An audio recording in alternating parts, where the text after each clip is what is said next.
can get piles of money, but they cannot help their neighbors. When we have enough free software and I call, we'll throw out this dirty license sounds evermore. When we have enough free software and I call, we'll throw out this dirty license sounds evermore.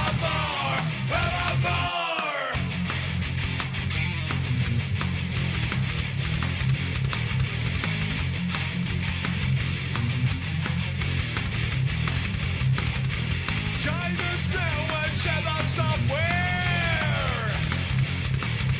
China's now and share the software. Hunters can get piles of money,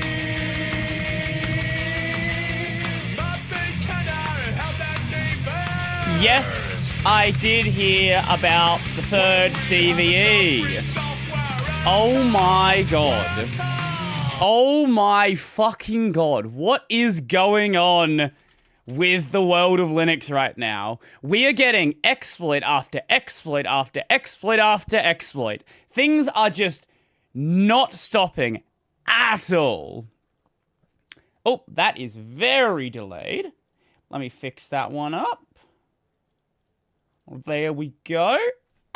Okay, now we're good. A third one, yes. Is this a serious CVE? I'm actually not even sure. I've not even looked into it yet. So I don't actually know. It probably is. I have tried to give 2 different companies my phone number today, and both have failed to take it. Google could not verify my number to make an account, and now Amazon is telling me an account already exists with my number. I'm tired, brew. Are you selecting the right country code? That's weird. I've never heard of that happening before. Yes. I think I have a recycled number. Okay. I am not sure about that then. I've had the same number for a long time. Have I changed? Maybe I've changed number somewhere. I don't remember. Where is the CVE? No, it's AI stuff. I don't even fucking know where the CVE... Is this it? No, that's the Shenmue. That's the Shenmue CVE. Okay, wait. Here, is this it? I think this is it. Will I? I have been. Yeah, I've been watching Witch Hat. Yeah, so this is the so-called CVE. Another Linux LPE, so a local privilege escalation. I don't know the context in this one. What the fuck is this picture? Fragnesia. Okay. Discovered, yep. Similar to that one. What is the range of exploitation, though? You can get sudo, sure, mitigation, affected versions. Oh. Okay, so it's unclear where the starting point is, but anything before the May 13th kernels. But there would be a starting point where the issue is added. It's unclear... It's unclear where the starting point... Let me see if I can find it. Fragnesia... affected kernels. It's not all kernels. It's obvious. This is not. There is no world this has been code that's in the kernel for the past 30 years. It's not every single kernel version.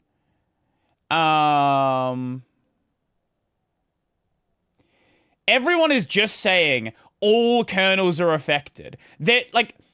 I think they've just copied this part of it, wherever it was, and just fucking exploitation, wherever the fuck it was. If somebody knows the first version that's affected, do let me know. I'm not sure where it is. Is this another crypto module? What module is it? In Discover with... This is in the ESP/XFRM. This is the same. Okay, it's using the same stuff. I'm not sure what XFRM is, but it seems to be using a lot of the same stuff for. Okay, no, this is sending. This is like data transfer in the kernel. This is not encryption stuff this time. So it's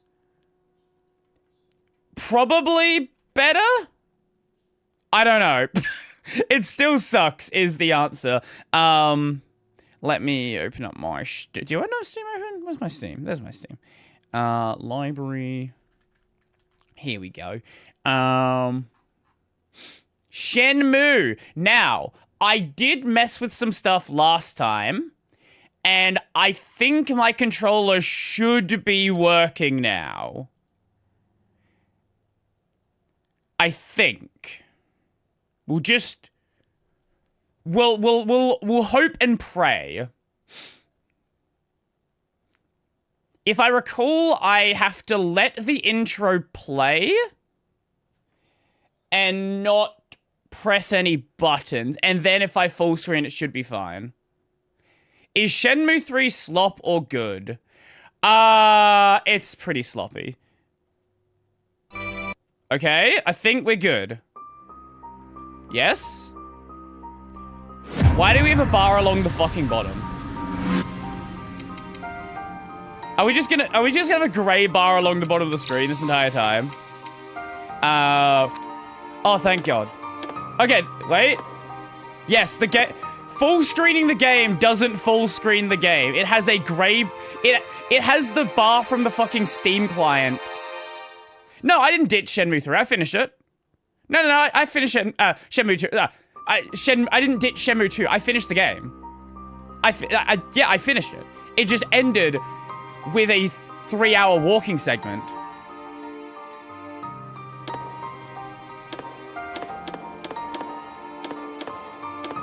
Why the fuck is...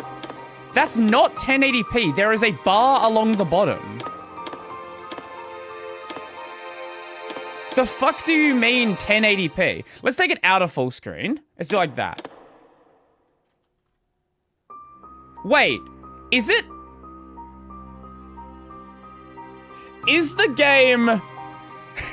No. Is the game... Are we cutting off a bit of the screen at the top? No shot, that's what's happening. Okay, I have to check this. I have to check this.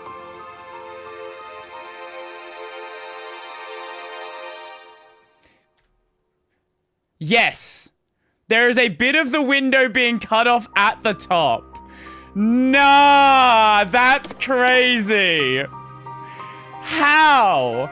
How has that happened? This fucking game, man.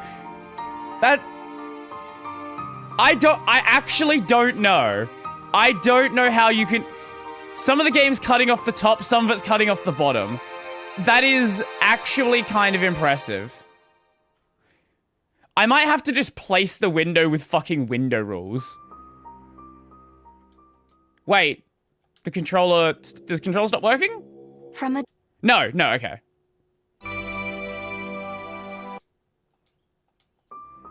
It's still slightly offset. Fuck. Okay, that's gonna... You know what? I'll fix it up afterwards. It's 1 pixel line along the fucking bottom. Anyway, are you sure you want to start with the game with this save data? Yes? Okay. What a game, man. What a fucking game. Okay, so we left off... What were we doing? Sparring with... Raiden! Wait, am I still on the wrong category? Am I on Shenmue 3 right now? Oh, that is the wrong game. Sorry, my bad. I'll fix that. I'll fix that, my bad.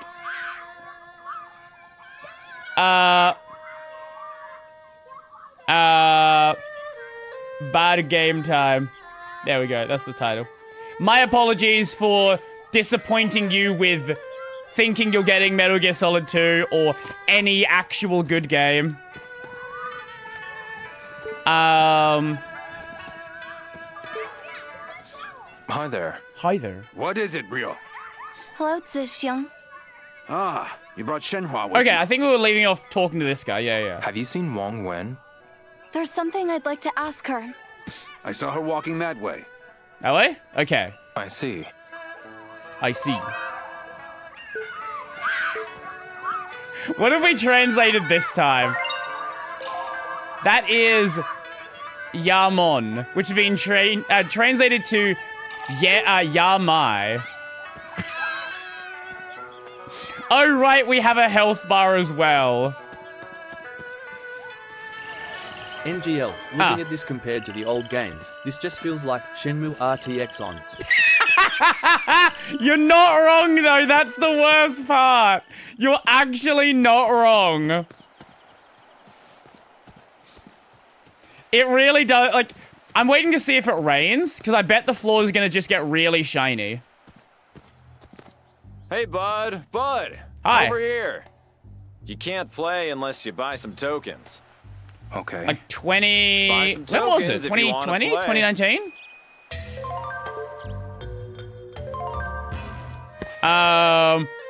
Token exchange, Joy Park, near the Verdant Bridge. Also, how... The game's running in 1080p. Why is the font so blurry? Like... Why is... Like, the notebook is so low res for some reason. Dynasty ARD tips proves to us that he is incapable of reading. This man is successfully rage baiting me. It is... I think some of the problems he had were legitimate problems. I will grant him those. But yes, there were problems that Linus had where it actually was just... He decided he didn't want to read. Oh, right, we need to look at this to pick it. Yeah, okay. Like, the OBS problem, man. The OBS problem is so dumb. Like, I get failing at it and then looking again, but... Ah, here we go. Here's one win. I get failing at it and then going again, but, like... I don't understand, man. I just don't. Excuse me. Excuse me. Huh? What is it? Hello, One. Shenhua! This is my friend, Yo. Oh, really? Your friend? I'm looking for some thugs. Have you seen any? One. Are you a thug? Did the thugs show up here? That they did. No, But my he just husband selected drove the them wrong off. setting. He's really good to have around in times like these. What did they want? That's what I'd like to know. They kept hollering something about wanting to meet the stonemason. I was Okay. inside and didn't see anything. My husband told me about it after it was over. I see. Let's talk to Shiren, One's husband. Good idea. Thanks again. Thanks, One. Damn, the graphics are really bad. It really... Why is she over there now? It really does... It's like those GTA 5 realistic mod game with RTX on. That's what we're looking at. Is this emulator set to interscale and that's why it's... No, you don't understand. No, you don't understand. This is a UE5 game. This is a UE5 game released in 2019.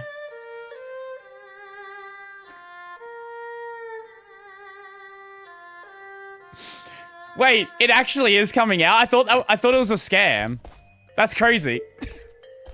But yeah, the OBS thing was Linus selected the option for capturing... No, it's not a bad... I think this... Did it just count? Let me find out, actually. I think it's just bad. I'm pretty... we should give it benefit of the doubt. I'm pretty sure it's just bad, though. I think it might have released simultaneously on PC and console. It was originally a PS4 game that released simultaneously with Windows. Then there was an... We're tech... Oh, they're actually making an enhanced version of the game. Hi there. I've heard about you. You're Shenmue's friend, aren't you? The name's Hazuki. Supposedly. Oh, you look strong. Um, A young man like you needs a snake power. it's a bottle of snake power. What? Why this? Deadly snake venom fermented for I 3 wish I could months. come up with excuses for why the It's game's just one of bad. the It's just medicines that'll bad. help you in battle. It'll fix you up good. I see. I think. I always sell it here at my shop in case you forget. Okay. Hi there. Eh? I'm looking for Wong Shiren. Do you know where Shiren is? Standing watch on the Verdant Bridge, I think. Okay. Can't you find him on the other side of the river? I'll go check. Let's go, Ryo. Nothing's gonna Okay. save the voice acting, though. The voice acting is still gonna be the voice acting. They put her inside for the cutscenes. They can't work out how to have her path. Wait. No. Has her AI broke? Surely not.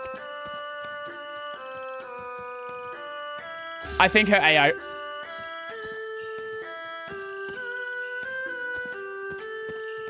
No. Oh, wait, she woke up.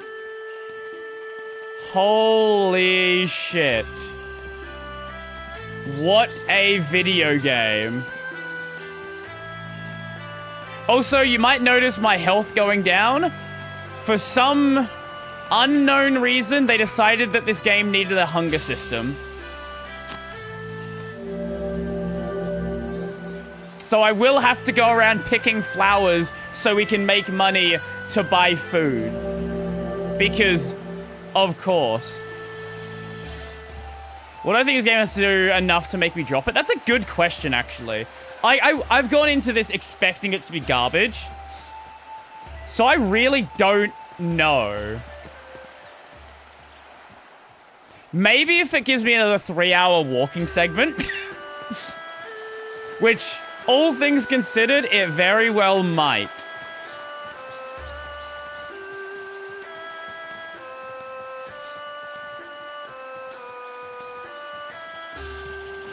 Shenman.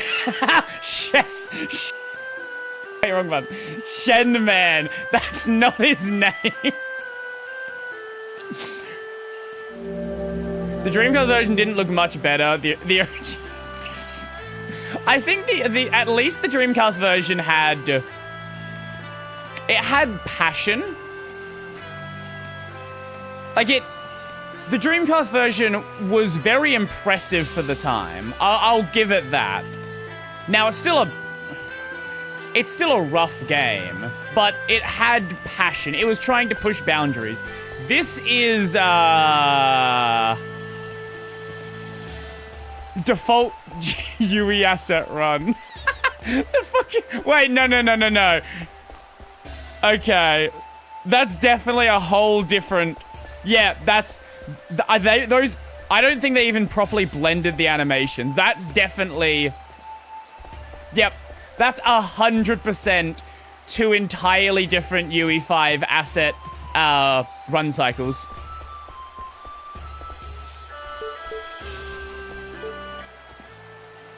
Hello, Leo. Da Tong. Where are we What's looking? with the two of you? Is Wong Shiren around? I'd like to talk to Shiren.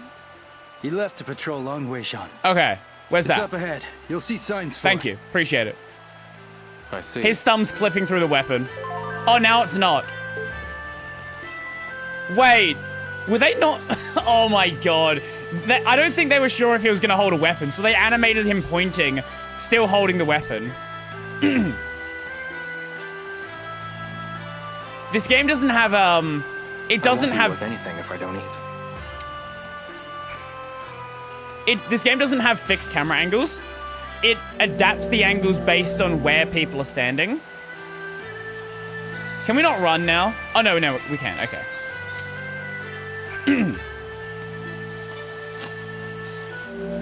Do you want to know what's worse? This was a Kickstarter game. People kickstarted this. There's a good reason why it's bad. The guy who made it, ever since he got kicked out of Sega... Sorry, did that go from green to red to yellow? Wait. Am I restoring health? Wait, I'm so confused how this health system works. We just started restoring health. Do we gain health when we get too hungry? Or do we not? What? Oh, okay. I see. So you can only run so much when your hunger is low. Ah. No, it's definitely not stamina. Because if I just walk around, it doesn't... It also is used in the combat. So it's both. It's health and stamina. I better eat something before I fall over. Okay, so yeah. When it's really low, it drains very fast. And then it comes back. Oh my god. Dies a vegetarian. So you say that as a joke, but I actually have, I have specifically bought the food that will be most optimal for us. What's the button? Not that one. What the fuck's the button? How do we get into the menu? Right, it's right bumper. So the optimal food in this game is red peppers. Why is it red peppers? Because the price to hunger amount you get is the most optimal in the game. So this is the optimal way to not die. Just chow down on 50 red peppers. Because video game.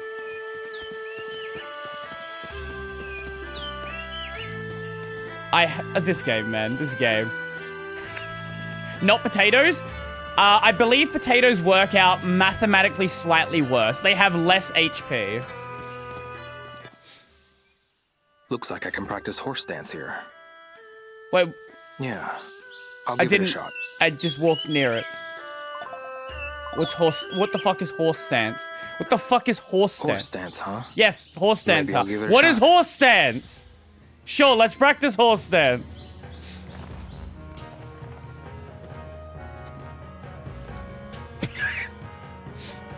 Okay, I'm practicing horse stance.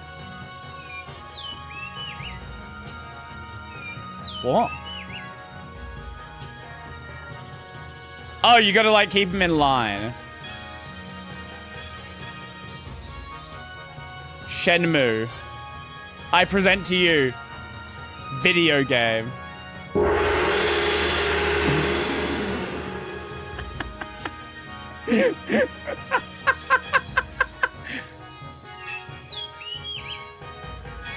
Look at how fast... They expect you to quit the game so quickly. Look how fast you gain levels.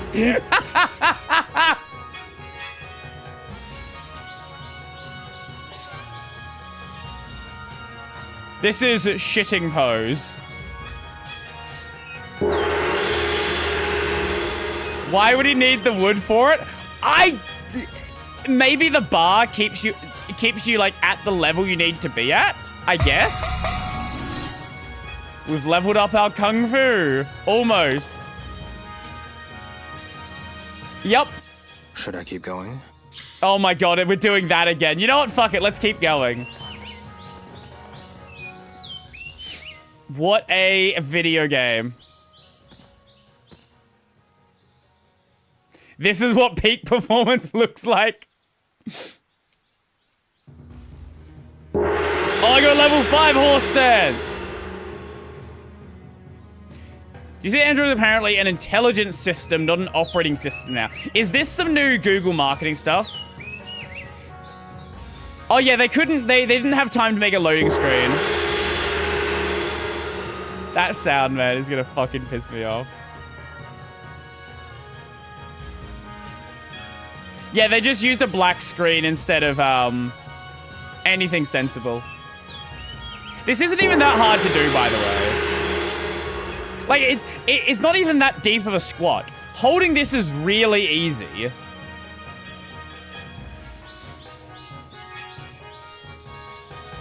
Especially for someone who works out every single day like Yo does. Oh my god, level 2 Kung Fu! What does that give us? Who knows? Should I keep going? Maybe I'll practice some more. No, we're good right now. We're good. No, Maybe later. No practice right now. Wait, what can we practice with this one? I could practice my 1-inch punch. Okay. Sure. I'll give it a shot.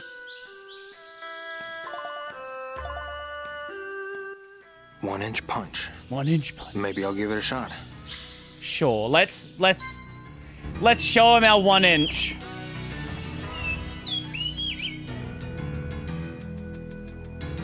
How do we do this one?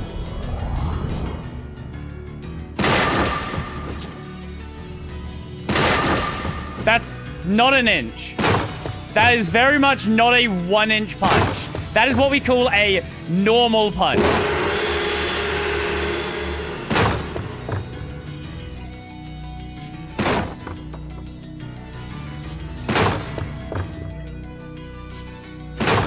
At least this one requires a little bit of timing.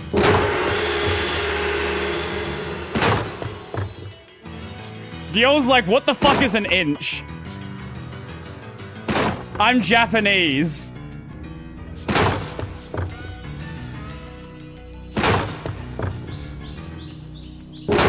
Oh, you gotta wait for... Okay, I see.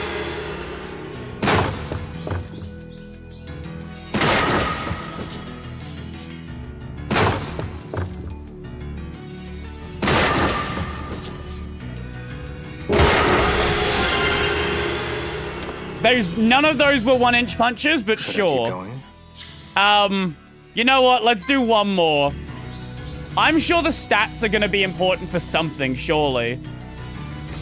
Surely!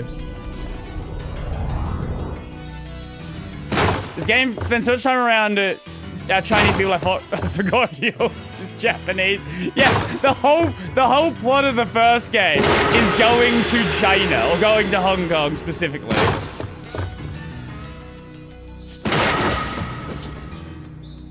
Apologies if that's a little bit too loud. I can lower it.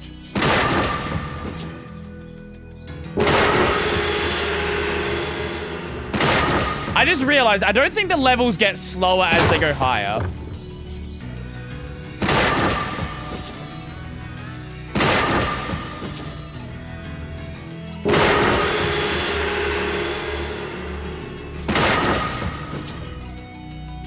Shenmue's over there being like, you know none of these are 1-inch punches, right? I'm not even a martial artist and I know what an inch is. I didn't even know where Japan was, but I know what an inch is. I've seen many inches before. Good Shenmue ASMR. Yeah, I'm sure. Just blow your fucking eardrums out. Never mind.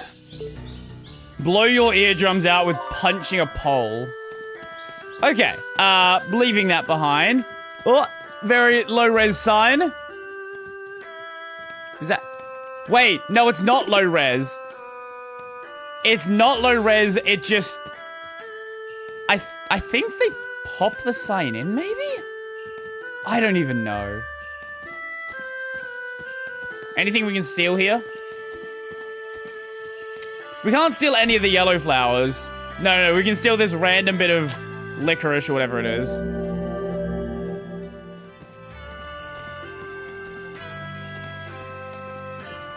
Years later playing NTE in first person feels like taking a walk. Actually, how is NTE? I've not seen much about it. Like, I knew it came out, but like that's pretty much the end of what I saw of it. Lord, yes, yeah. I think it's a gacha game. Yeah, that's why I'm not playing it. I am not a gacha gamer. I've got no business here. I should head back. What do you mean? Didn't we have to go to Lang Xuan or whatever?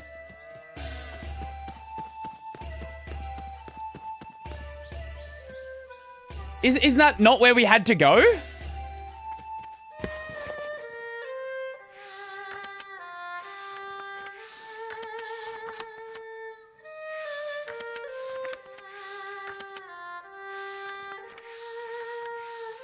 Didn't you say... I'm so confused. Did you not say the person was at? Oh shit, we still have Joy's number.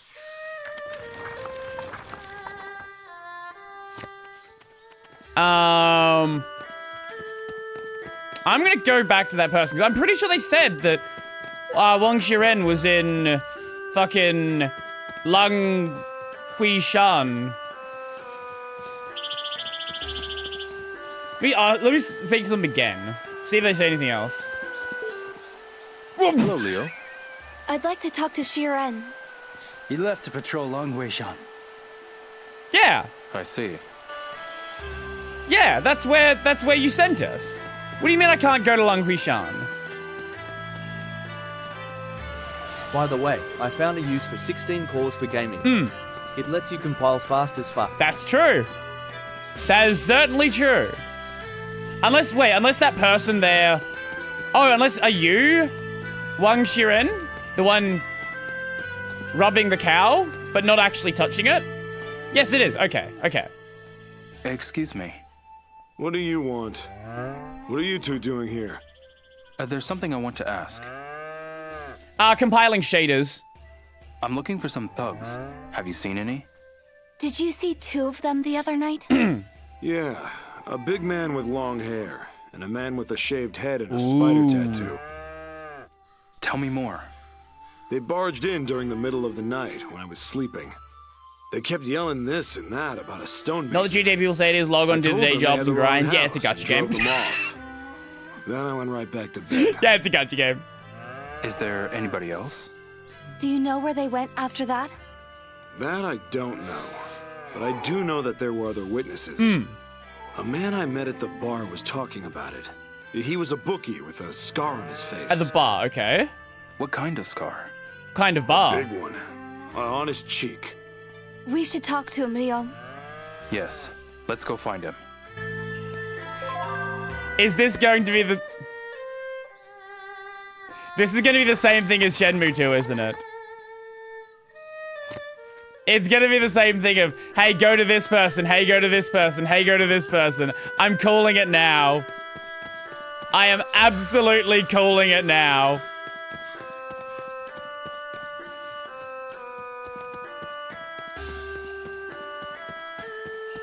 I'm actually making an incremental game. What do you mean incremental game? Will this game have QTEs? Now that is the real question. Oh god, the fucking staircase run animation is so rough. Oh.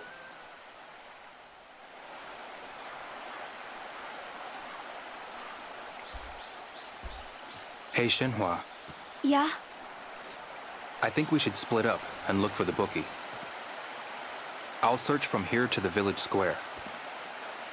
Wait. You go from is the she village taller square than to him? the next settlement. Got it. Or is she just standing on a ledge? I'll see you later. Yeah. Hold on, I actually have not even... We'll have to check that the next time she's here. I didn't think she was. Incremental equals stuff like idle and clicker games. So like a cookie clicker style thing or something like that. Or like idle hero or whatever.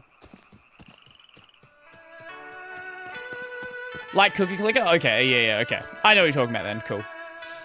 Not something I really play anymore because, you know, I like playing video games and not watching them, but to be fair, we are playing Shenmue 3, so it's not that different.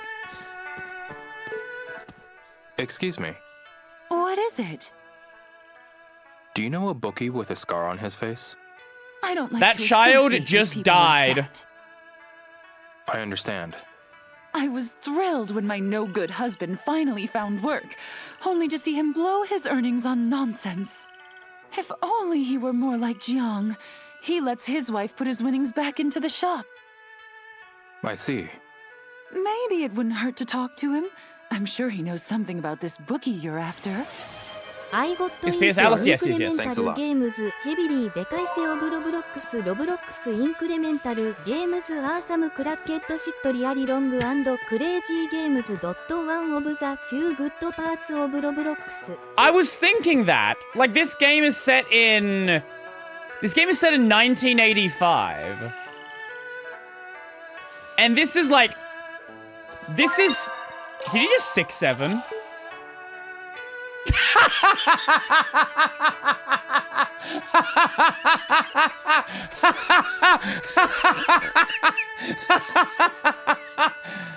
This game came out in 2019. That's not what that was. Oh my god, it's nighttime.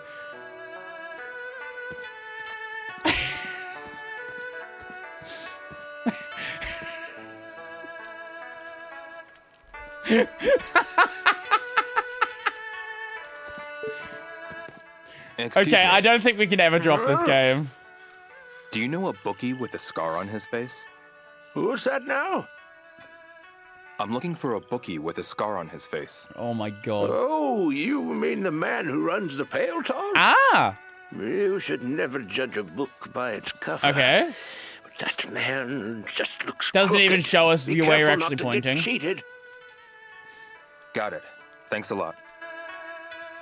Like, Dior looks in that direction, but it doesn't show us where he's looking. I presume it's in the game area over here. Which we can't get into on that side. We need to go around this way. While we're here, probably should grab some more red pepper, shouldn't we? What the? Yes? Bye. How much money do we have? Where's our money? Oh, right. We only have $54 left. Okay, we maybe need to sell some stuff as well. Do you think the new Ava series will be good?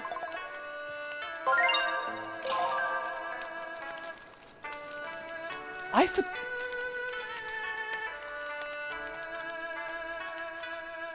forgot that was a thing.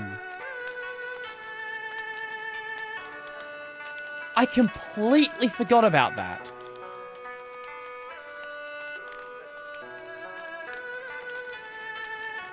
Is this like a rural villager who will practice subsistence casino farming? Well, we're in China, not America. But yes, they do subsistence farm. Presumably, I think. I actually don't even know. The lore of this game is a little bit wonky sometimes. He has a scar on his face. Those are... Casino farming? Is casino farming a style of farming? Yeah, I was gonna say, like, it would make sense he'd have a filter, right? Like a cigarette. But, like, these are obviously, like, commercial cigarettes.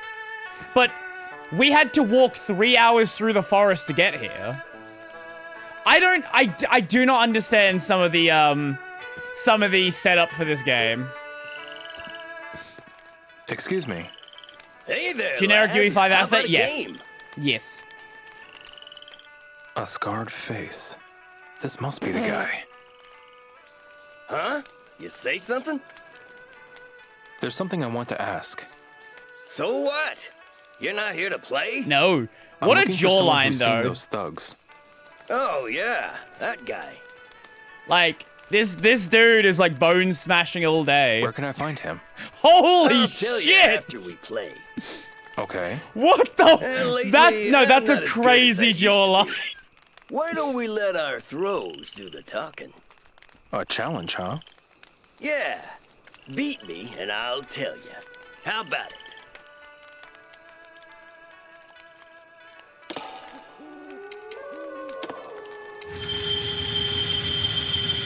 We can't play the game because our health was too low. Oh, we got to fight? Let's do this. Are we actually fighting?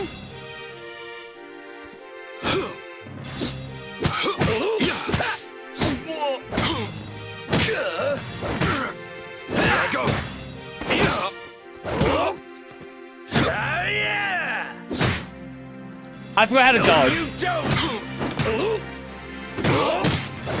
Yeah! Too soft!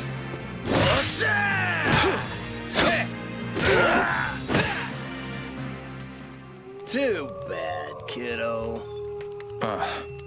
Yeah, Kung Fu's a little lacking.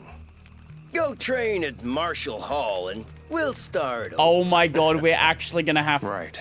Marshall Hall. We're actually gonna have to train. Okay. Okay. The combat seemed fine last time. I forgot a few bindings, though. If we... It's gotten so dark. Maybe I should head back to Shenhua's Maybe house. we should. And it does the Yakuza thing of your health stays low after a fight. Of course it does. Okay, so I feel like there's gonna be these, like, effectively stat locks, kinda. Oh, we can teleport back there. I wonder if sleeping heals us. Probably not, considering this game.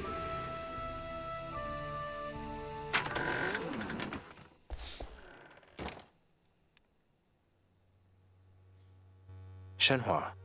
What is it, Liao? Shiren mentioned a bookie. Yes, with a scar on his face. With a scar face? Right. Well, he saw that guy in the village square. He did? And then what happened? What the fuck is that on the I didn't table? get that far. I assume it's I bread. see. But, like, it... I'm He not mentioned that certain. he saw the guy, Okay. but he couldn't tell me much more. Well, that's our only lead so far. You're right. I'll have to get more out of Shiren somehow. What do you mean? Don't do anything reckless. We already okay? did all that. We know who the guy is. I won't. There are some bad people among the bookies. You should keep your distance. I'll be fine. Don't worry. I'll find out what the story is. Trust me. So is this like Okay. a recap of everything you did during the day? Oh, now it's gone. What the fuck was that on the table? Okay, I need to check. I actually don't know. Shenmue 3 combat controls. I think it was blocking instead of dodging, maybe.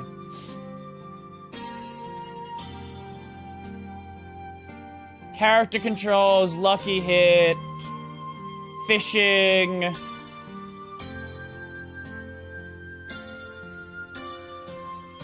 Talking. Where's the combat controls?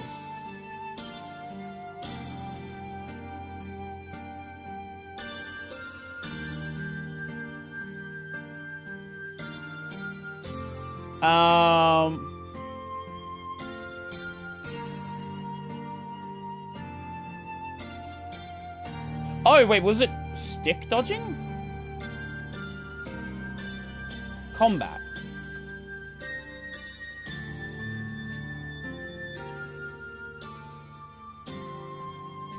Battle command.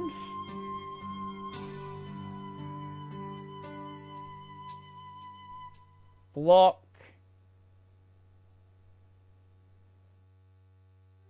Selected skill command. Can I see this anywhere in the actual game? Here. Settings, no. Maybe?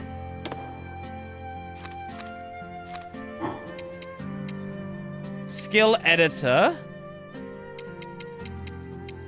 What is this? A digital clock. Very low res digital clock, but a digital clock nonetheless.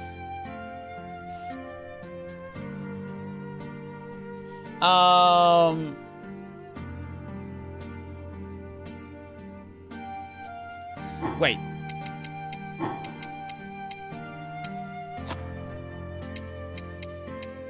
Oh, okay, hold up.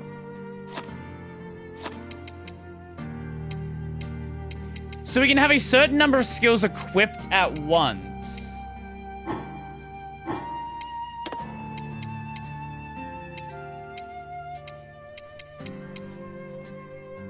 I think I kind of get it.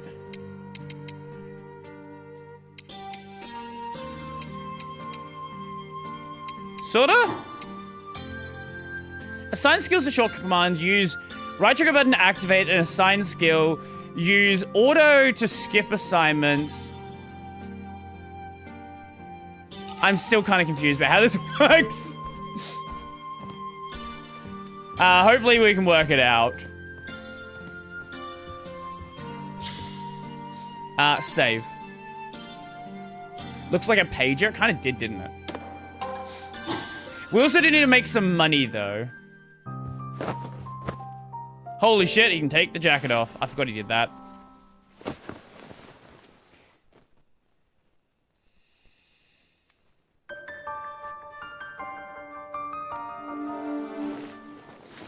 I'm sure I want to convert my Hyperline config to Lua or try Neri.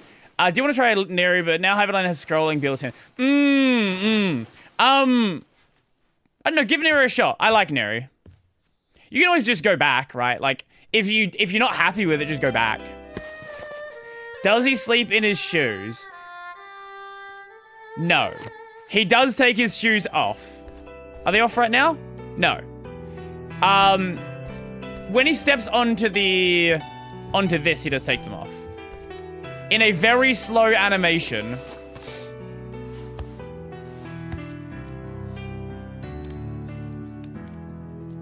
What are the main benefits of Neri besides scrolling? Honestly, like, that's its main thing. I guess it depends on how much you like scrolling. Yeah, as of, like, a version or two back, the Neri overview. Sure. Holy shit, that takes a long time to load in.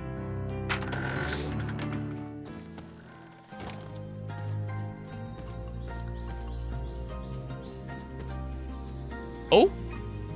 Why is it just... What is this? An apple? Mushroom? A Poriococcus. Whatever that is. Oh, it does heal us.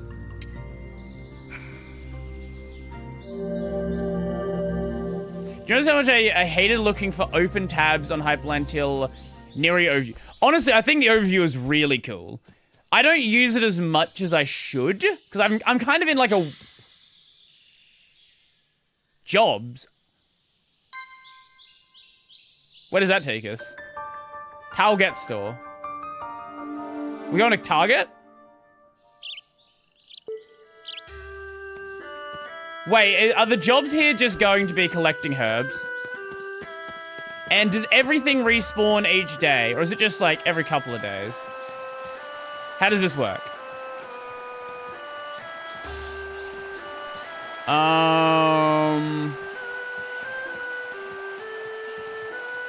It's looking like it might not respawn every... Oh, wait. Hold up. Is that different? The Jujube.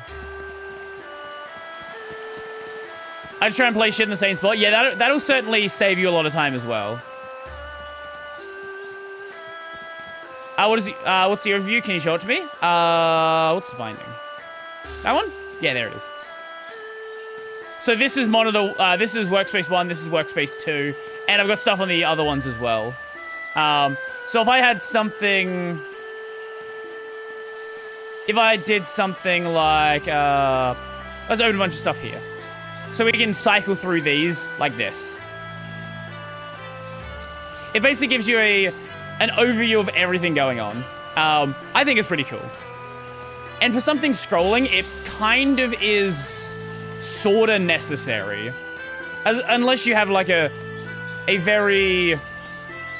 Why can we not pick any of these mushrooms? Unless you have kind of like a very methodical way of doing things.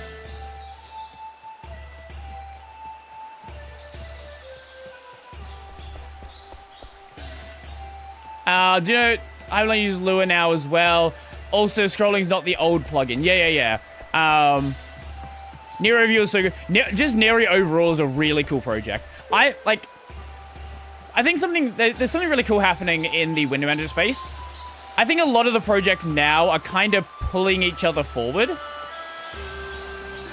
like, Neri made scrolling popular. It didn't create it. That kind of goes to things like Pay-Per-WM. But now that Neri is so popular with it, a lot of others are like, hey, maybe we should do this as well. I would be very surprised if at some point we don't see, like, I don't expect it from GNOME, but maybe KDE would at some point consider an official scrolling mode. Like, they're already working towards, like, semi-tiling. So it wouldn't be that ludicrous on top of that.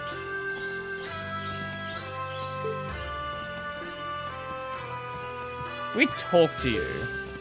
Can we, like, fight or something? This is a name tag from one of the students here.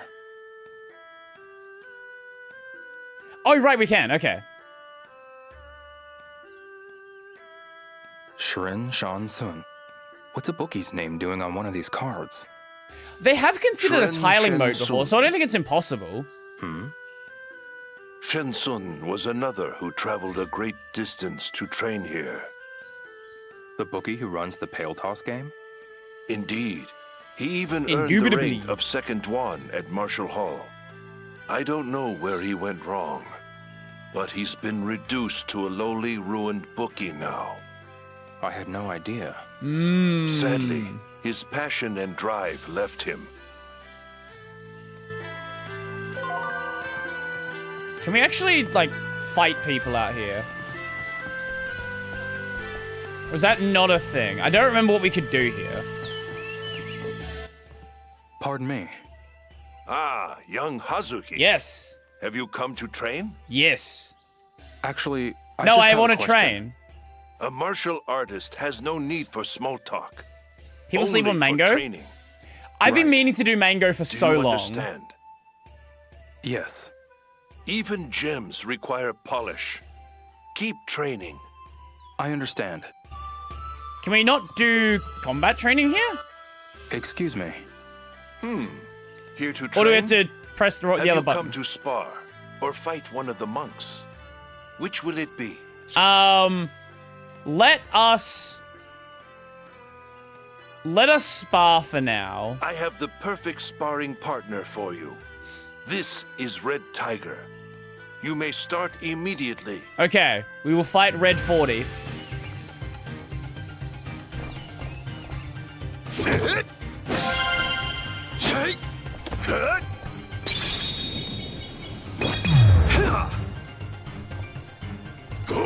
Sit.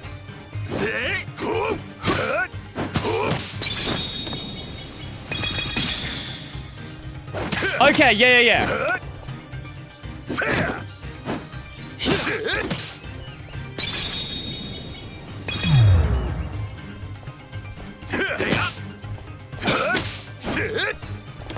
Wait, it's on AT. I don't know how to turn that off.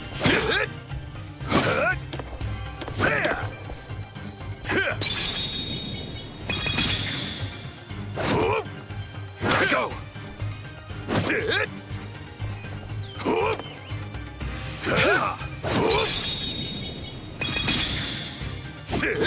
Like, I turned that on at some point, and it just stays on.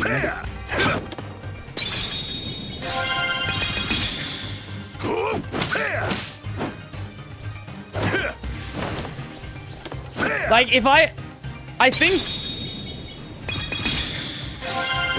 what it is like it like automatically does the combat for you. Yeah, it actually auto plays the combat for you.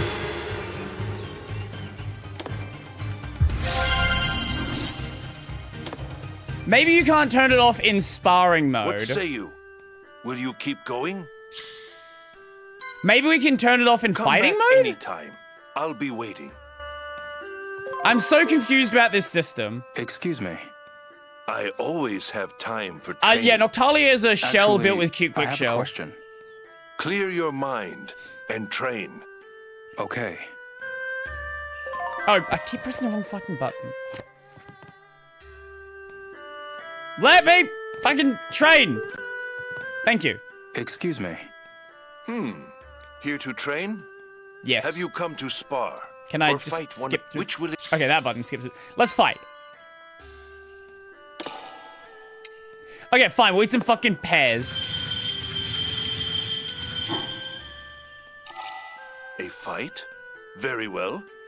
At your level, Red Tiger should be a good match. Okay. Okay. First Duan, Red Tiger.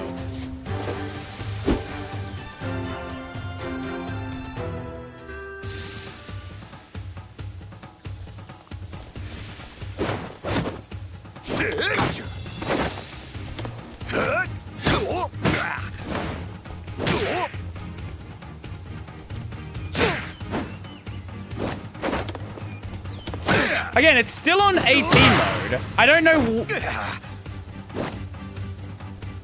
that all you're made of? I still don't know what AT mode is. Yes. Well done. That's enough to raise your rank. Woo! Thank you. Do not get complacent. You must aim ever higher. I guess we'll go back out here and do this. Red Tiger has no HP. Well, luckily, I don't have much either. Horse stance, huh? Maybe I'll give it a shot. Oh, I didn't even realize it's raining. Or is it not raining? Wait. Is it raining? Or am I just losing my vision? I think it's raining.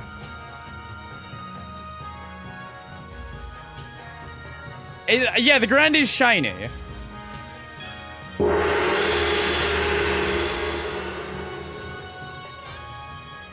Did they RTX the ground? You know it's a modding demo. Anytime they make the ground super shiny. GTA videos are real bad for this. They show off good graphics by how shiny is the ground.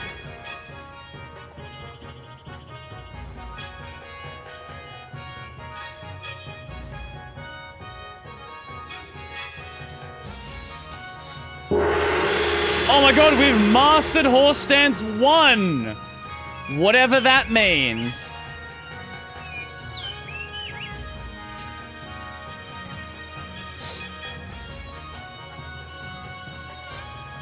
Wow.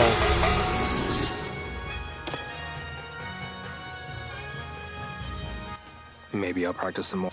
Nah, we're good. We'll do the other one. Maybe later.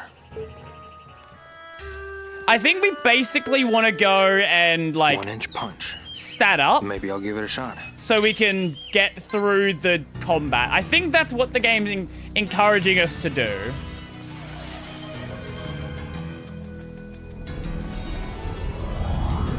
Hello, hello. Watch our 1-inch punches. Which are not at all an inch, but Japanese don't know what inches are, apparently.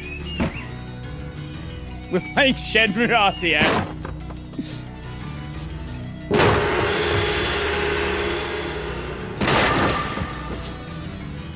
Bonk. And bonk.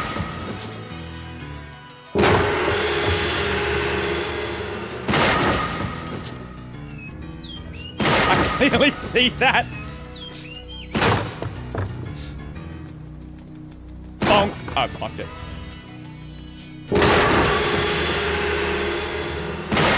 Were you around for the Shenmue streams? I don't remember. Have you heard of the glory of Shenmue voice acting?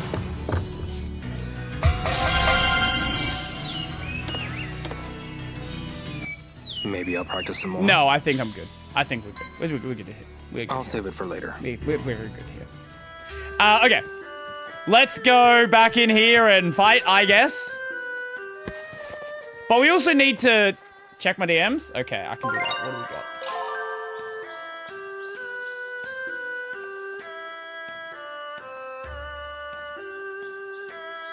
Are you in a hotel or is that your room? Because that feels very hotel-y.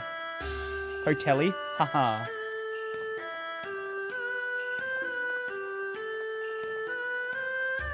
Hotel. I was gonna say that most people don't... Is that like a... Is it a curtain behind the TV? I'm in Atlanta. Right, because yesterday you were saying that you're at, Red Hat... Summit? Summit's the name. I was gonna say Red Hat COD, but that wasn't right.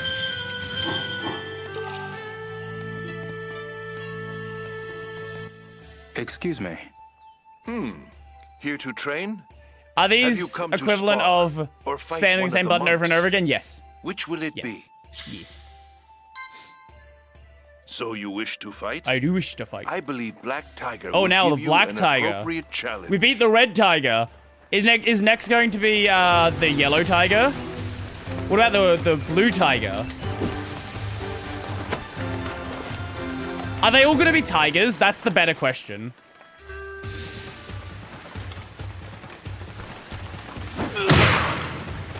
Come on.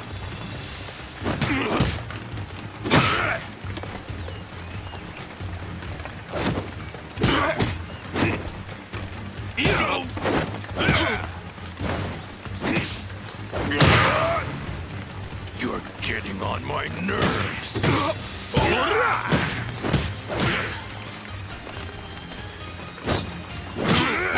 Did he just headbutt me the entire time? I still don't understand how this combat system works. That was quite the match. I didn't think you'd defeat him. I am actually Your just rank winging has it. been raised. Keep up the good work.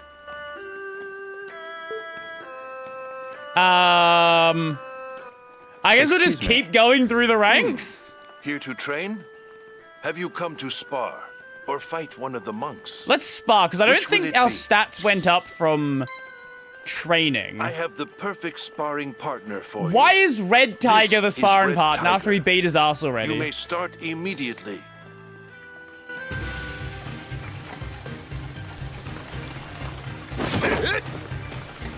Take this.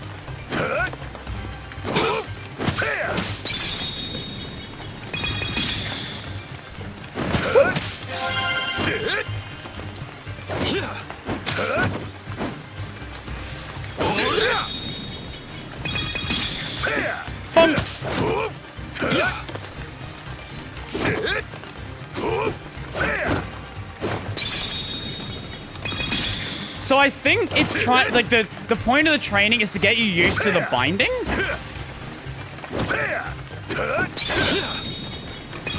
I think that's how this works.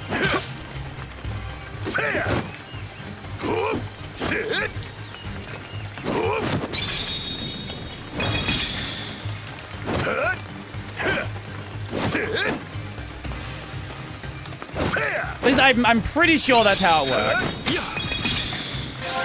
I might be wrong there.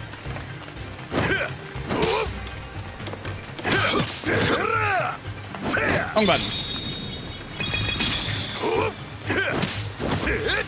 All I can say for sure is the combat is scuffed. That's what I can say for certain. But I think the idea is in the sparring, it auto blocks for us, and then we can like get our stats up like that, I think.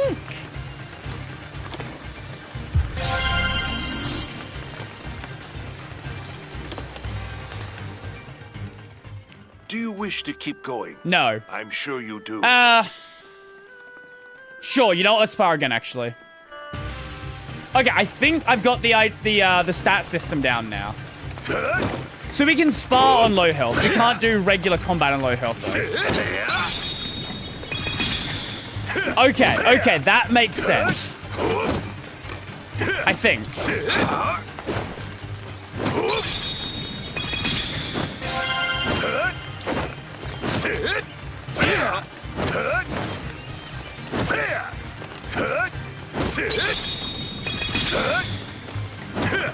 Okay.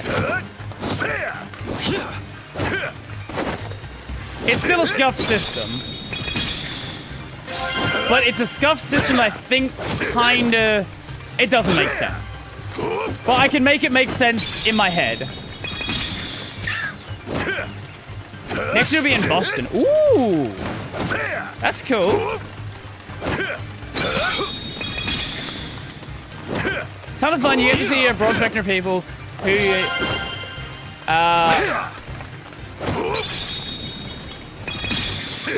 use and engage in open source. Also, sometimes weird because you're exposed to a much more audience than we usually see in community conferences. Right, because you're going to be seeing a lot of, like, I assume there's going to be more industry people there rather than just, like, FOSS people.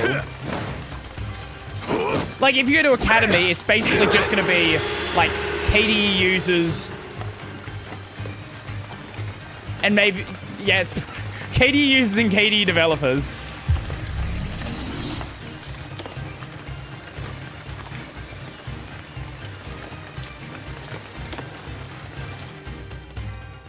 Do you wish to keep going?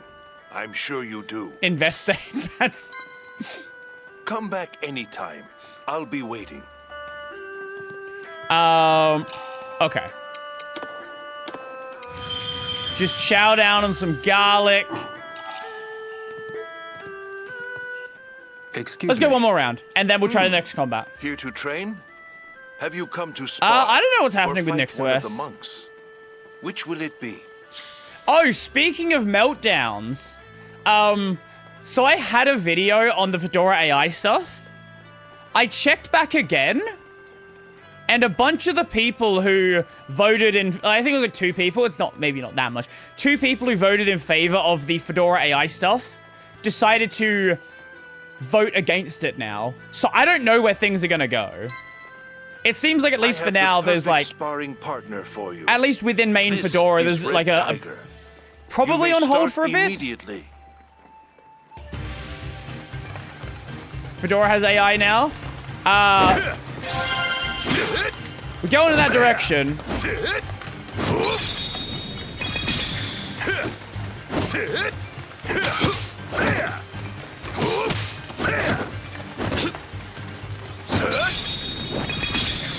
But it seems like that's kind of slowed down now. There's like there's been a lot of pushback against it. I think what you're seeing happen with no. Hummingbird is different to what I'm talking about. Will you keep going? Hummingbird is the one that is being sponsored by Red Hat.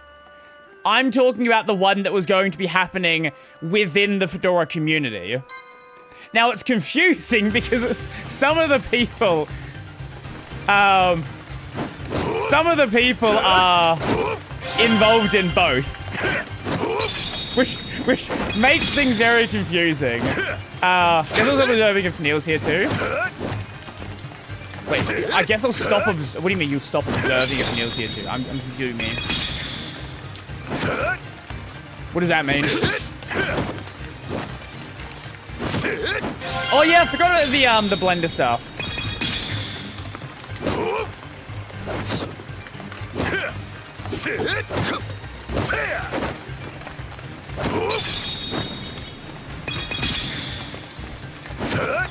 Oh.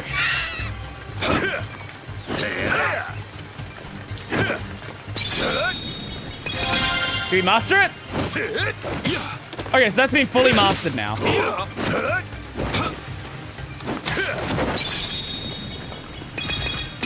Oh, that was fucked that up.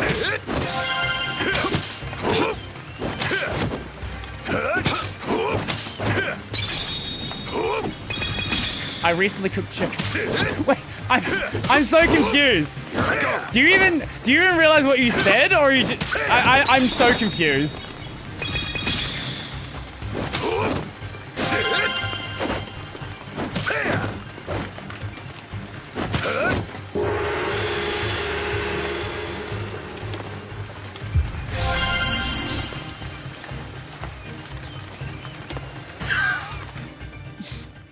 What say you?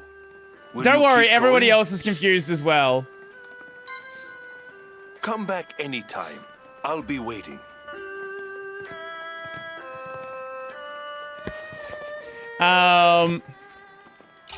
What's up with Blender? Anthropic? Who was it? Blender AI investment. Anthropic, yes. Anthropic wanted to invest quite a bit of money into Blender. I don't remember the number.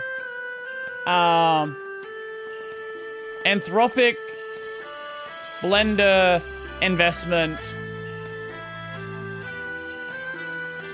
$260,000.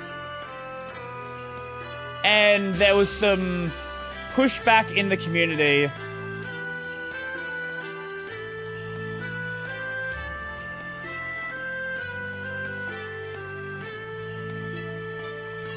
Oh, you mean that?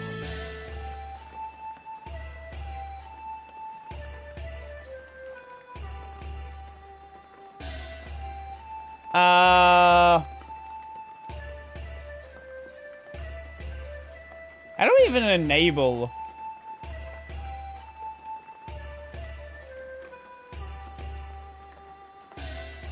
How do we even enable the mature audiences tag? I actually don't even know.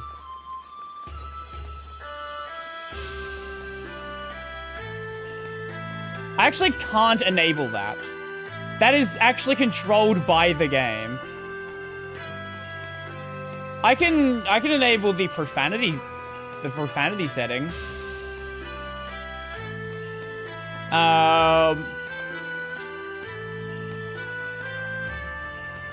Yeah, I'll do that. There you go. Yeah, no, that's controlled by game. What is mature audience? Basically, that's what it sounds like. The content is intended for mature audiences. You can... the setting is weird. I don't know fully how the setting works. Still raining? Yes.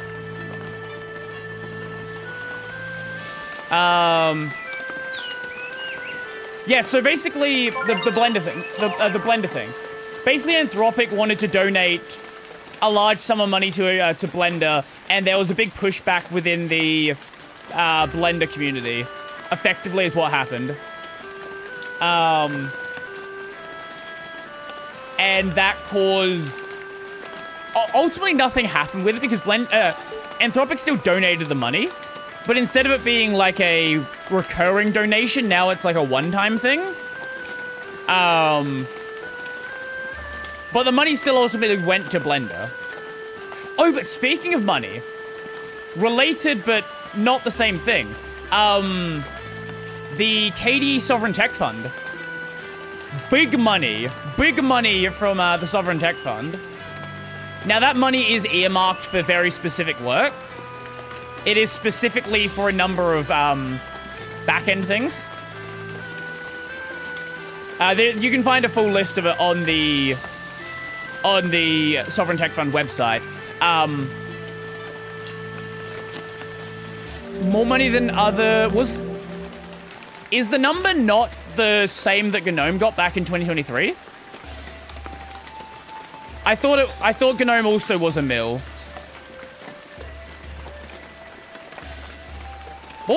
Is it? What was GNOME's number? I'm actually... I thought it was the same. GNOME, Sovereign... I might be wrong. Fully... Oh, wait. GNOME Sovereign Tech Fund. GNOME was €1 million. Am I missing something? Or is KD over $1 million? People keep saying $1 million. Is it more than $1 million? Is it 1.3?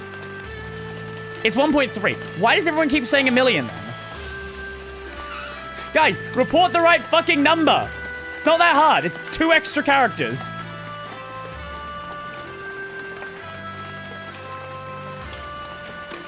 Okay, yes, yeah, sure. Okay, it is higher.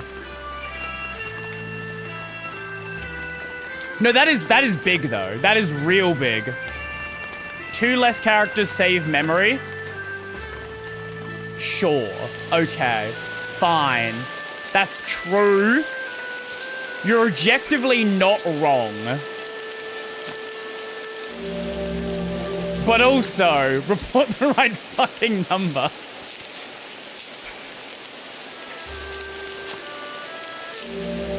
Maybe don't load 500 megabytes of JavaScript before we start considering removing 2 characters in a title.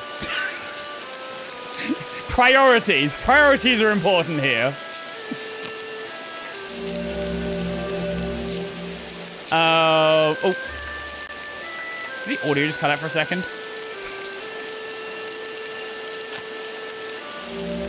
So what was the work actually, or the number earmarked for? I know it was some back-end stuff. I don't remember the full list though.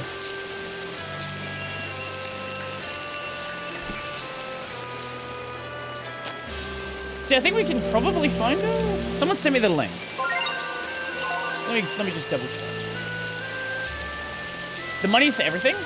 I thought the money had a specific set of things it was for.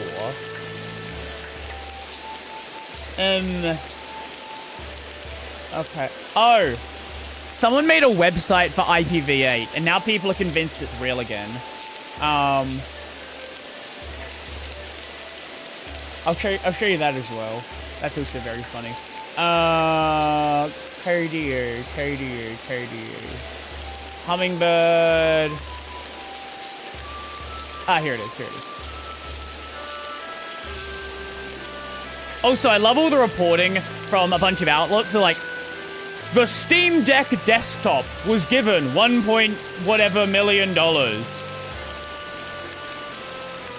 You're not technically wrong, but also, this is the IPv8 thing. The most sloppy of slop websites you've ever seen. Also, it is asking for donations. There is a GoFundMe. Don't give your money to this. Do not give your money to some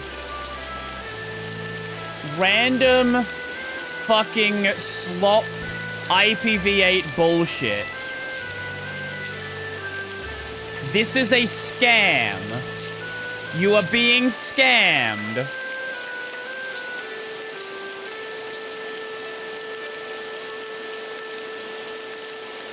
Anyway, not the thing I wanted to talk about. Sovereign Tech KD. Here it is. I'm impressed it's only 306. Details are not here. On the KD website?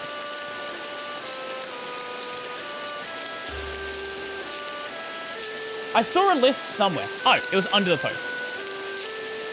Here it is. Thank you, random KDE person who runs the Mastodon. I don't know who you are. The funds are earmarked for the following tasks. KDE Plasma and KDE Linux QA. So this is going to be for like general stuff. Can you send the IPv8 link? I believe it's in the Discord. But yes, I can send it.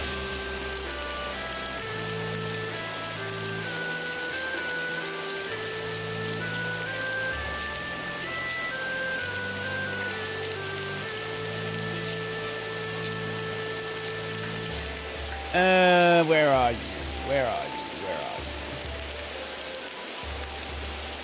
the hell are you? Here you go. You change your profile picture so much, I have no idea where you are on my list. Anyway, so this will apply to everything KDE. So this is just, things will generally get better. Improving KDE's recoverability mechanisms. I assume this is session restoration stuff, which is also going to apply to everything. Implementing factory reset functionality for KDE Linux. This is obviously because KDE Linux wants to be on hardware. Improving security infrastructure for organizational usage across KDE Plasma. Increasing security infrastructure. I guess this... I'm not fully certain on what this implies. Some people have been saying effectively Active Directory, but I'm not certain. I'm not sure what KDE has in regards to this in the first place. Improving data backup and restore systems, also good. Strengthening configuration management as core desktop infrastructure, okay. Oh, that one came up recently in the LTT video. Improving network share experience. Good. Good.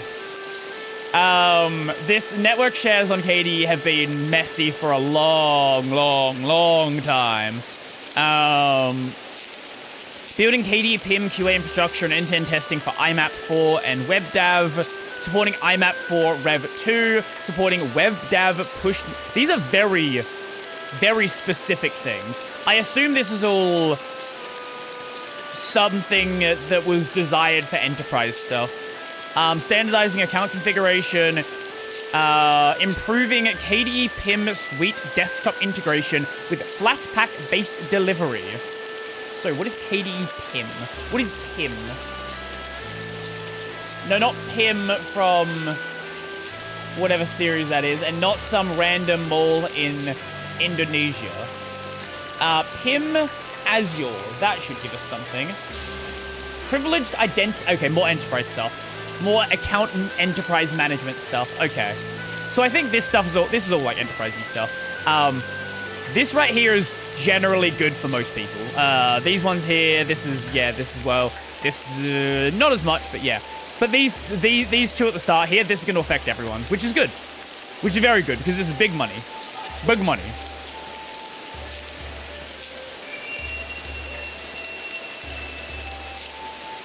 Right, you saw... Okay, the reason why you saw that happen, I don't have the game full screened right now, because the game actually bleeds outside the game window. How that even happens is a fucking mystery, but somehow they've managed to make a game bleed outside a window. It's impressive how broken this game is.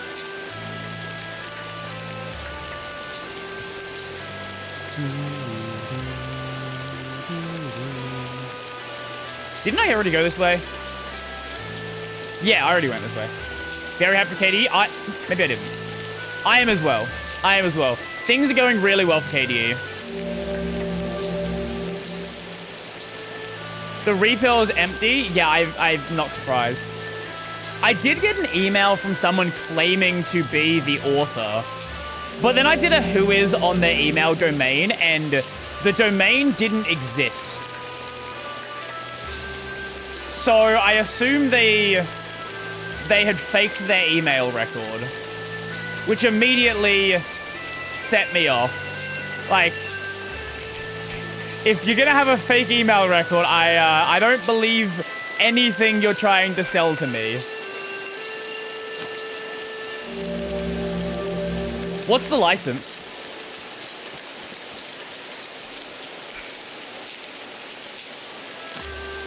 I'm actually kind of curious.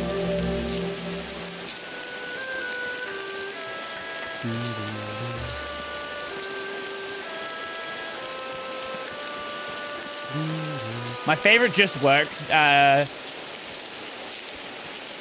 Apache 2? Okay, that makes sense, I guess. Do you have any real info on the thing, guy? I'm not aware of any. I assume some of the psychos on some of the doxing websites have been digging into stuff, but I wouldn't be aware of anything. Nothing I think is important at the very least.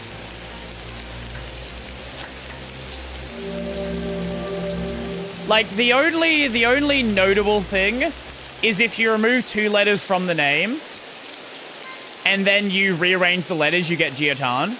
Now, is that a coincidence? Who knows? But it's a very interesting coincidence.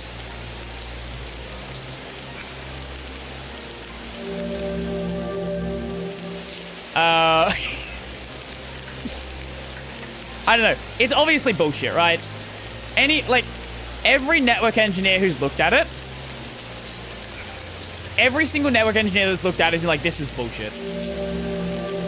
Also, it's trying to say things like, oh, no one uses IPv6. IPv6 adoption isn't real. No, like how many years has it been? We're still not using IPv6.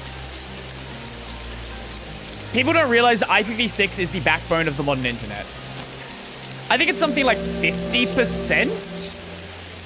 It's like 50% of modern network traffic goes through IPv6. Some stupid number like that.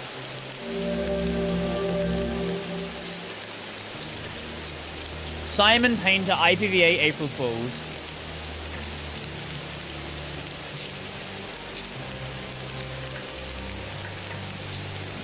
Oh, sorry, I thought you, like, this was the guy for a second. I thought this was the guy who just admitted it. Okay, no, this is a cloud network architect.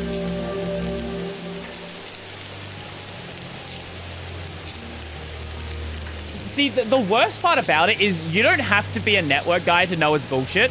But the more you know about the networking, the more you know it's bullshit. Almost 100% of IP traffic in APAC is IPv6. What is APAC in this context? APAC. Asia Pacific, I believe is what you're going for. If not, do let me know. Asia Pacific, yes. Okay, yes. One animation, they really, yeah, they this is hard work they did here. Probably one just canned UE5 animation as well.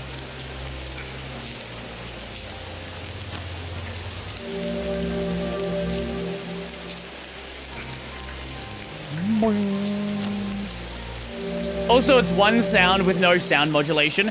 Here's a basic tip to any game developer who wants to not drive their players insane. If you have a repeating sound, modulate the sound higher and lower pitch by just a tiny little bit every time it plays. It doesn't have to be much. Just a tiny bit every time it plays, and it immediately makes the sound like way less repetitive. It like sort of tricks the brain into thinking, oh, there is more than one sound playing right now. A lot of, like, this is a very common thing to do, but it becomes very obvious when a game doesn't do this. I've got no business here. Now, best case, you have multiple sounds, but if for whatever reason you can't do that, money, whatever, yeah, just modulate it by a slightly higher and lower pitch, and it will... I won't be worth anything if I don't eat.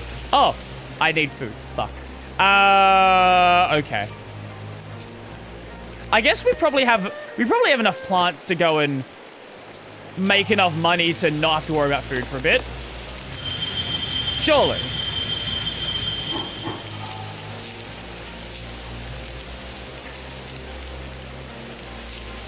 Can I just eat the goats? If I eat the goat, do I become the goat? Let's go to Jobs. Let's go to Steve Jobs.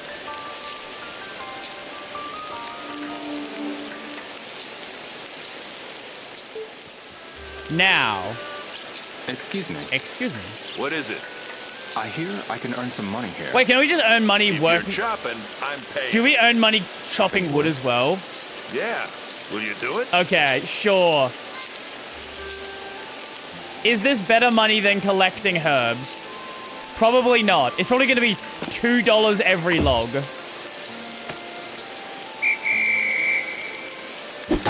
Yes. Mm-hmm. That's it. Mm-hmm. Wait, what? Yeah. Okay, you actually do have to wait. Oops. Mm-hmm. Yes. That's it. Video games. Mm-hmm. Good. Mm-hmm. Why is there rock in the background? Perfect. Yes. Mm-hmm. Oh. Good. Mm-hmm. Mm-hmm. Ah. Mm-hmm. They could have picked any other camera angle for this and decided to go with an angle this fucking terrible. Good. Yes. Yes. Mm-hmm. Oh! Perfect. Perfect. Yes. 96 log split. $53. I guess this should do it. 6, 7. No, I'm good. Well, I ain't Okay, forcing you that to do is anything. garbage money. The job will be waiting for you. Where even are we? Oh, here. Here, okay.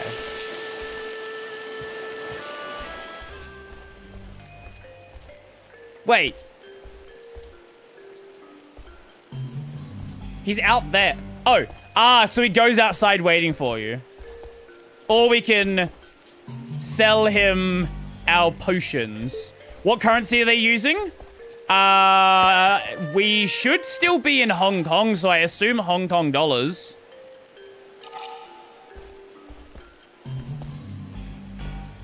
But I'm not certain about that.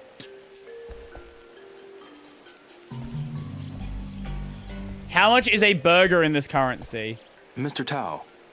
Yeah? Yeah? How do I get to Marshall Hall? Marshall Hall?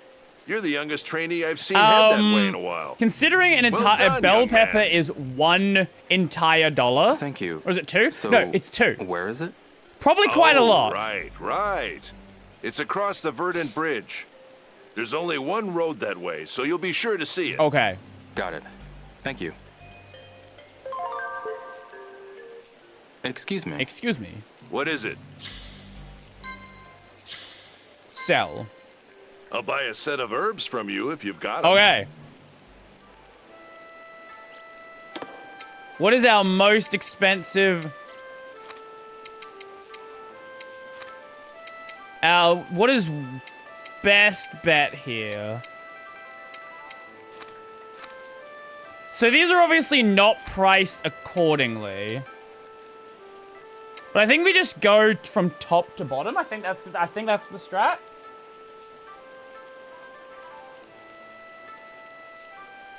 The AI companies are very excited right now. I've been getting a lot of emails from them.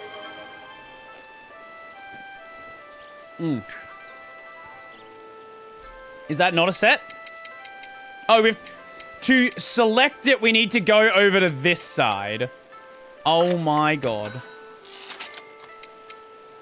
Okay, let's just get the most expensive ones.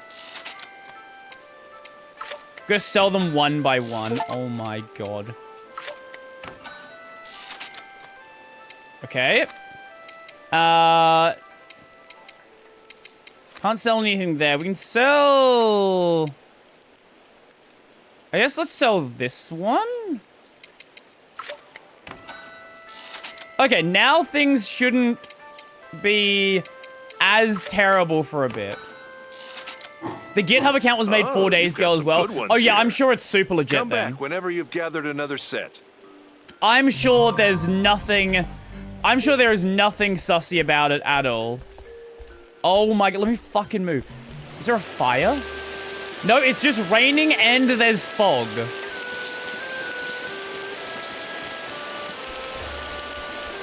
Jesus Christ. Okay, let's see if we can tear up again at Marshall Hall. This fog is weirdly yellow. There you go.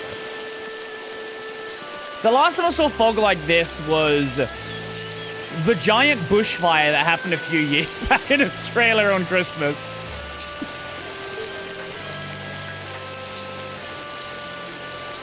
Oh, speaking of Australia, have you ever seen the video of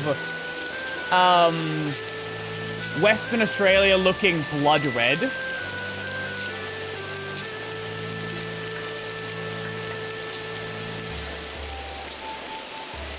No?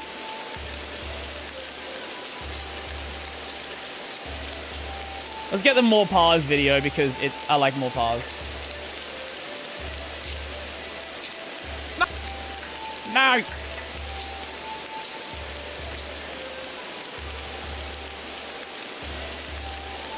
Okay, here we go. And then we mute that one. No, this is not a video of hell.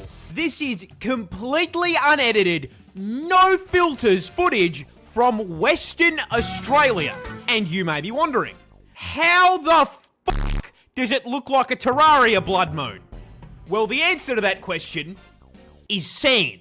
I don't like sand. Here's a fun fact for you. Australia is the world's largest exporter of iron ore. And 96% of that shit is also aluminium. We have a lot of bauxite. Pulled out of the ground in Western Australia. And the reason we excavate whole chunks there is because the place is sitting on 55 billion, with a B, tons of ore. The whole state is basically just a desert biome covered in iron farms. And that iron isn't just found at Y11. No, there is actual fucking rust in the dirt and sand, which tints the whole desert red. And that red sand is why WA looks like fucking Caled. See, as if the animals trying to kill us wasn't enough. God has done a little trolling and spawned a tropical cyclone on WA's coastline.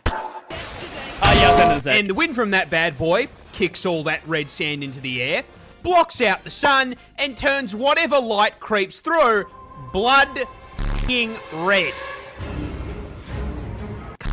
Genuinely thought this was Armageddon, but it is just sand sending us to the tomato dimension. No! Yep. Welcome to fucking Australia. Here you go. Here's that video if you want to give it a like. We've seen Parza stuff a number of times on this channel. Great videos. Very, very fun.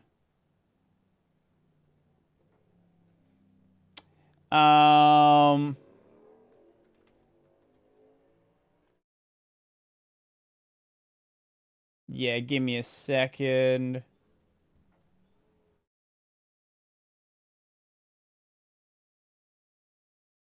Sure, there we go. Okay. Australia isn't real? Yeah. Oh, we're still muted. Yeah, there's definitely something to that. Horse dance, huh? Maybe I'll give it a Sometimes shot. we have bushfires over Christmas. That's not an uncommon thing. Yeah.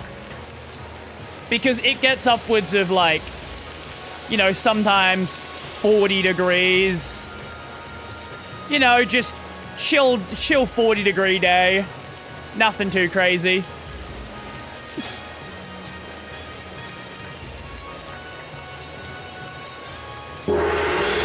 I love that sound. I think it is getting slightly slower.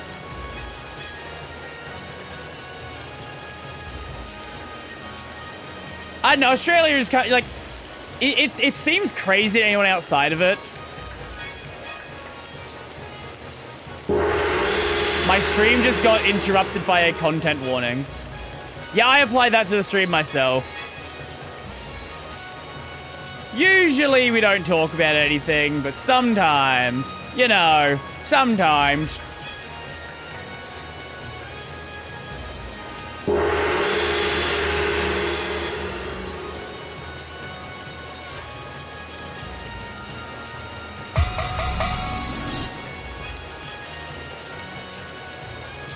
Red Aussie Sky is a mature conversation for adults. True. Should I keep going? No, let's go to the... Maybe later. Let's do a bit of the 1-inch punching. And then I guess we'll do the combat? 1-inch punch. 1-inch punch. Maybe I'll give it a shot.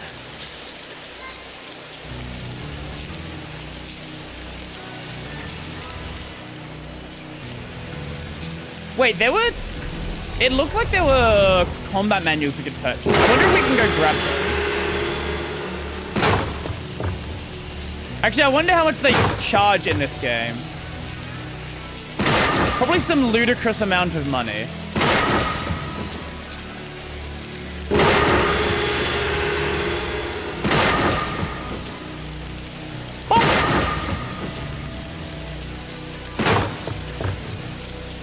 This stream is rated R for red.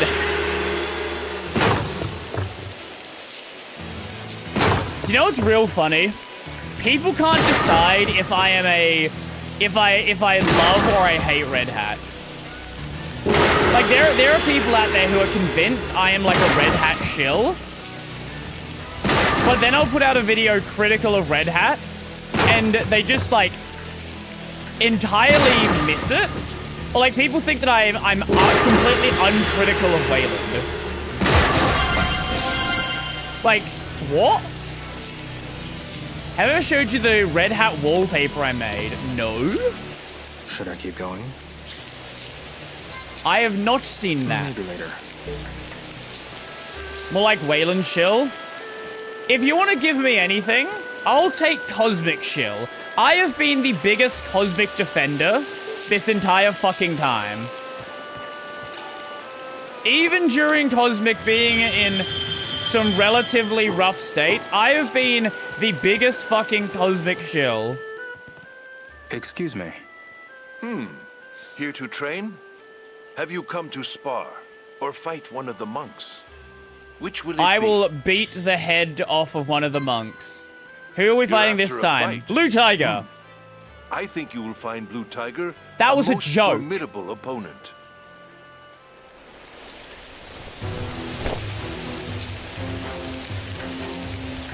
Give me one second.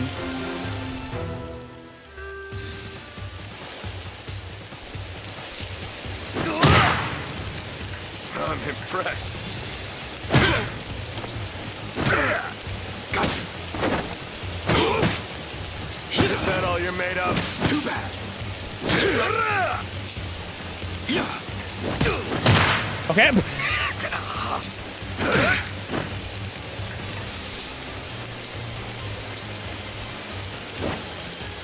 What was that? Try this. Gotcha. Okay. I'm impressed. There we go. Well done. You defeated Blue Tiger. Your rank rises without objection. Thank you. But this is not the end. Far This from is the end. This is the end. You're not alone in this, my friend. This is the end. This is the end. This is the end. What did you send? Oh, the wallpaper? Where is it?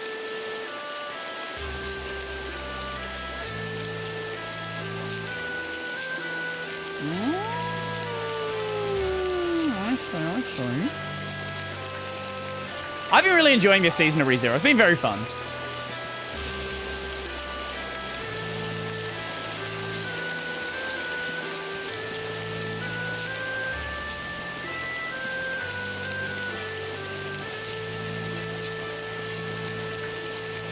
I read part of an ancient Wayland drama thread, and someone mentioned you there and said you were a terrible person. Then someone on the other side was like, but Brody's the other side's terrible shill.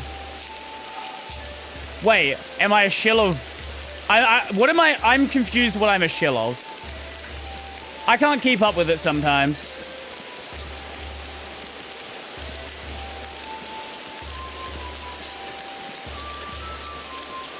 Like, some days of the week, I'm a Wayland shill. Some days of the week, I'm an X11 shill. Apparently I'm an X11 shill now. That's news to me.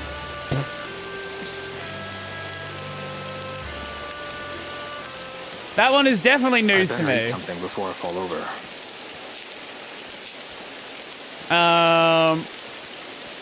Okay, where even is the shop located?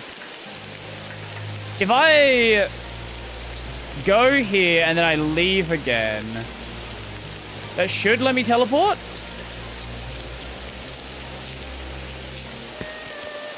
Two sides. We're kind of arguing which side to credit and blame your existence to. No, that is kind of funny. It's almost like I have nuanced takes on software. That surely couldn't be the case, though. No, there's no way that's the case.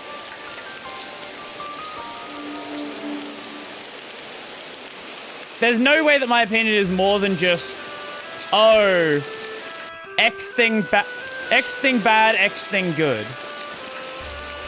Surely not. There's no way that could happen.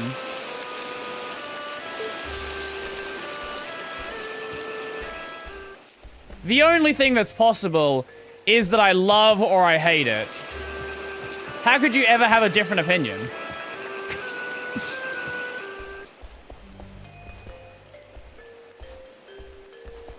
I don't know how System 76 because this is like the second time now that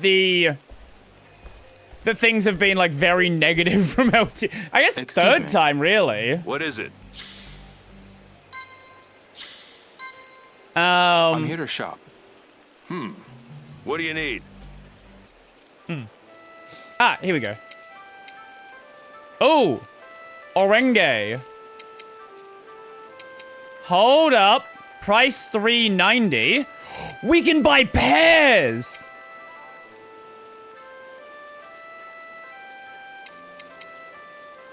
Why can we buy frogs and vases? Wait. 9 garlic.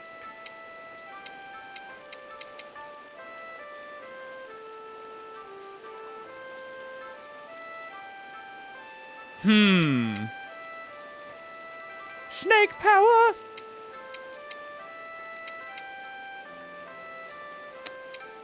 Fuck, I don't remember how much, I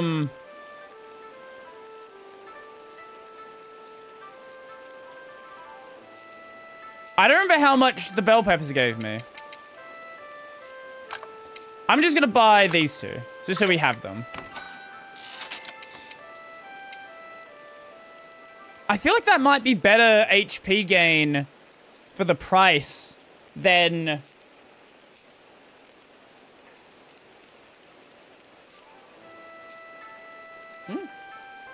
The package.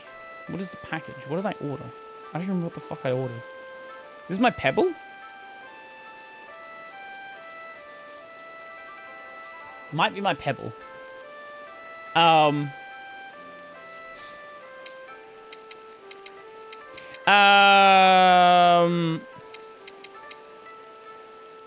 Finished? Yes. If we now go to the skill books...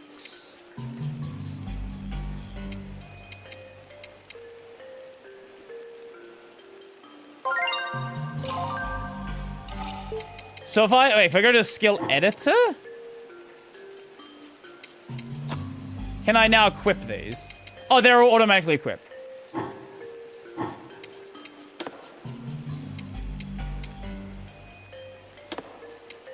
Oh, so you can trade some of these things for skill books. Ah.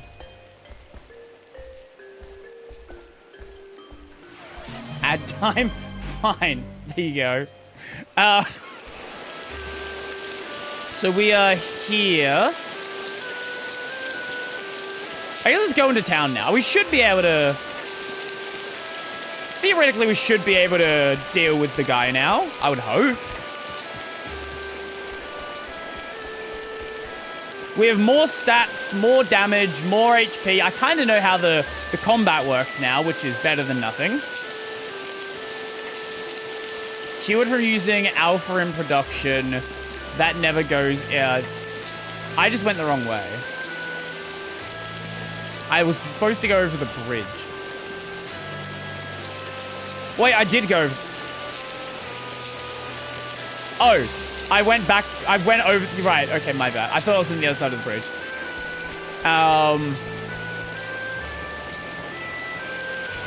Wait, by the way, Brody, do you know that Noctalia said quick shell bad, they now have an alpha in C++? No, I did not know that. Wait, so are they still using Qt?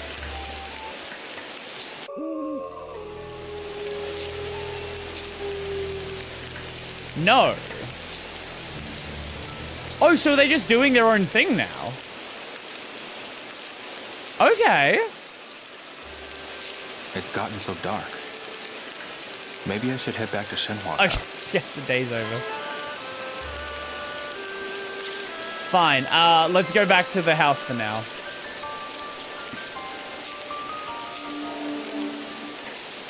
Yeah, I've not heard about that. Noctalia. Noctalia shell.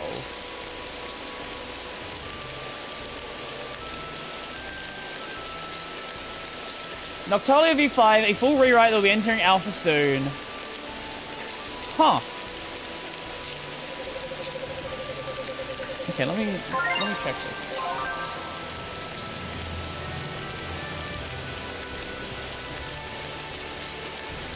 Some total control and long-term stability.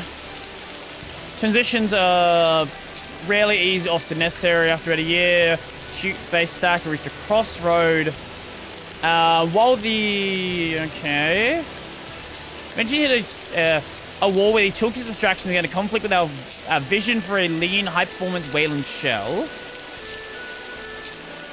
When you build a general-purpose UI toolkit, you inherit its assumptions. Sure. Memory usage out of hand, 300 megabytes of memory per monitor.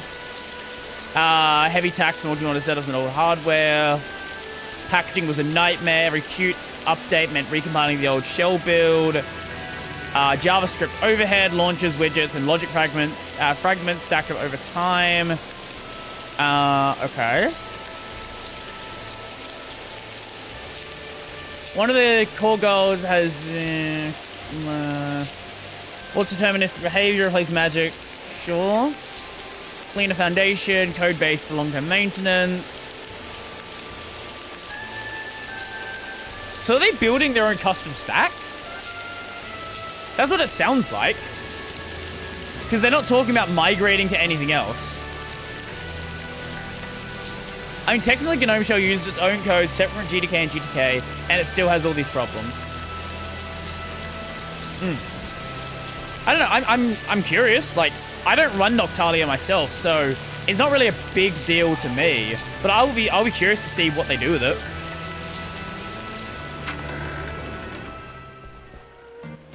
Welcome back. What have I done today? Thanks. Nothing.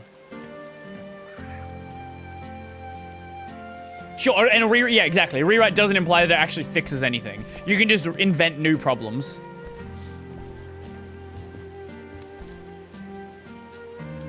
Which I would honestly expect from a team that is not familiar in writing a UA toolkit, right? Like going from QML to your entire own stack is like that's not like that skill isn't exactly transferable. It gets really quiet at night, doesn't it? So I'd be curious to see how it goes. I don't know if any of the team has any like toolkit development experience. You shouldn't go out after dark. Good point. There aren't any streetlights out here either. Everyone turns in early too. Well, aside from Sunset Hill, it's always busy out there. Really? What's the attraction out there? The bars that open up at night. There are bars in the village? Sure are. So far, Tess says gains. Go to drink and talk. But if it's not hitting the same feature set, do you want to go see it for yourself? Okay, I'll check it out. I'll go with you when you do. You will? All right. Say, Leo. Yeah? Tell me about where you were born. Tell me about you Japan. Want to know about Yokosuka? If that's where you were born, then yes. Yeah, I was born there. What's it like? Port City. It's a port city. Oh? Oh. So there's a big river like the Lijiang running through it? No, not a river. The city faces the sea. Wow. Wow. Have you never seen the ocean? Never. Really? I'd love to see it someday. You should. I'd like to see the view from Yokosuka. Other one? If I get a chance to see the ocean, I mean. Well, I hope you do. Me or are you too. talking about another one?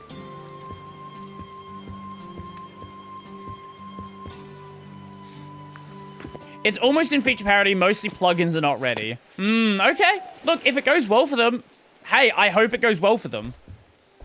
I am not going to tell them to, like, not do it. If it is going well, like, more power to you. Absolutely.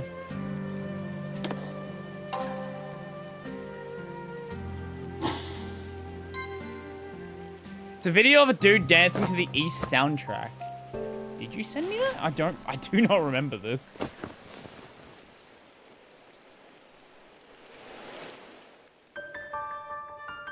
Oh, is that what that was? I didn't even click on it. Oh, it's from Monstrum Nox. I have not played Monstrum Nox.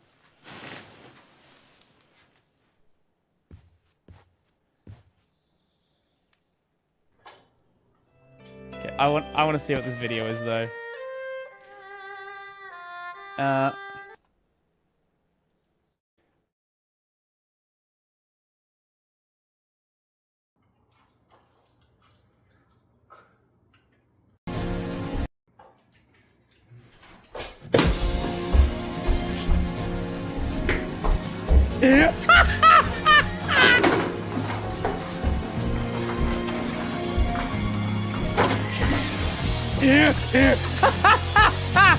What is this?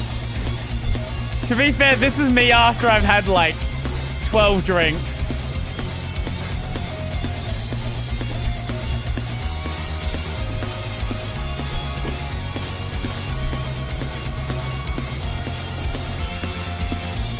What is this video?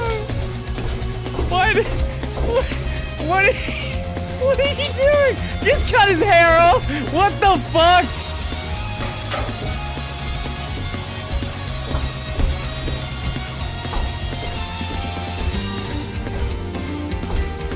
Is he in an apartment? I feel bad for his fucking neighbors if he is.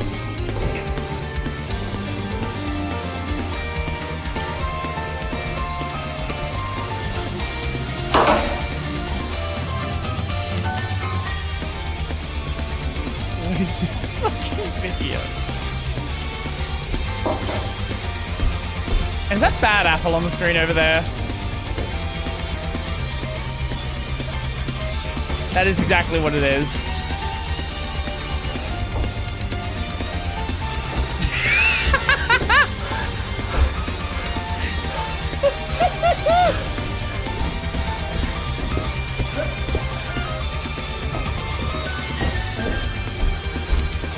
What? How?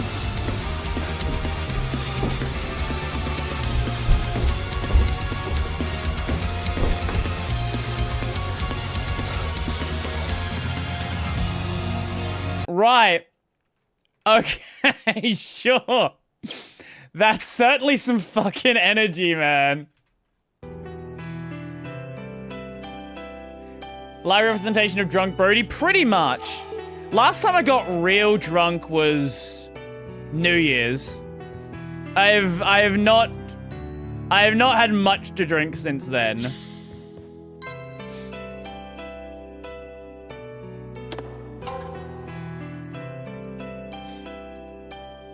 Unregistered bandy. That was early 2000 YouTube. Agreed. Very agreed. Okay, let us proceed. I will say there are shots of this game where it doesn't look terrible. I would almost argue there are shots of this game where it might actually look good.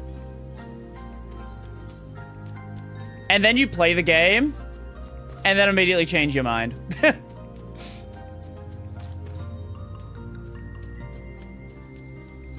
Okay, so things don't grow back after 1 day by the look of it.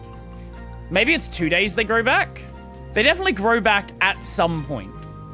There's obviously a gap there. Dior, why are you like this?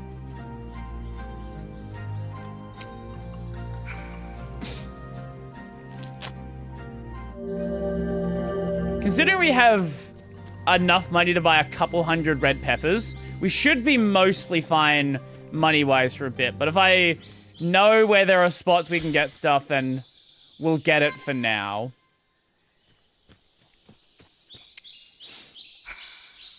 I do kind of miss the vibe you got with early YouTube videos. Back before there was like anything in it.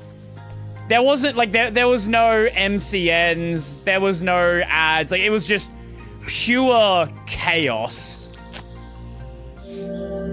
Kind of like, you know, early Vine, right?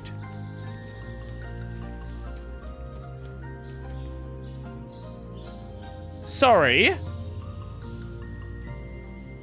Is that an alcohol fire? Why is the grass doing that?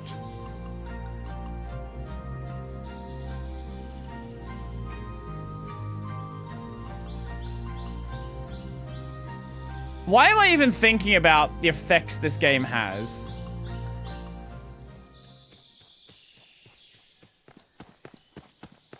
Nothing I see is going to explain it. This game just does whatever the fuck it wants half the time. I think it's just like I feel like that's a buggy shader.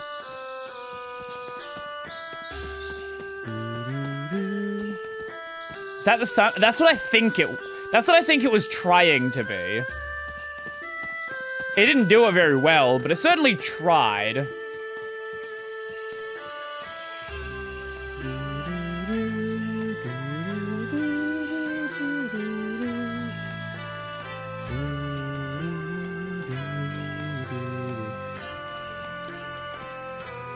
Why is the grass reflective? It rained yesterday. Yeah. Oh, going back to the LTT video. Did you see the shot under Elijah's desk? Zero cable management. Now, people talk about, oh, cable management. Elijah's desk was the representation of what a normal person does. Most people are not cable managing. Most people have a section under their desk which is just as bad, because if it's not in your way, if you're not touching it, if you don't have to look at it, it's not real.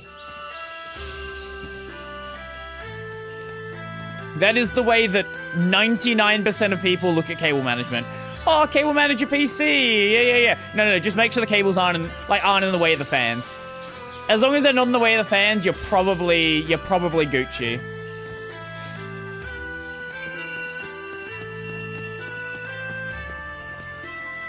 Did you see the video of Elijah realizing that Bob Ross was actually dead and not streaming on Twitch?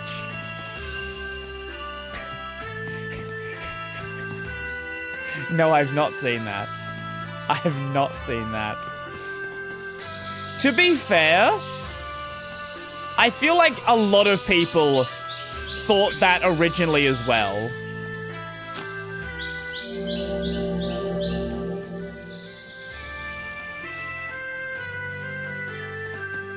I feel like that's not an uncommon thing for people to have thought. Ascender's first react? Okay, sure. Back around this way? It's very short. Okay, maybe I won't clip it, but I'll check it out for the react.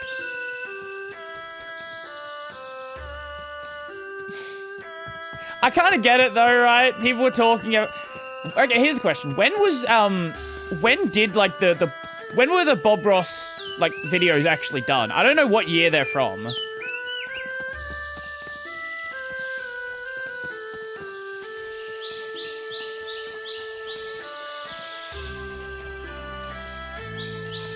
Because obviously people started talking about them.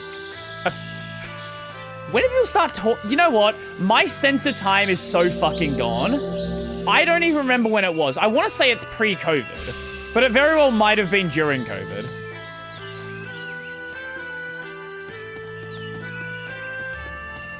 But I don't know when the videos actually got recorded.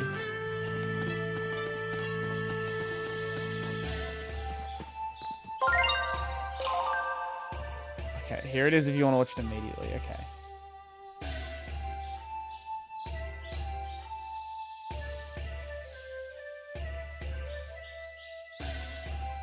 Uh, 83 to 94. When did people start, like, streaming them on Twitch? Yeah, go for it, Elijah. On to our next auction. Another Bob Ross mouse pad, retailing for about $30. This is a beautiful mountain scene. It's 900 millimeters by 400, and it's 3 millimeters thick. Oh, look how pretty it is. Got happy little trees. That's a Bob Ross reference. I watched Bob Ross only because he was like cool for 2 weeks on Twitch. Okay, bye. Bob Ross was on Twitch? What? Did you not know that? That was like why he blew up. Like, well, I mean, he blew up a long time ago, but like, but like, you know, he's not alive, right? No, don't do that, because that's gonna make me look like the bad guy. Yeah, Anyways, yeah, he is. Several years ago, He's dead, yeah.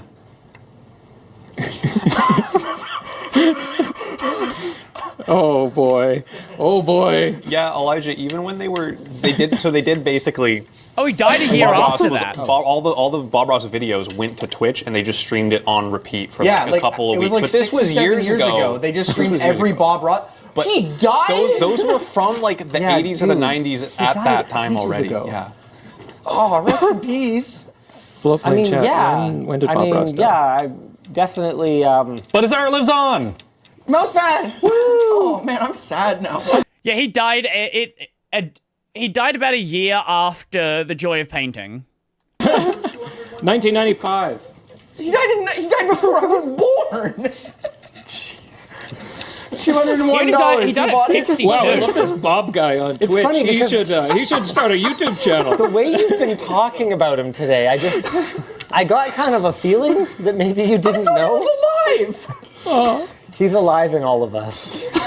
Oh, yeah. In all seriousness, though, there's been a whole lot of, like, between his estate and, like, his business partners and his family and stuff, I do wonder who's profiting from this. Thankfully, BC Children's today, but... I'm actually just torn. Yeah, it's kind of complicated from the last time I went down the rabbit hole. Anywho, yeah, so poor Elijah just lost a friend. I thought he was a really good Twitch streamer. Yeah, your bits aren't going to Bob. I'm sorry. I was trying to control. Oh, I'm upset now. I'm actually upset. What do the kids say? Oof level... Oof level bussin'. Yeah, bussin'. Bob Ross on fleek. No, they don't say that. That is... I get it, though. A lot of people kind of thought the same thing. He's not alone in that.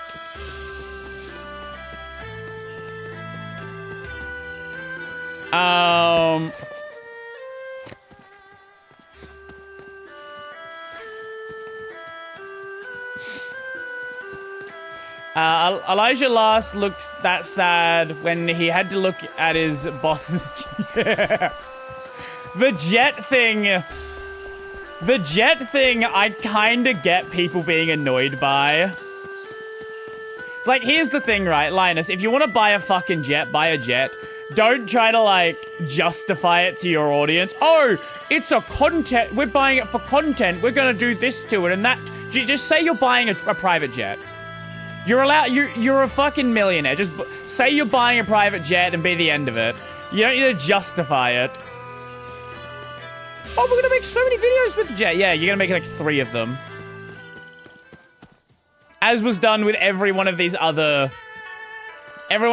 projects that Linus decided he was gonna take on. Or by Linus decided he was gonna take on. Linus decided that his employees were gonna take on.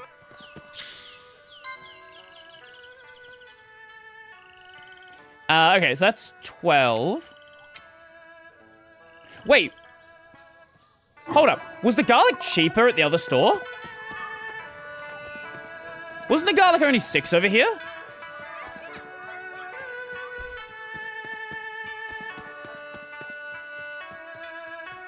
Hold the phone.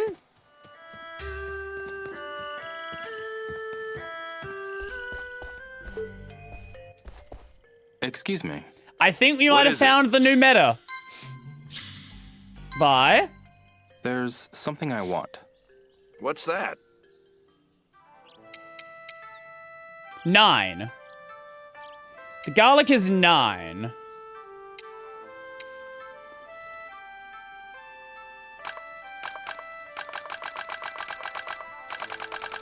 Oh, changed your mind? Why does it auto-cancel when I press B? Why did you do that? Excuse me. Game. What is it? Why the fuck would you do that? There's something I want. What's that? Buy the garlic. Unless there's... That's 180. That's 270. No, garlic. We are back to garlic being the most optimal food. Let's go! Finished? Yes. Okay, I guess we're buying garlic from the shop outside of town, and that's how we're gonna sustain ourselves. We just munch on garlic all day. Surely no one's gonna hate us for that.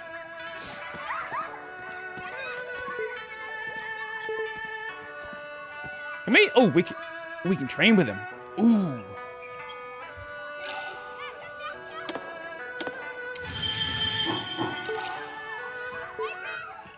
Hi, Zushong. Good timing, bud. Not just any garlic, black garlic. Is that different from regular garlic? Let's spar. Why is he dressed like Shrek? We've established this in previous times of seeing him. We still don't know. Holy!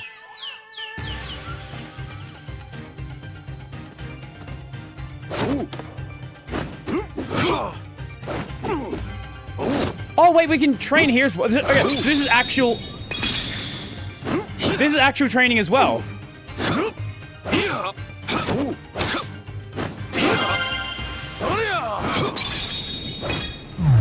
Oh, fuck that up.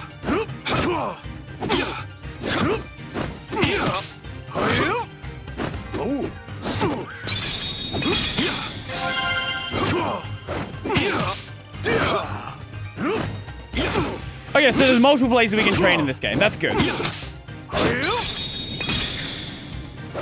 Okay, now I'm starting to understand how the combat system works. Okay.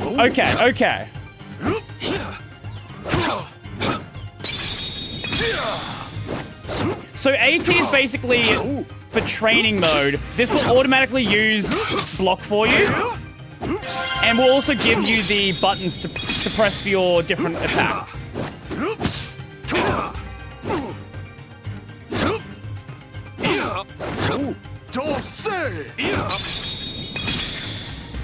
And then, when you're in training mode as well, it also gives you those moments where it gives you the prompt to press it. If you do it with the prompt, you get bonus XP.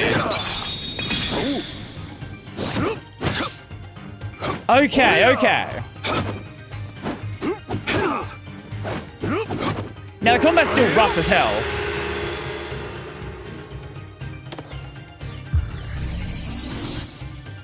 But even so. Thanks for that. Well, how's it feel? Pretty nice to train with a master like me, isn't it? Sure. Sure. Come by anytime. I'm always up for a fight. Well, let's go fight the guy we're supposed to go fight. Theoretically, we should be able to do this now. Are you fine, new Linux users trying to use DaVinci as it is, or would you rather the Linux version not exist how bad it is?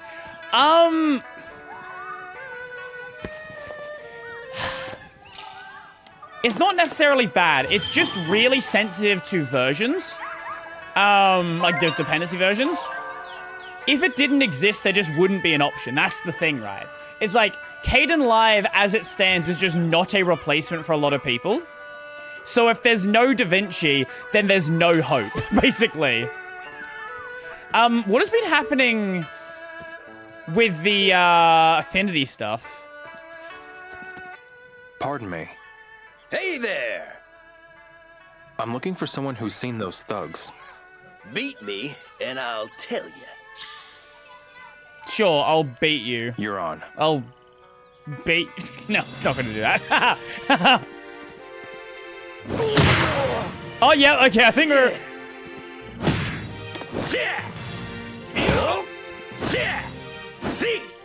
I think we're a little bit stronger this time. Take this!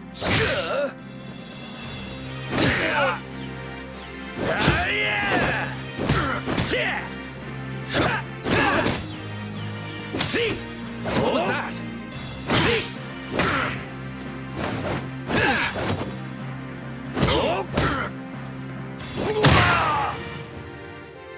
You're strong.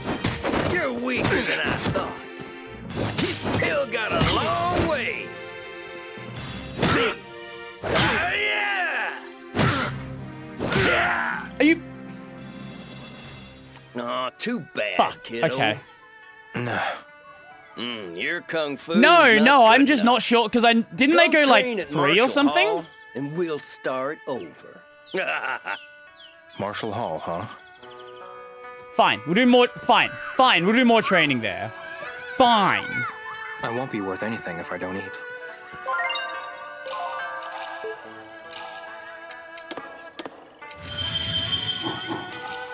Like, my understanding is Affinity was in a relatively healthy state.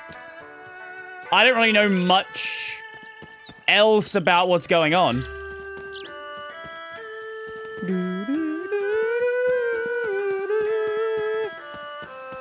I probably could have won that fight if I wasn't stupid. But it'll also be easier to win if we have some more going on.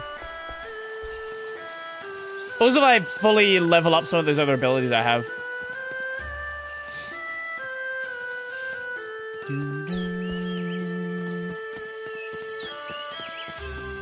Question is, how bad does the combat get at some points later in the game? Horse dance, huh? Maybe I'll give it a shot. Fine, we'll do horse. Been looking at printers with scanner combos that work on Linux. So far, only Brother and Canon provide official Linux packages for their laser jets. Things should be relatively good nowadays with IP printers. Now, I've never been much of a printing guy, but my understanding is you should be in a relatively good state. You should just be able to use stuff. IP, Internet Protocol.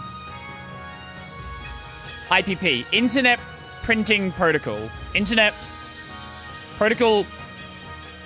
Internet Printing Protocol. Yeah, that one. Basically, printers that work over the network, which is pretty much every printer now. The reason why it's like that is because people want to be able to print from iPhones, and Apple has... This is actually a funny thing. Whilst we might talk shit about Apple actually has led to a lot of things being sensibly standardized because they want things to work on iPhones as well.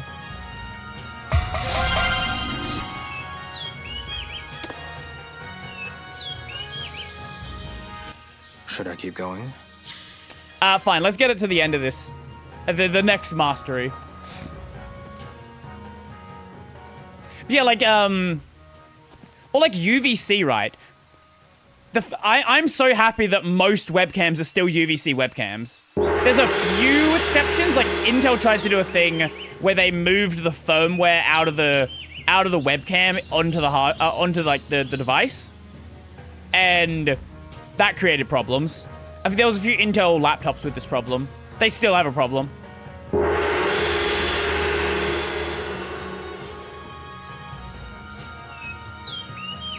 But most cameras are fine. Most capture cards are fine as well, which is nice.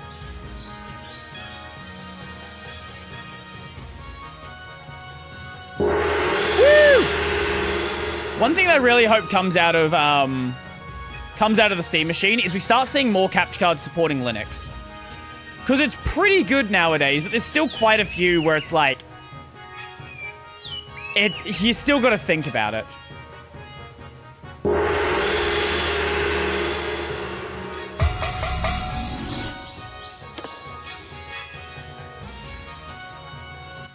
Maybe I'll practice some more. Watching a stream on Flight New Achievement. Watching a stream... Flight New... What does that mean? Excuse me. Excuse me. Here to train? I am here to train. Have you come to spar? Or fight We will one of the spar monks? first, and then we'll fight a Which monk. will it be? I have the perfect sparring partner. Because we still have that for other you. move I've not tried yet. This is Red Tiger. You may start immediately. Oh, there's missing comma. Okay, okay.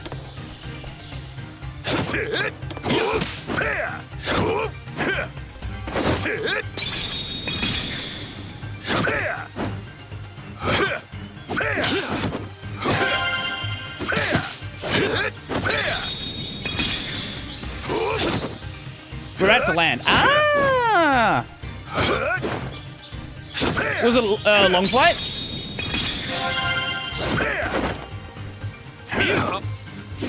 When was the last time I was even on a plane? I actually don't remember. I reckon when I was probably a kid.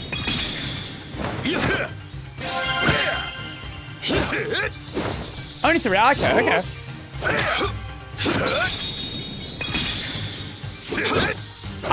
You've never been on a plane? I wouldn't say it's a fun experience, but it's an experience. Granted, I don't know what modern planes are like. I don't know what amenities now exist. Because like when I was on a plane last, like free Wi-Fi wasn't a standard thing back then. So I have no idea like what even you get on a modern plane. If you want to ask about planes, ask Neil. He goes on too many of them.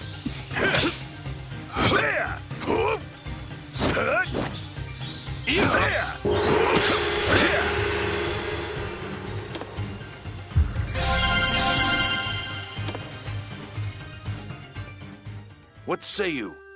Will you keep going? We are going to fight the next guy. Come back anytime. I'll be waiting. Assuming we can. Excuse me. Have you come? Which will it? Fight! Gotta eat the fucking food first.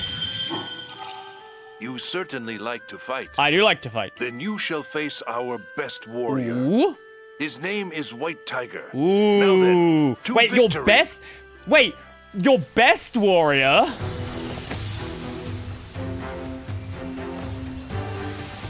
I wonder what the deal is after this. Maybe you don't find any better fighters until you go into town.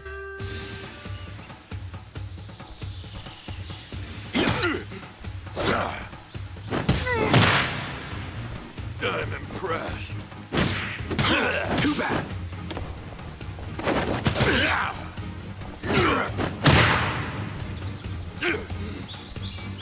Is that all you're made of? Not a chance.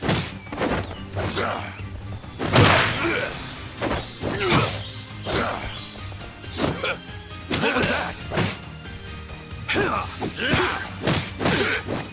There we go.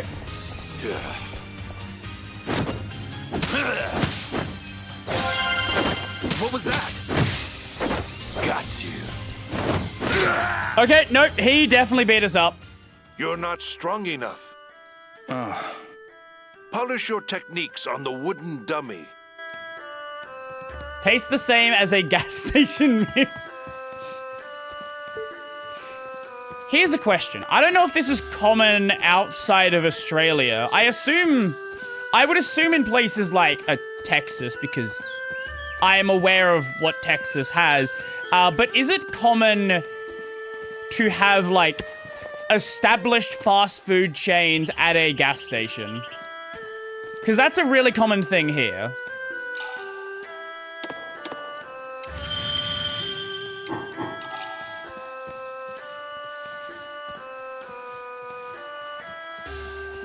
Like, you'll go to a gas station and there'll just be a Subway there. Or there'll be a McDonald's.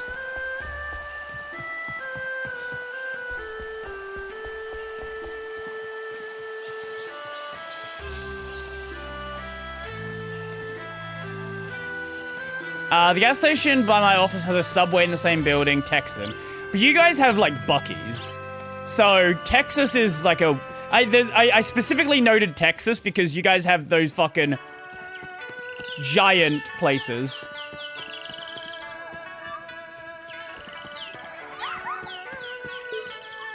If you're a gas station like that, not common. Okay, okay. The chain have their separate buildings, but always close to a shopping center, at least in the EU. Okay, okay. Pardon me. Hey there! I'm looking for someone who's seen those thugs. Beat me, and I'll tell you. Okay, now we should be able to fight him. You're on. Hopefully.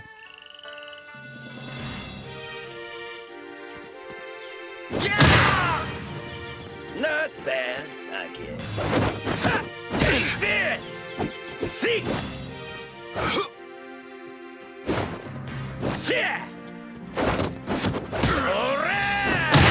Okay.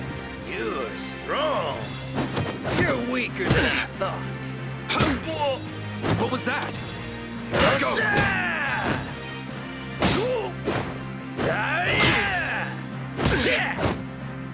There we go. Much better that time. You're pretty good. Not yet. Okay, I think I can recall some things now. I don't know about the States, but in my country, it is usually inside the marts that there's that's next to gas stations. Right? Okay. Who saw the thugs?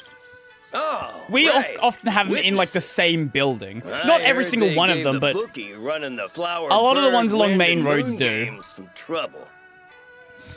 Where can I find this person? I've only seen him when out drinking. Have no idea where he'd be now. Oh, really? Okay, progress. Find the flower.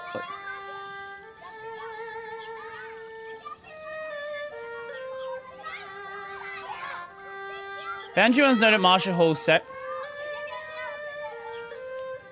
Same as Black if I can beat him. Thugs had it in for the bookie of the flower, wind, and moon. Find the flower, bird, wind, and moon bookie. Is that one guy, or are you saying 3 different guys?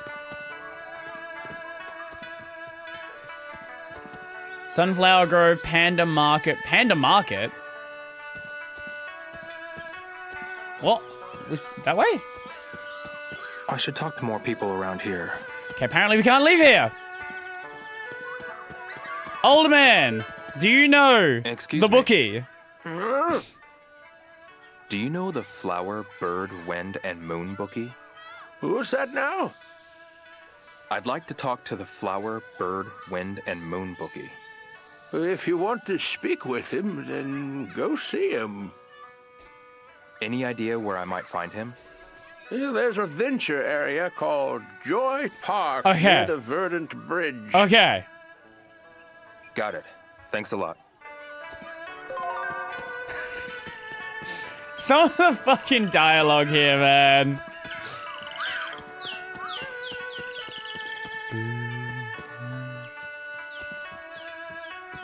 This game isn't bad because the dialogue's bad because there's no forklifts. True!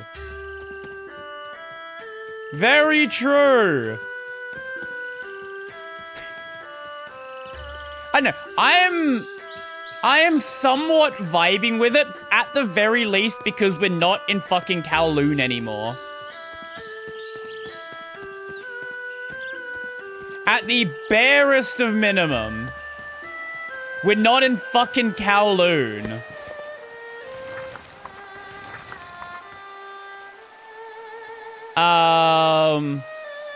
Okay, so... Oh, is that Joy Park up there?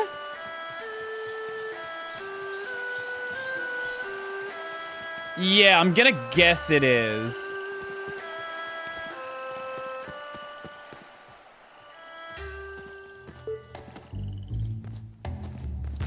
Step right up for a lucky hit. The bookie is... Wait, what the fuck is this?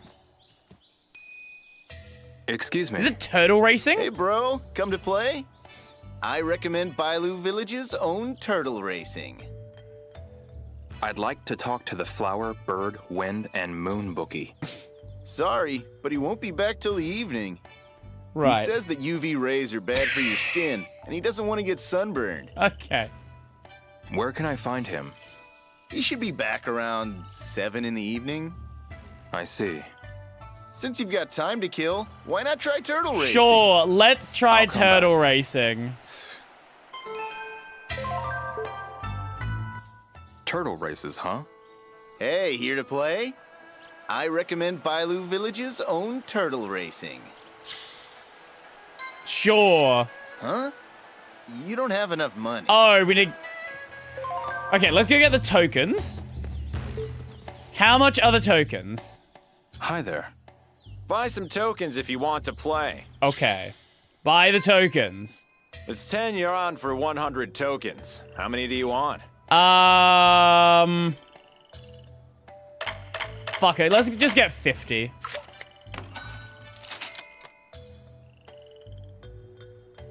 Thank you. Alright, spend 50, You can I exchange meant. tokens for prizes, so be sure to head to the prize exchange after. Okay. You can then take your prizes to the pawn shop and sell them. So more tokens means more money. This seems like a loophole for Good luck out gambling. there.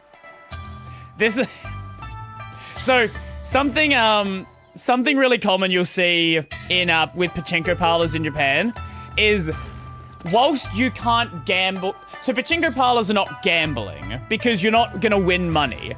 However, there is just conveniently a store right next to the pachinko parlor that will purchase the steel balls. You're not gambling, though. Nope. Nope. Nope. Not at all. Nope. It wouldn't happen. You'd never gamble. Come on now, give this a shot. Turtle races, huh? Hey, here to play? I recommend Bailu Village's own turtle racing. Okay. How much will you put down? Let's put down, 50. 50's the minimum bet. Okay, sure, we'll put 50 down. Which turtle will it be? This is the only way to get rich quick in Bailu.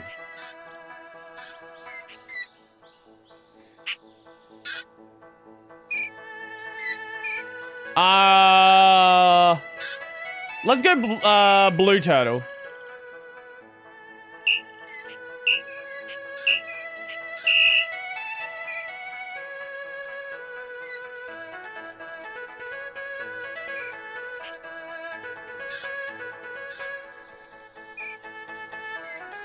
Oh, we gotta actually press the button ourselves. You know, so you actually, wait, so this actually does require skill.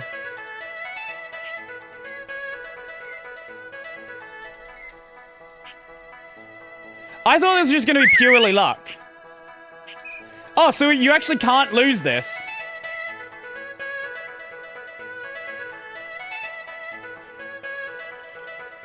Unless some of the turtles, for some reason, like, just become insanely cracked.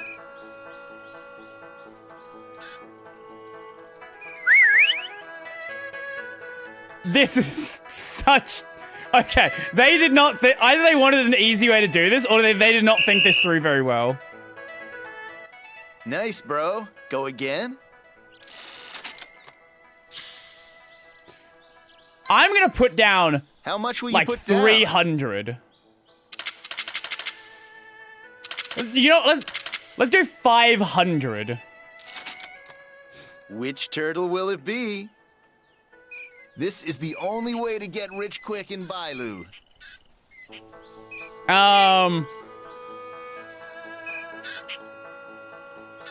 Let's go red this time, because red is speed.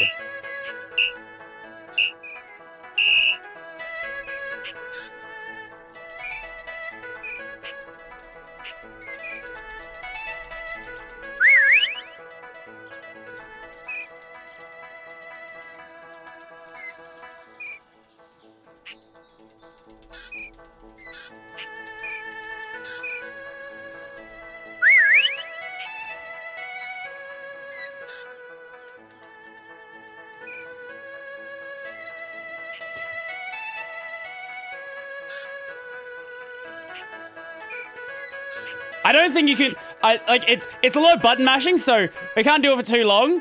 But you really can't lose this if you can button mash.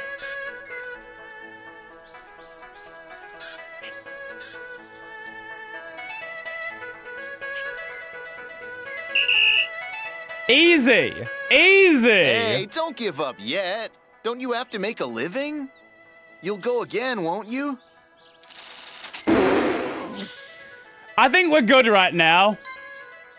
I'll come back. So you could just dump down ludicrous amounts of money on that and just walk out with everything straight away.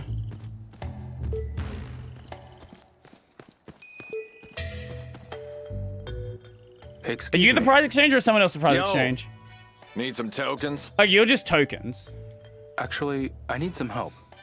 I'd like to talk to the flower, bird, wind, Familiar and moon motion. bookie. Shut up. Yeah, Shut sorry, up. bud. Haven't seen him. I'd tell you to come earlier, but we all operate on bookie time. When do you expect him? He usually shows up at 7 p.m. Got it. Thanks a lot. I think what we'll do next time is just dump fucking 2K on it and then get everything immediately. Where is the prize exchange?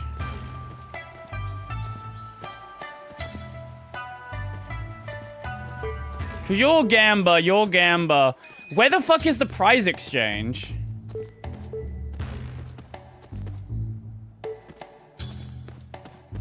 Is that like in town or something?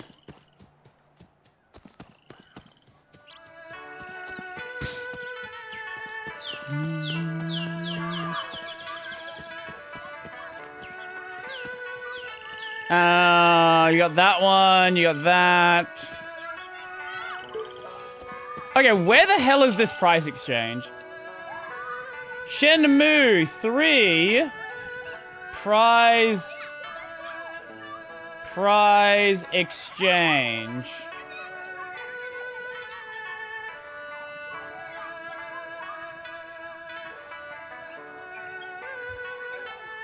It is located in the Panda Market. Can we get there? Because I think we've discovered the infinite money glitch, if we Maybe can. I'll talk to a few folks around here. No, we cannot right now.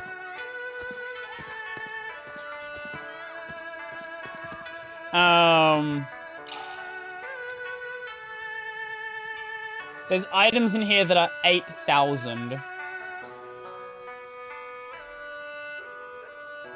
Best value.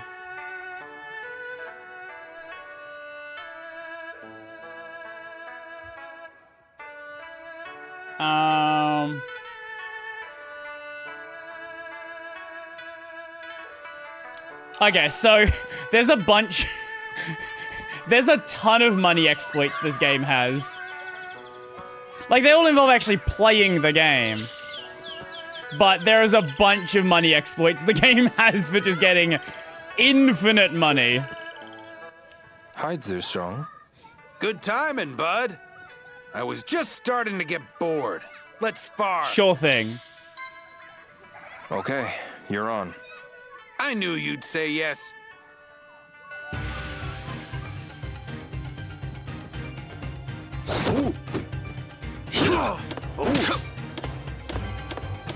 Oh, that one. No. That one, that's what I was looking for. Ground kick. Dorsey! Dorsey!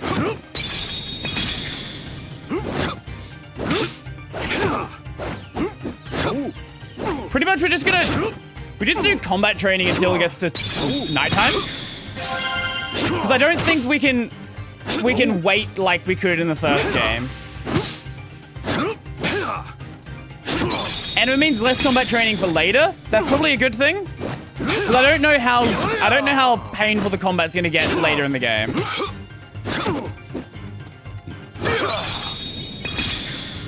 Oh!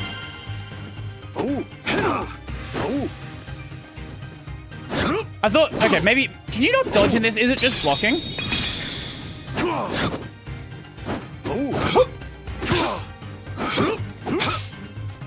Now, can we master these moves? Are they all, because it said like you can only equip them if they're mastered, but if we get to like the end of level 10, does that like fully master it or something? Does it turn into a new thing?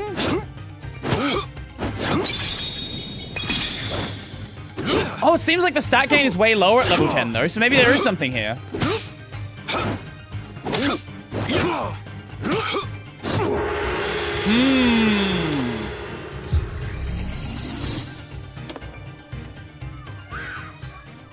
Thanks for that. Well, how's it feel? Pretty nice to train with a master like... Come by. Can we just keep going to him? We'll walk away and come back. Haha, wait, maybe? No? No! Okay, we actually have to go to the other place. Okay, that's sad.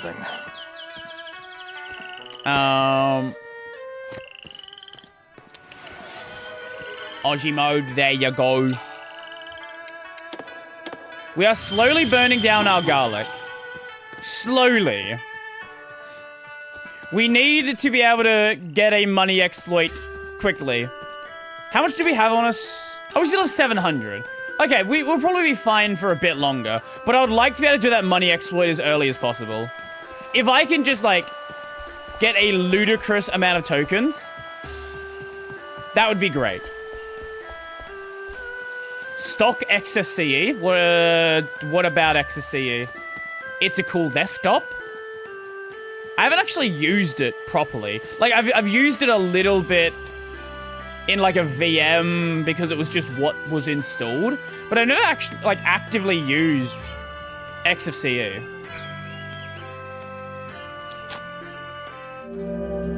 I don't know why. I guess it's just never really appealed to me. Wrong, KDE, the cool desktop. True. Excuse me. Here to train? Yes. Have you come to spar or fight one of I the will monks? say at the very least, which will it be? Is nice that stat gain is faster than the first two games. Because it was rough in the first two games. You would have to spend so long. You may start immediately.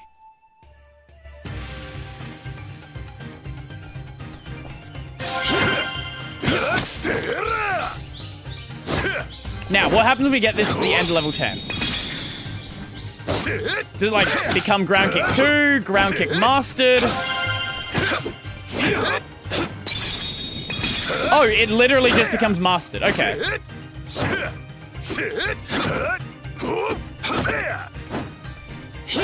The UE5 motion blur is throwing me off, though. Like, I try to just focus on duel, because when the background's also spinning, it's a little much.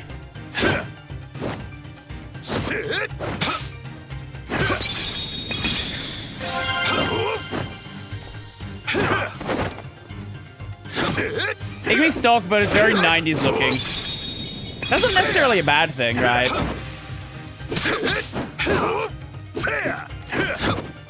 Like, they have a design they're going for, and they've stuck with it.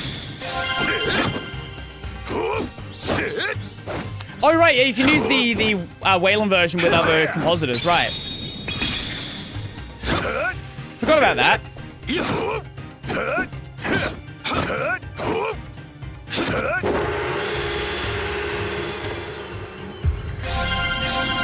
Kung Fu level 9. Do you wish to keep going? Yes. I'm sure I'm just you gonna do. sit here and master all my moves.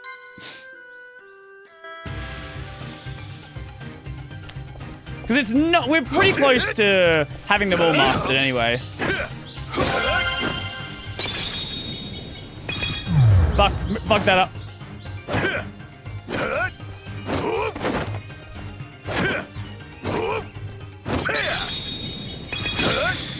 I will say, not having to deal with directional input does make the combat quite a bit smoother than the first two games.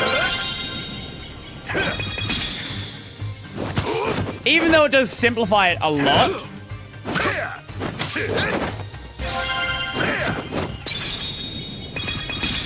And arguably too much, but the combat's always been kind of rough in Shenmue anyway.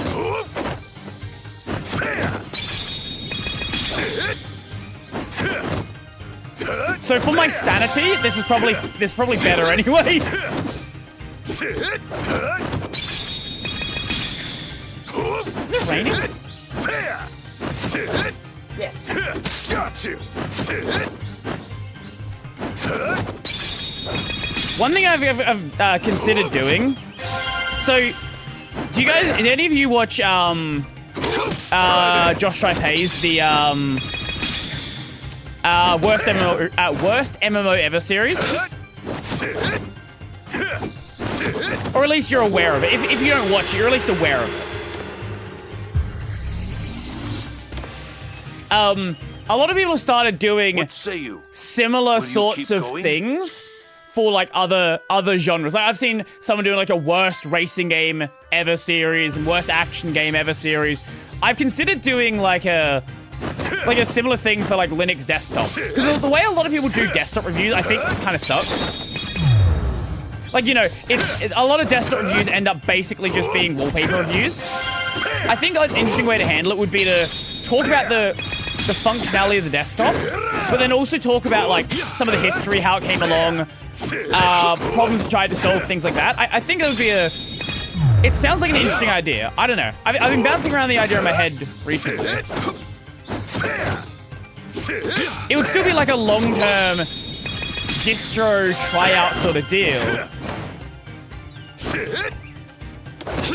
Oh, they all mastered? Oh. But yeah, I've been thinking about it a bit recently.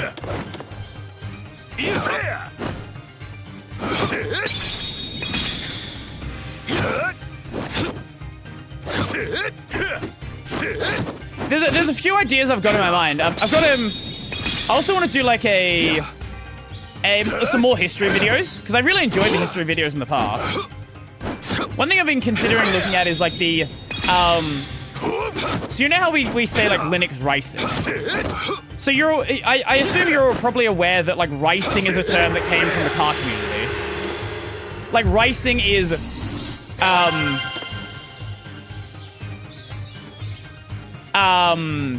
race-inspired. Do you wish to keep going? I'm sure you do. Racing what the fuck does racing meaning? Racing-inspired. What the? Race-inspired cosmetic enhancement. Yes. Come back anytime. I'll be waiting. But one thing I'm curious about is how did that term then get appropriated into Linux? Right? Because we're not doing racing-inspired changes. So why do we say racing still? Maybe I'll give it a shot. Wasn't racing like pejorative for racing cars, but that were overly tuned and often associated with... It's more about... So there's a few conflicting definitions and a few conflicting histories. Some people say it's an insult towards, like Asian car culture. That's something some people will say. But then others will say it is a term that evolved out of the, like, Asian American car culture to describe, like, the kinds of endeavors they're doing. But then other people will say, well, the term has never been used for that. Instead, it's been used for the... Like, a lot of the people you see driving, like, riced-out cars now are going to be, like, 19-year-old white guys who saw Fast and the Furious and, like, I want to put a giant-ass spoiler on my car. So there's definitely, like, a few conflicting definitions and a few conflicting historical usage. I don't think any of them are like, wrong. I think they've all been used in some fashion.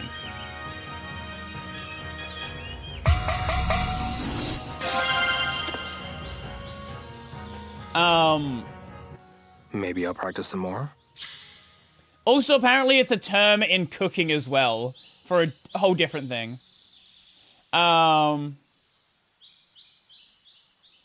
Means to pass food through a food mill or a ricer, so like making cauliflower rice.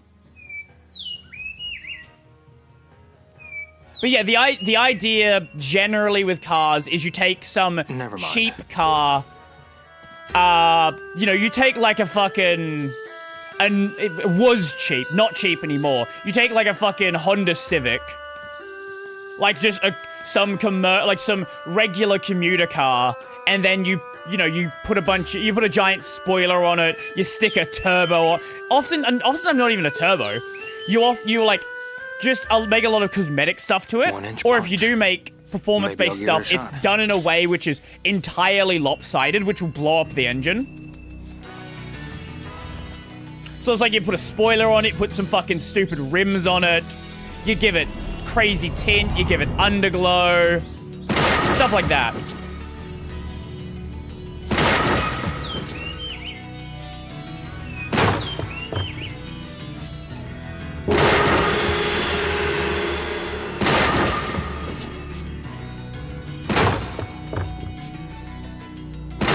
rising due to the part prices are the same as a bag of rice. Do you know how expensive... So, okay, so Japan has a problem right now with rice. They really want... So, Japan... They basically want to purchase their own rice because, firstly, supporting local businesses, but secondly, at least in their mind, Japanese rice is of a higher quality than rice from outside Japan. But local Japanese rice is getting very, very expensive. Like, not, you know, not expensive to the point where you can't buy it, but expensive to the point where, like, it's actually becoming a consideration. Maybe I'll practice some more. I'll save it for later. And this is happening with a lot of things, right? Like, Japan has a lot of economical problems. They have very, relatively cheap property, but very stagnant wages.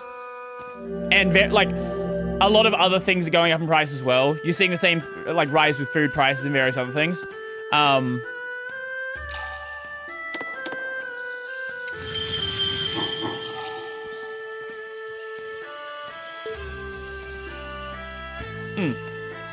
Train. 1-inch punch. 1-inch punch. Maybe I'll give it a shot.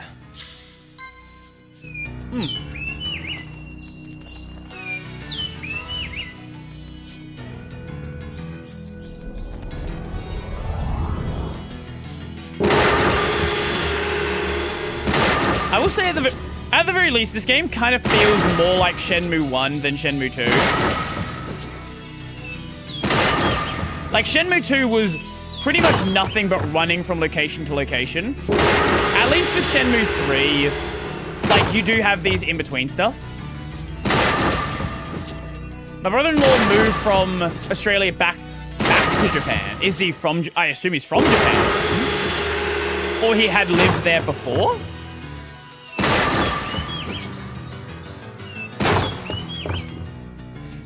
Because the way you worded that makes it sound like he's from Japan. You also have a town of familiar faces, that's true. I believe later in the game we do go to another location. But I'm not fully certain on the context. Because there are screenshots of the game in Hong Kong.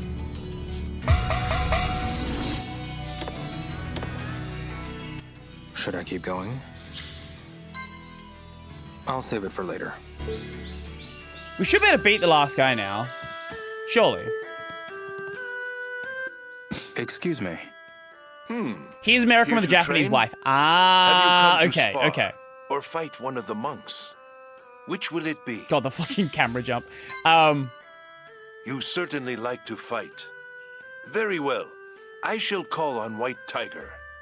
He has been very eager to face you in combat. Okay. I expect this will be a great fight.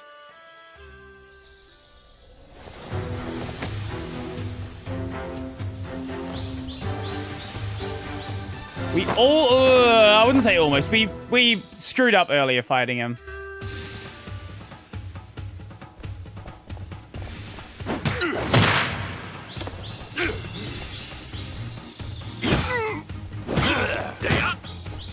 Whoa! Hello! Don't make me laugh.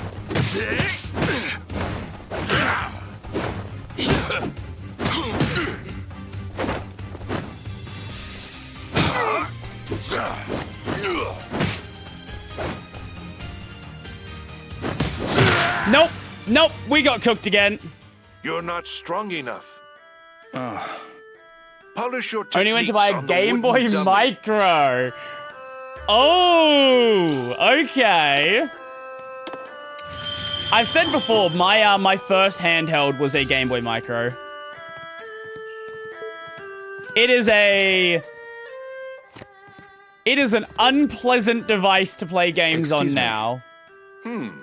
Here to train? Have you come to spar or fight one of the monks? Which will it be? Okay, let's see if we can get him. You certainly like to fight. Very well. I shall call on White Tiger. He has been very eager to face you in... I don't know if we'll be able to beat him, but I'm gonna try. Because the earlier guys weren't too bad. We kind of cooked them.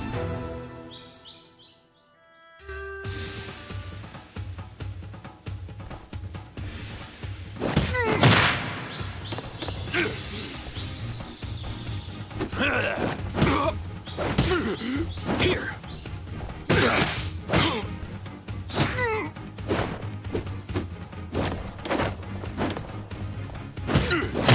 Okay. You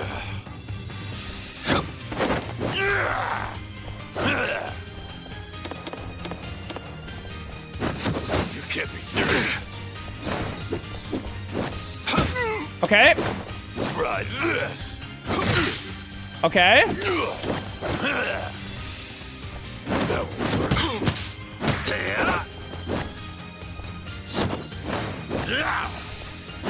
Okay, okay. Oh! Whoop. Too bad. Nope.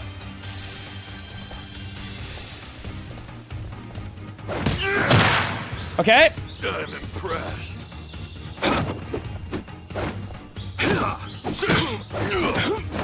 Got you. You can't be serious. No, no, no. No! We were so close! You're not strong enough. Ah! Polish your techniques on the wooden dummy. Oh, we almost had that! Okay, let's try one more time. Excuse me. Here to have you which will it? You certainly like They're to stupid fight. expensive as a collector item. Very well. I shall call on White Tiger. Honestly, I feel bad for anyone who didn't grow up with the games from that era. Because getting into them now, if you want to play on hardware, is just... It's just so fucked.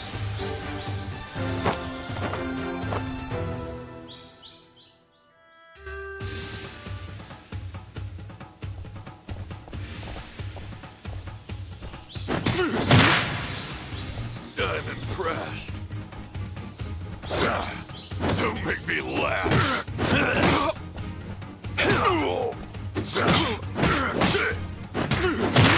Okay.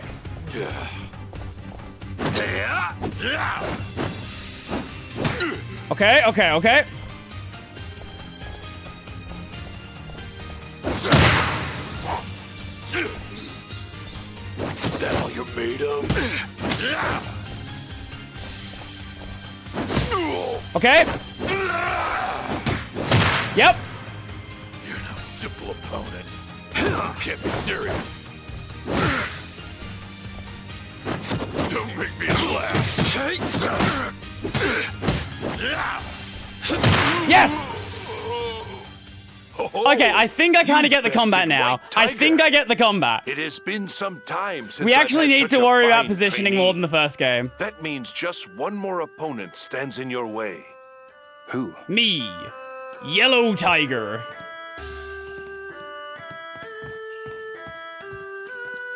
I still don't like the combat, but I kind of get I better it. eat something before I fall over. It makes sense.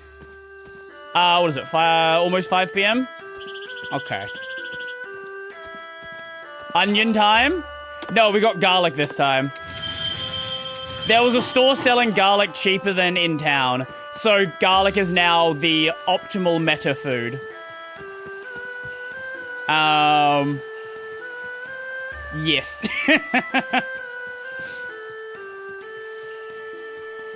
We do need better supply of money, though. I meant garlic, to be fair. Confused sweet here. Understandable, understandable. Well, last time we were eating bell peppers or capsicum or...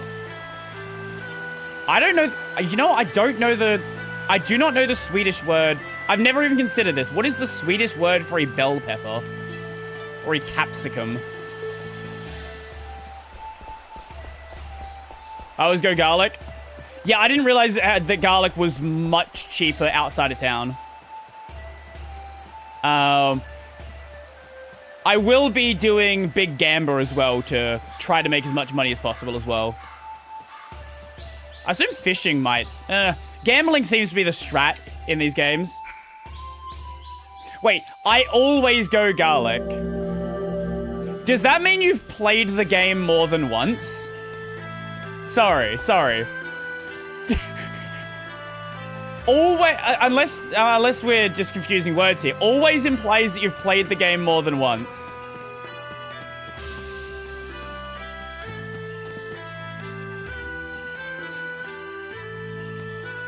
I don't want to admit it, but I'm on the Shenmue 3 defense force. You know what? Okay. I hated the game when I first started playing it.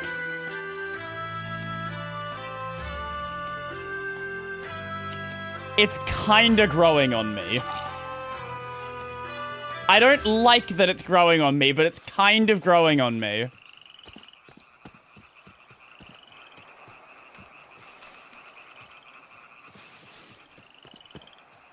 Oh, missed that one. Stockholm Syndrome. We've only been playing for like 5 hours. What do we have sets? I don't have any of these ones. Or the fruit.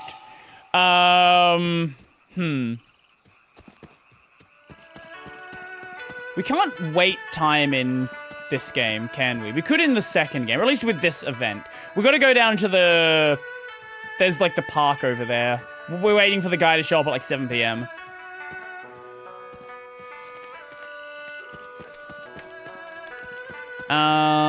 You know what? Let's have a look around here first. Never picking all the flowers again, though. Yeah, as soon as I can get... Let's have a look around here first. As soon as I'm allowed to go up to Panda Park, I will 100% be gambling. We could go and gamble like some of the tokens right now to build up a bigger stock. Go do some turtle racing. Cause I think we're on like 2K right now. Yeah. You know what? Fuck it. Let's do that. Can we save here? Yes, we can save here.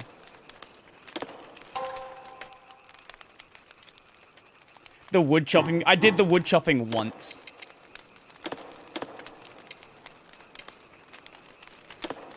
Oh, yeah, okay. So there is a... Only recommended for the hardcore players. We've got it set on normal. Because I don't... you know. Turtle races, huh? I just don't want to. Here to play? I recommend Bailu Village's own turtle race. Okay. How much will you put down? How much can we put down? Is there a limit? Oh my god, there's no limit. Oh, 1,500's the limit. Okay. Okay, so we can't, like, just bet 30,000 tokens.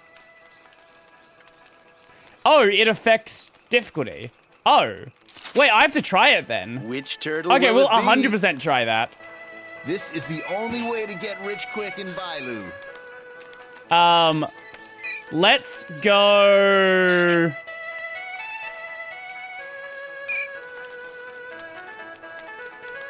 Do the turtles actually matter? We'll just go blue again.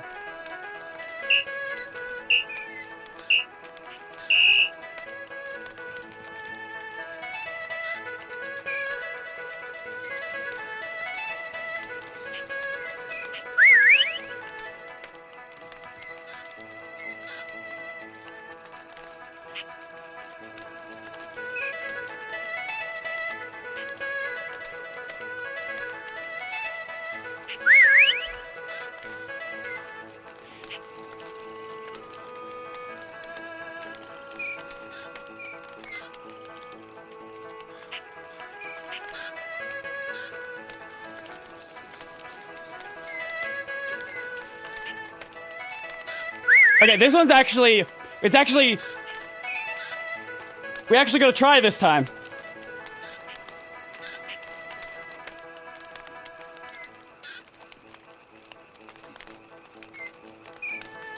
Oh my god, are we gonna lose? No way! We actually lost! Oh man, that was close. We're not doing that. Nope. Have another go? I just quit the game and it didn't quit the game. Nope, we're not gonna lose our tokens. Not gonna happen. Nope. Nope. You quit the game window doesn't stop the game. That's fucking crazy. Nope. Nope, not happening. Okay, apparently it does get harder if you put more tokens in. Okay, I'll keep that in mind.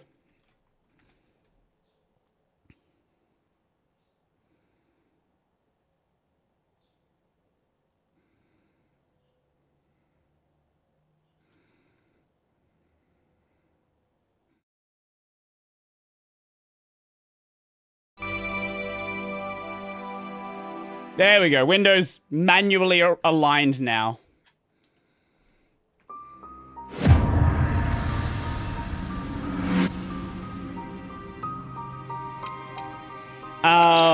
Continue.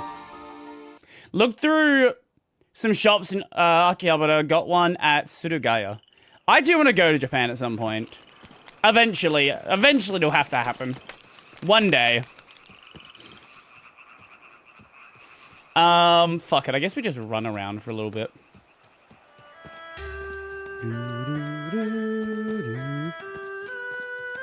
Shenmue D is my favorite in its system.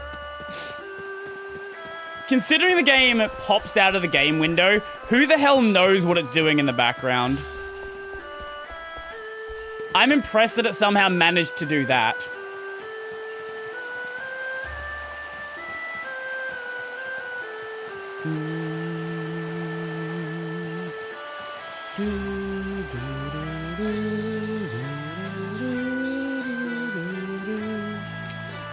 I'm getting an eye for these herbs. Or as the Americans would say, the herbs. Oh, speaking of the herbs, how stupid should things get when we play Stranger Than Heaven? Because I'm thinking of just getting like the dumbest Snoop Dogg weed shirt I can find. Maybe I'll get a weed hat as well. Again, I'll not be able to take that game seriously when Snoop Dogg is on the screen. I am very... Did we just fly through the air? I am very excited for Stranger Than Heaven. Who knows? Who knows what we're going to expect with that one? I think one of the cool things you do see with Japan, though, when it comes to retro hardware, is it's, at least seems from what everything I've heard, relatively easy to get your hands on high-quality hardware. Right? A lot of people sort of have kept their devices in a much better state than some of the stuff you see in the West, right? Like, it's not uncommon to see listings of just, like, it might work, but it's like a very beat-up console.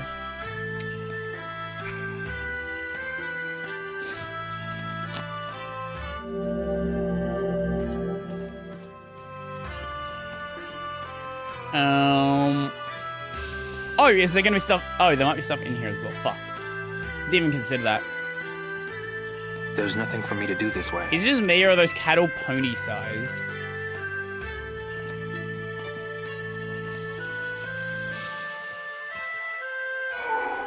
They're a little strange, aren't they?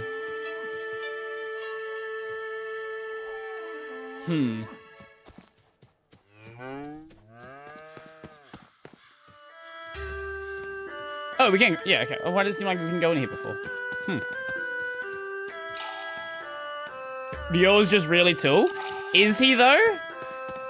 Is he, though? Isn't he about the same height as Shenhua?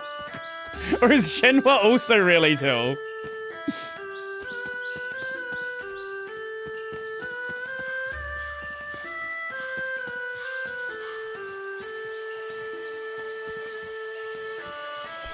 Do you happen to know what the, like, respawn cycle is for these items? Chinese people are known for being very tall. Ah, incredibly. Especially those who live in rural China, who probably don't get that much nutrition. I think by the time we run back, it should be about 7 p.m. Theoretically.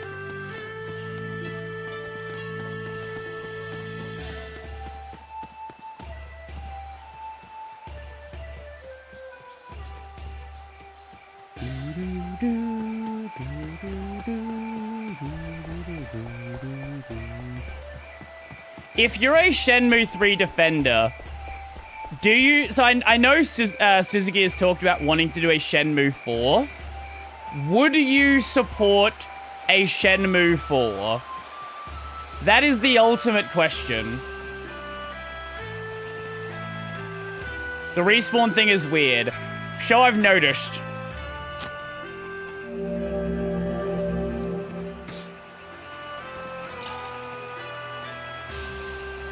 I swear some reappear, but 99% don't. Is there like possibly a set of spawn locations? Because that would make sense. Because there's the herbal map. Which is a relatively confusing map.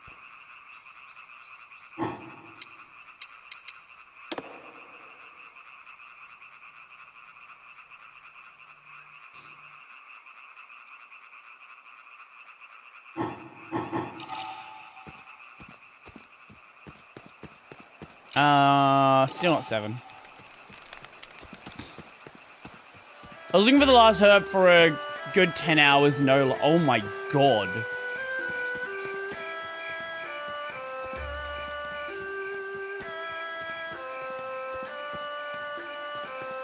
Okay, you know what? I will say there is something about the early night vibe. I have my criticisms for the game, but I will say this is a pretty shot. Fuck, this game is getting me. This game is I'm actually being drawn in. By the end of this game, I'm gonna be fucking donating to the next Kickstarter.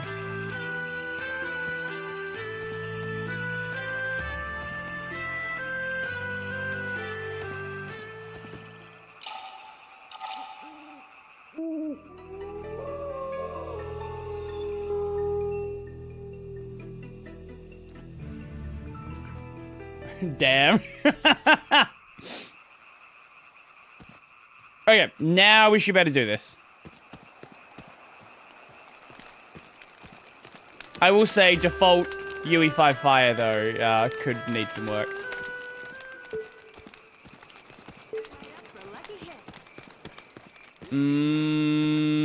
Guy's not here. Excuse me. Yo! Need some tokens? Yo! I need a favor.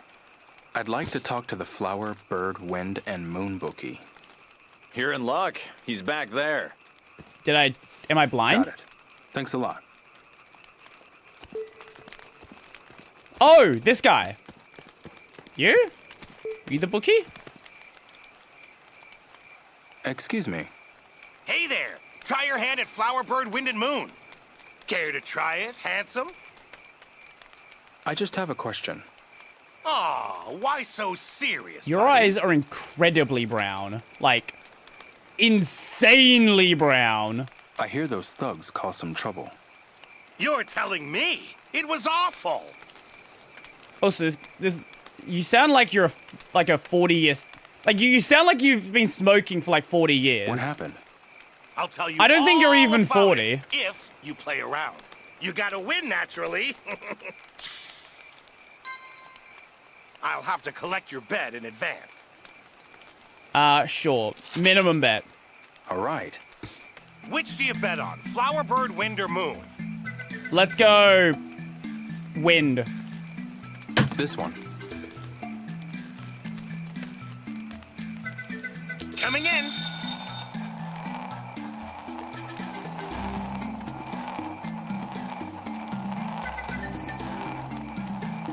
Oh!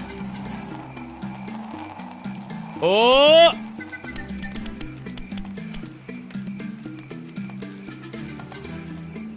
Flower. Too bad. Imagine the table's just not level and it's always just rigged. I'll have to collect your bet in advance. There is a 1 in 4 shot. All right. How many shots will it take if we bet only on wind? Coming in. Assuming it is actually balanced. This will be moon.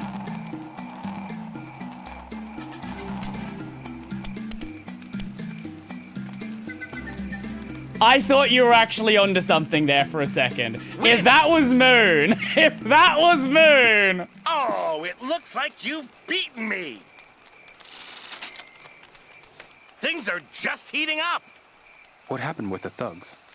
They came in here, busted everything up, and stole my money. Oh, shit. I lost a fortune. I'll make this right. I promise. Tell me more. All right, might as well. 2 of them came here that night. One was a big, long-haired guy. The other had his head shaved, showing off his spider tattoo.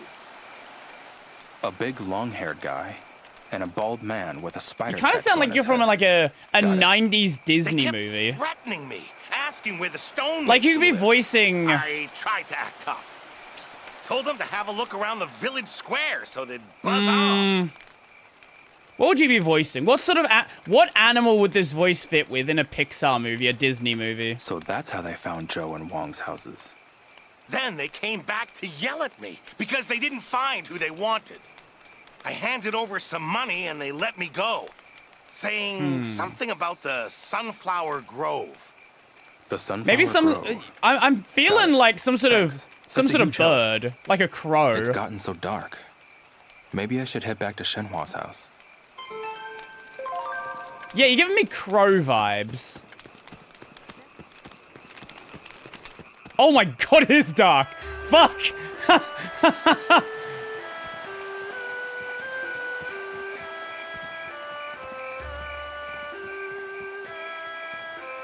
It's not often you see video games that actually get... Sorry, does it... Yo does not... Does it... I think he emits light. Just like a very small amount. But I think he emits light.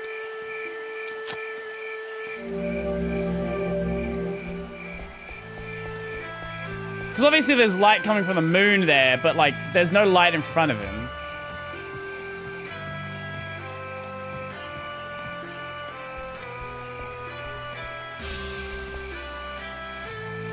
I think you're right. Yeah, no, you're right. The camera emits light.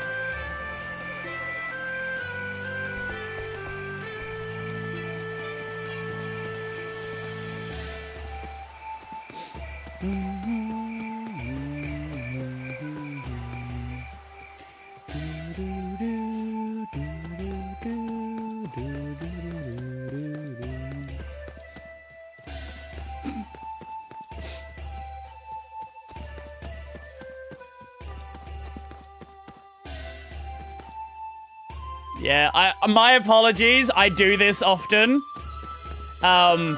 Anytime I'm playing a game, I will start identifying weird design issues. If you don't want me to ruin your image of a game, don't listen to me talk about it, because I will.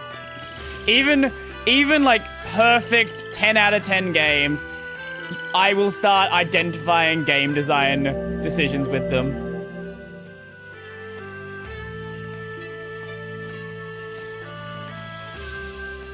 I do wonder if this is an actual, considering the way that Suzuki handled the previous games, I don't know what the Japanese night sky looks like.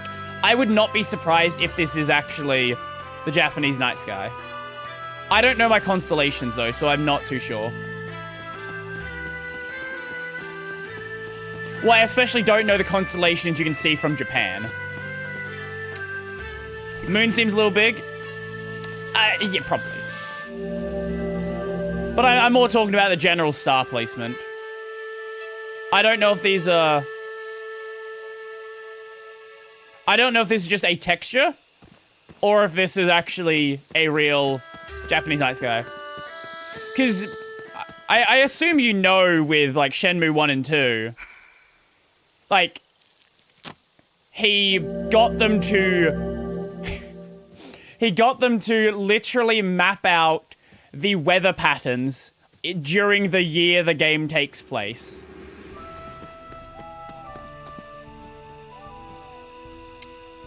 Yeah, this game does cut a lot of corners, though. You are right there.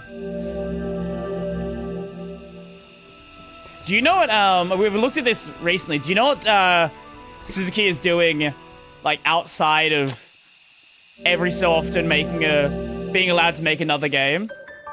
Oh, we're forced inside now. He is working for a company making, like, mobile game slop. And I don't mean, like, gacha stuff. I mean, like, what actual... Is it, I'm heading for the like, Sunflower Grove. Just... I heard that's where the thugs garbage that's just thrown on the store with no effort. If you find them, then you should be able to find out where my father is. That's the plan. Don't worry. I'll find them. Thank you so much. How the mighty has fallen. What's the Sunflower Grove like? Yeah. It's jam-packed with sunflowers for starters. Well, he used to be the fucking... quiet out there. Just flowers. Wasn't he like director on Virtua Fighter or something? That sounds nice. Kids like to play around there, though, so it can get a bit loud. Director or producer, I hope they don't something get like mixed up that. with those thugs. Me too. I really hope I find those thugs tomorrow. Me too. Before they bother any of the kids. I agree.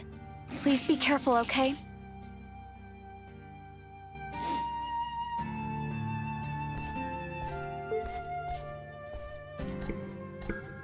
Oh.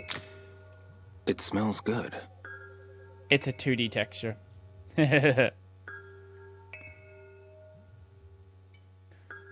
Hola! I'm excited to see what'll be served.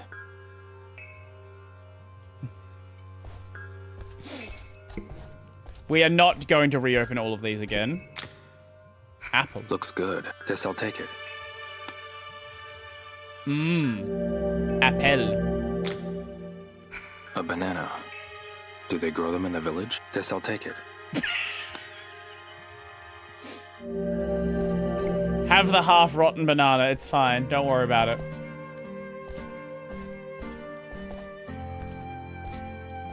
I'd better stay out.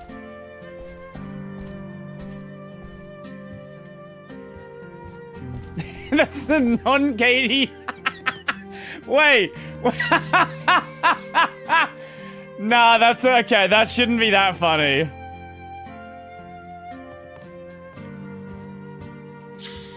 Did you know koalas are morons? Did you know that if you try to feed a koala, they won't eat the food unless the food's on a stick? They don't acknowledge eucalyptus leaves as food unless they're on a stick. Like, they're actually just morons.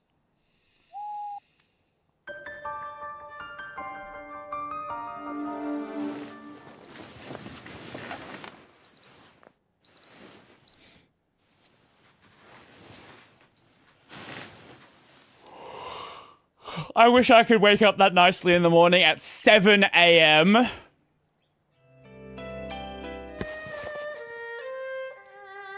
Thugs went from the village square to the Sunflower Grove. Check out the Sunflower Grove. Okay.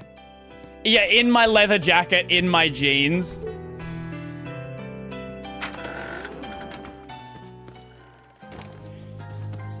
Okay, Sunflower Grove. Is that on the map somewhere? Shenhua. Isn't Sunflower Grove from the town? Goat.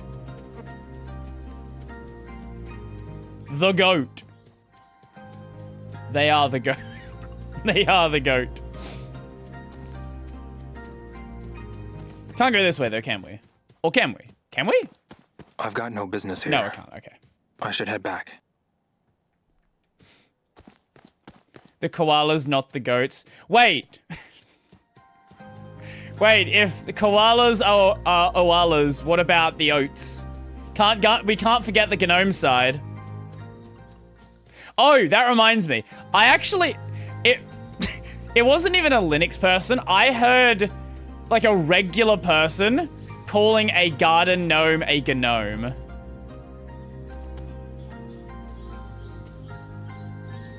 Somehow this has happened. I'm pretty much convinced it's that people don't know how to read now, but you know. No, let's actually just walk down so we can grab stuff on the way.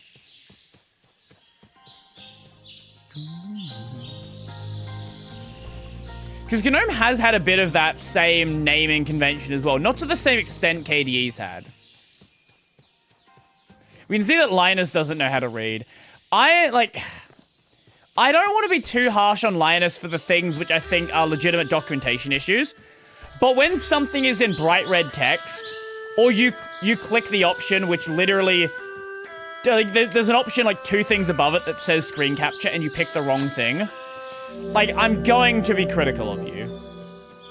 Because you're actually just being dumb.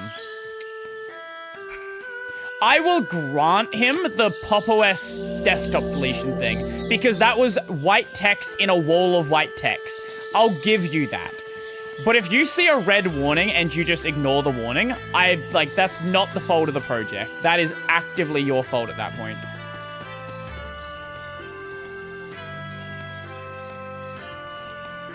And I do like that Bazite kind of mocked him for it, even though they did change it.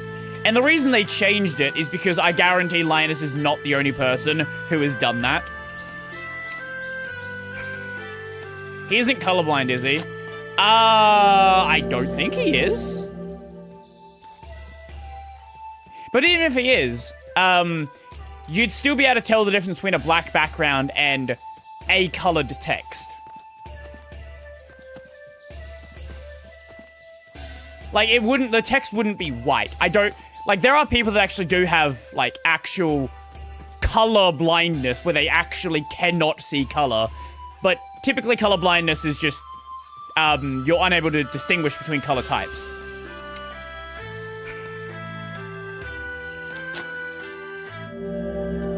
So, like, it would still be a color that is different from the white text.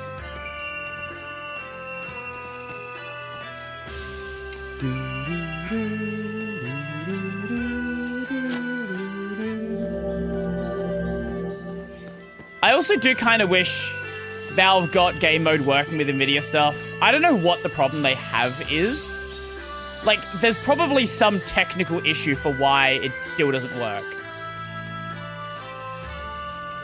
But at the same time, I also don't think Bazite should frankly even be shipping it with how broken it is.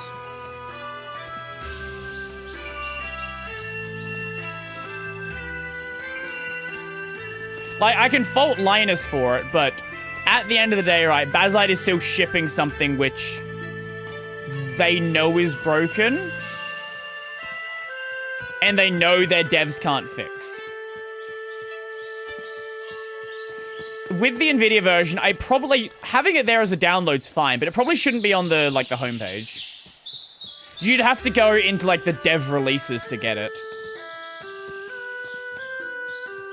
Because then, if you're going into the dev releases, then it actively is your fault for going and downloading that version. Like, you can't even make an excuse then if it's not on the main page.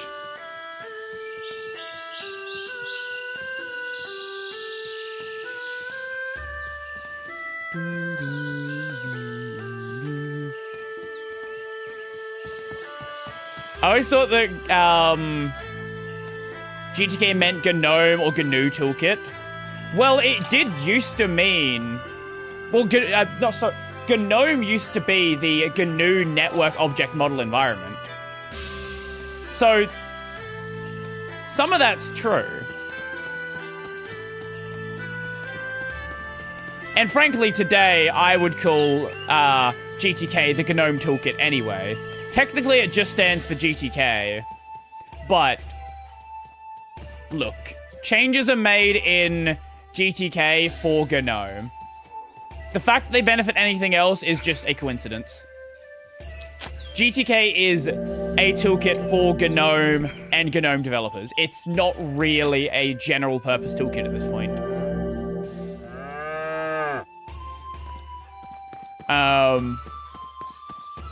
It could be, certainly could be worse, right? They at least support other things. But changes typically don't get made unless they're gonna be, like, in some value to GNOME.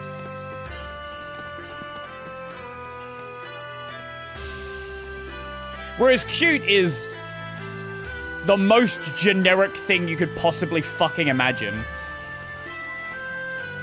Cute's a weird thing, because cute's not just a framework for, like, designing UIs. Qt is really like a... I would call it like a subset of like C++. Because Qt has libraries for basically fucking everything. Like, there's a math library in Qt. Not because it's useful in UIs, but because some corporate user probably wanted, like, a consistent math library.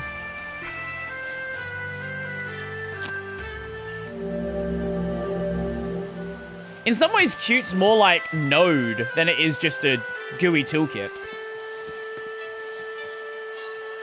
I don't mean Node as in slow. I mean Node as in it does everything that a browser should have been fucking doing anyway.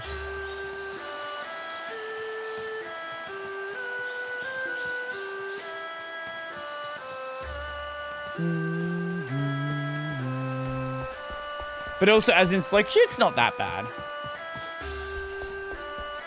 You can write bad Qt code, but Qt's pretty solid.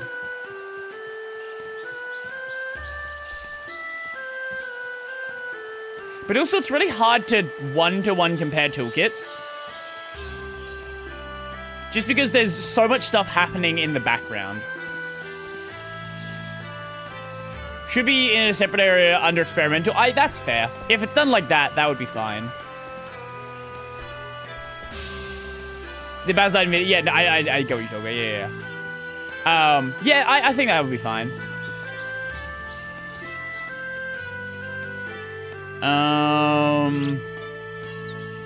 At the end of the day, people are still going to download it even though they shouldn't be. But at least it would give you a direct line, hey, you're stupid, why did you do that? Because as it is, people are like, oh, but it's on the main page, you can download it. It's officially supported. Why shouldn't I download it?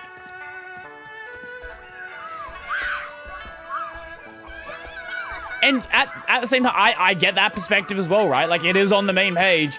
Yes, it does say it's buggy and there's issues with it, but, like, even so. Oh my god, we can go up here now. Can't I just steal all the pumpkins? This isn't the right way. The game is very set on me not exploring other things, though.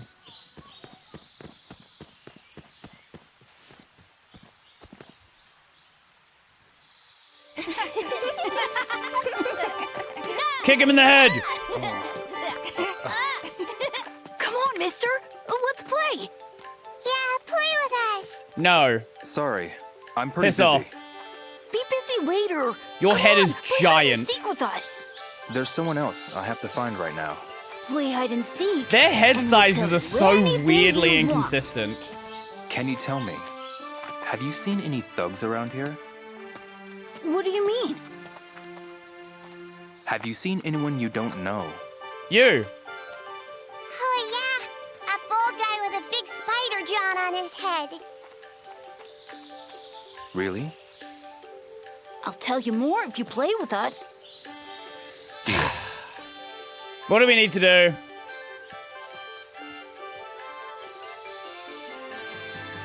Oh, if we're doing hide and seek.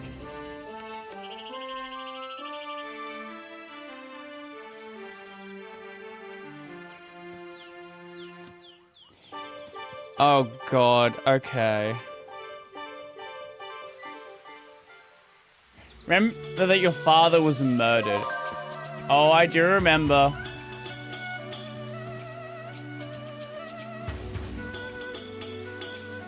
I will not forget that.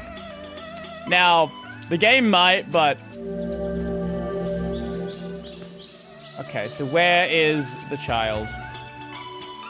Chicken!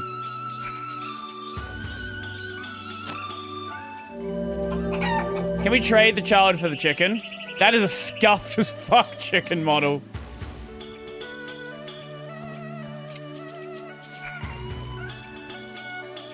Apparently there's going to be a lot of herbs in here. I'll certainly take that whilst I can. Child discovered. There you are. You found me. Now piss off. Where are the others? I can't tell you that. That's cheating. Fair enough. Sorry. One discovered. Oh, give me the herb. Thank you.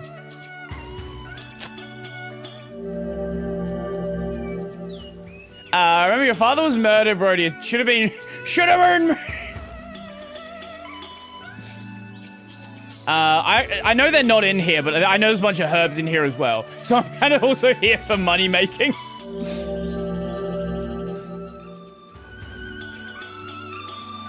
Oh god, we can't even run here because if we touch the edge, it counts as hitting an object.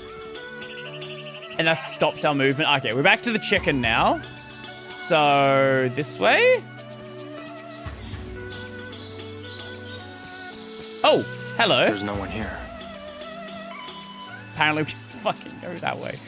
Oh, hello. Botanist and part-time babysitter.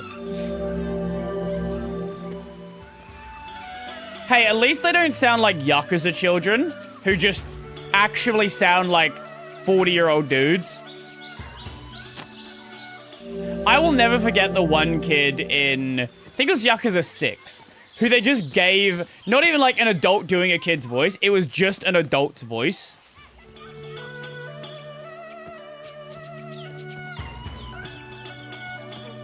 You doing yoga? Hi. Wei Shen. I need help with something. Are you speaking to me? Oh, what do you need? Oh, nice. Did any kids pass by here? No, I don't think so. Okay then. Okay,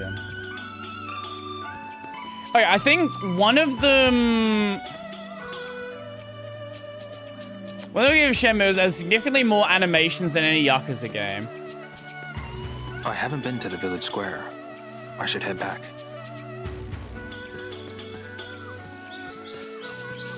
Wait, are they all in this area?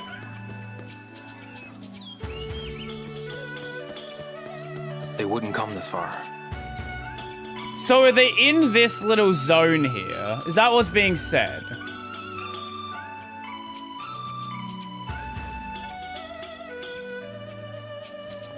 Or not?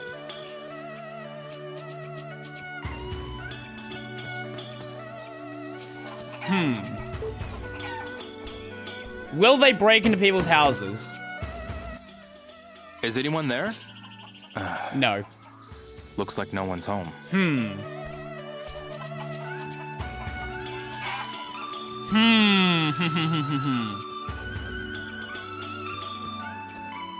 Wait, there's a ladder here. There's no child, though. Oh, there you are. There you are. Darn, you found me. Darn. Where are the others? Dang nabbit. It'd be cheating if you didn't find them yourself. Fair enough. One of them was near a cart, I believe.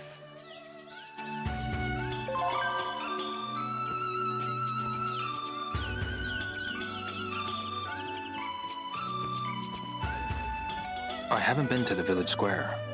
I should head back.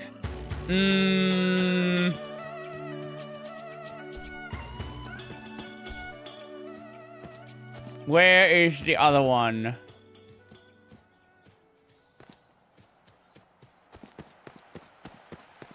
I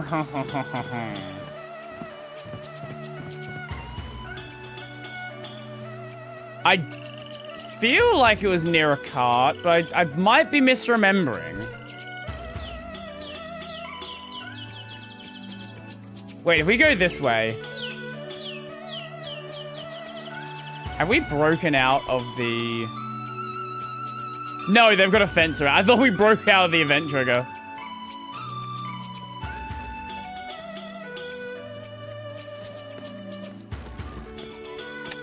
Okay. Fuck. Yes, the part of town that I'm just not really familiar with. Let's do a hide and seek here. Have you seen a child? Excuse me. What is it, handsome? Wait, what is that accent? Oh, I'm playing hide and seek with the children. Oh, well, I just saw a little girl run toward the sunflower grove. The sunflower grove?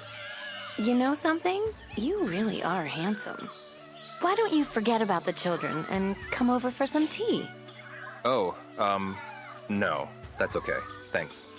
I need to go. We are in the sunflower grove. I go into the sunflower field. The one we found already. I haven't been to the village square. I should head back. God damn it.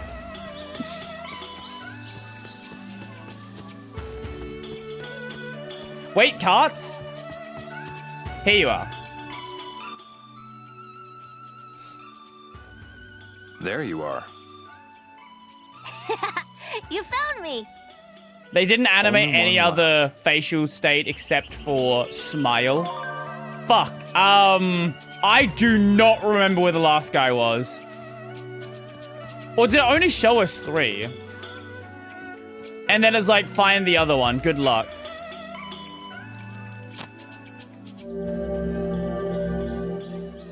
Last one took you a while. I can only imagine.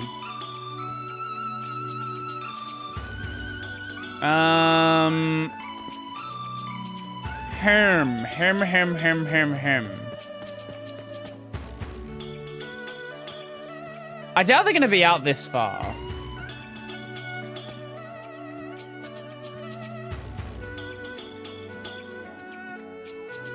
Like, that seems kind of unfair.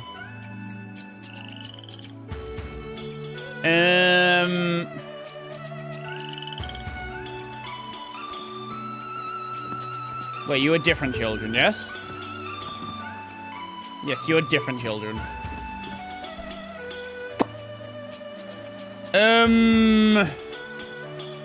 Fuck. Fuck.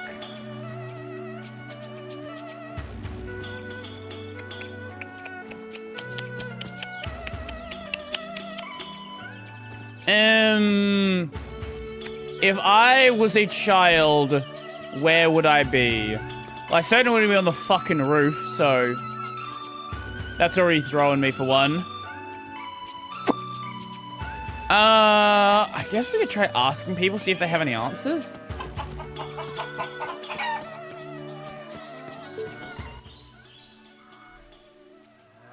Hey. You're not from around here, are you? Where did you come from? You reek of a city. You can't think like that in this case. Of course. Oh my god. Hazuki. Yo Hazuki. Yo, huh? I'm Yi. Nice to meet you. No, sure, yep. It's not gonna be like under a fucking building.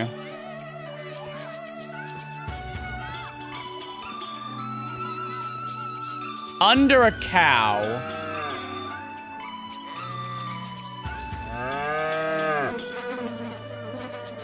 Oh, that's unpleasant. Why is the best why is the best sound effect in the game a fucking fly sound effect?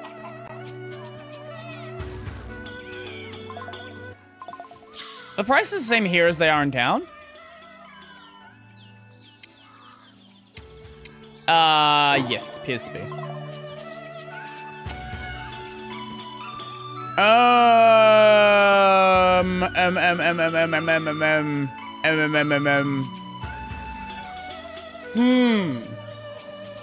I won't be worth anything if I don't eat. Oh, fuck. Banana.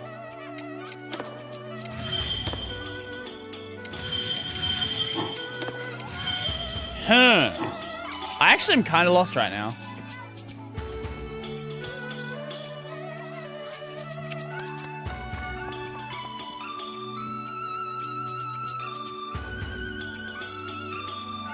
Like, I wouldn't put them near each... I'm trying to think, like, how would a game developer approach this? I wouldn't put them near each other. Like, that seems too obvious.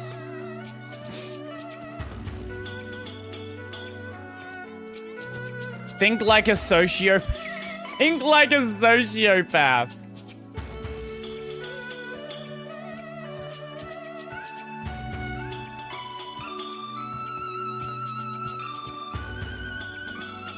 They wouldn't come this far. What if they did? What if the game's just trolling me and it's like a soft lock?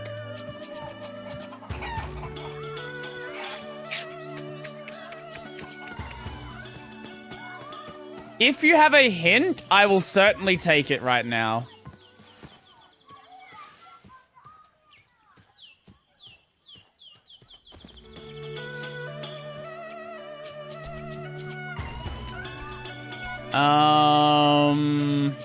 Are you pretending to be a cow? Are you in the roof? No. Stop it with the hyper-realistic fucking fly effect.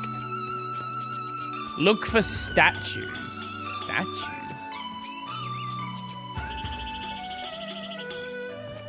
Okay.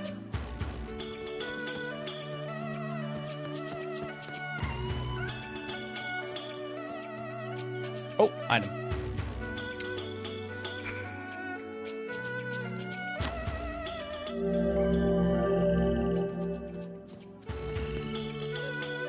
Oh?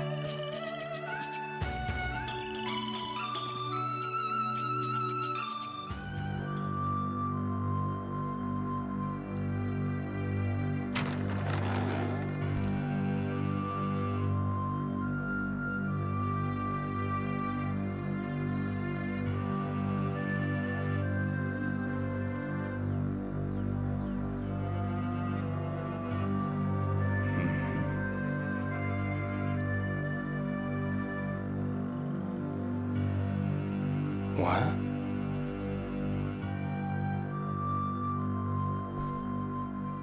Found you. Oh man, you found me. Finally. Now tell me about the thugs like you promised. I saw two strangers. They both went into this house. Okay. What'd they look like? One had a real smooth head. Yep, with a like spider every other drawn on it. person has told us. Must be the same ones that hit Joe and Wong's houses. Go join the others. Quickly. Okay, bye. Oh. What the hell were they doing? I might be able to find out more about the thugs here. Working on a Wayland thing. What do you got in store?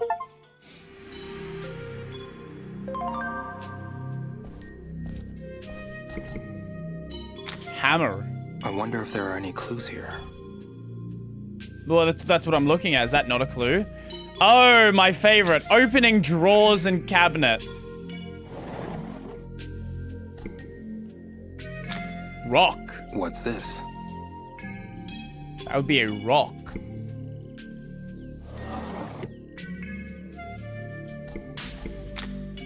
Door. What's this?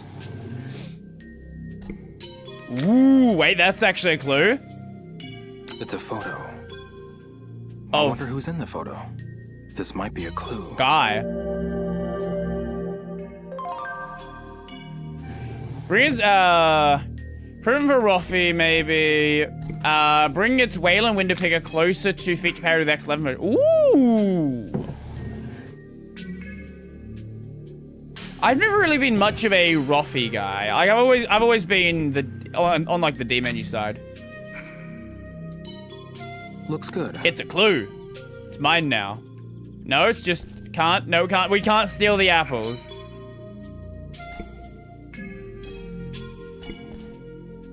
Wok. What's this? What do you mean, what the What do you mean, what's this? It's a fucking wok.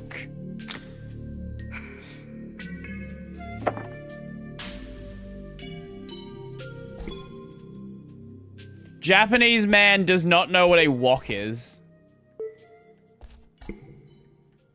What's this? I've always just liked the very simple bar.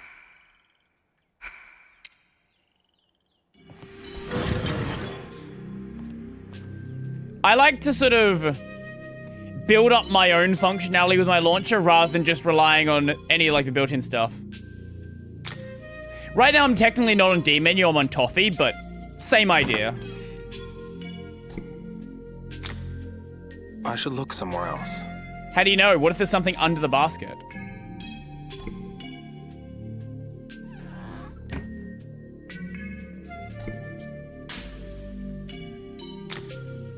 I should look somewhere else. How do you know? What if there's something in the cup? I wonder if there are any clues here. I can't read that. Wait! But it is in Japanese, where there might be a clue. Just not going to acknowledge the fact that we're still in China and there's a random Japanese DVD, I think.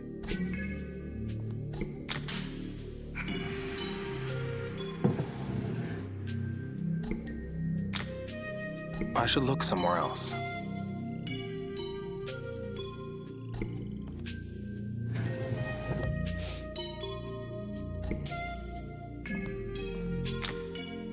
I should look somewhere else.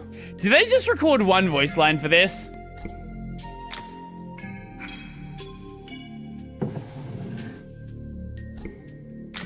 I should look somewhere else. I should look somewhere else.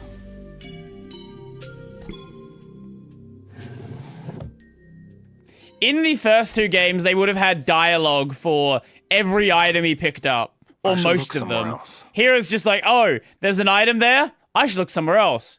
I should look somewhere else. I should look somewhere else. Let me guess. I should look somewhere else? What's this? I should look somewhere else. What's this?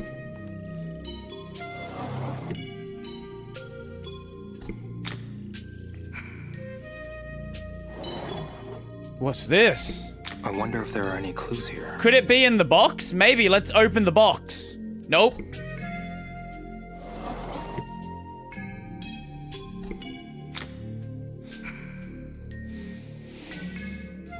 I should look somewhere else. I should look somewhere else. I should look somewhere else.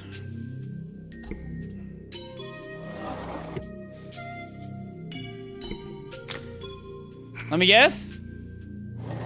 Oh, that could be a clue. I wonder if there are any clues. Could the scrolls be a clue?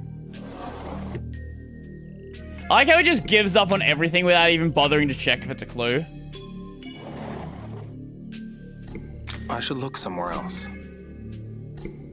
He just instinctually knows if it's a clue or not.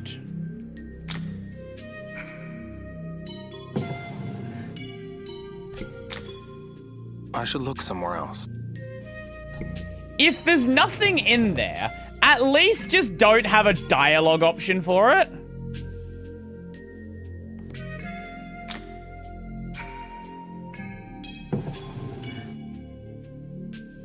Oh my god, there's no dialogue this time.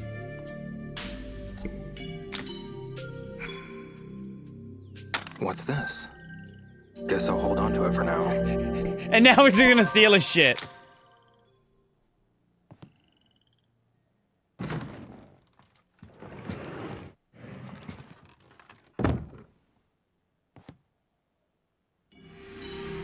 Ooh. What could this be? A magazine? I've got no use for it.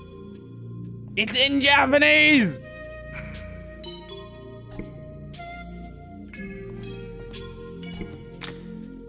It's drawn with ink. But what is it a drawing of? Bird. Looks like a bird. Yep. Maybe a crow? That is a bird.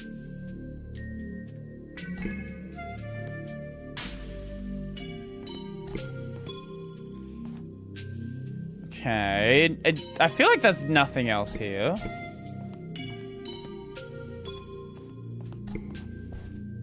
Oh, we missed that one. I wonder if I there are any hate clues this here. game.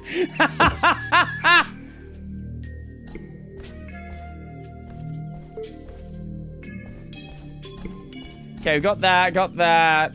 That can't, nothing to check there. Am I missing something still?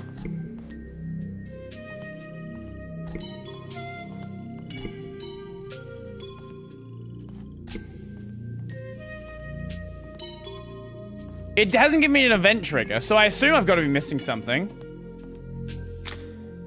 I wonder if they're...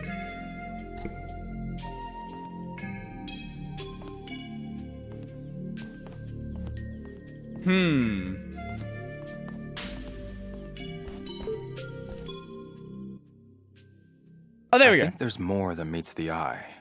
I should look around a bit more.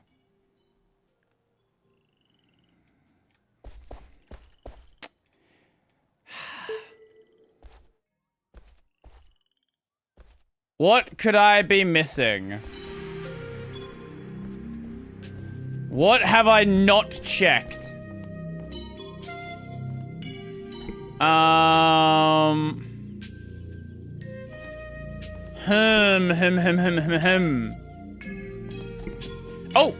that one. How did I miss that?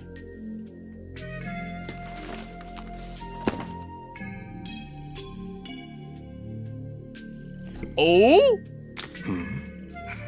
That's a clue. What's this? Some sort of name list? And a smiley One face. One of the thugs must have dropped it. This could be a clue. It could be. Please tell me that's all the clues. I should show the villagers what I found. Oh god, that's all the clues. They might be able to tell me more. Okay. Thank fucking god, it's all the clues.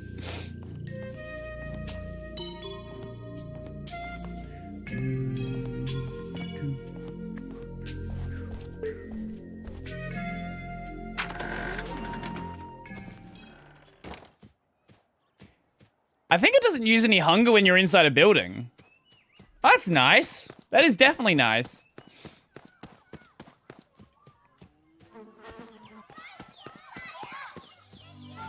The fuck are they doing now?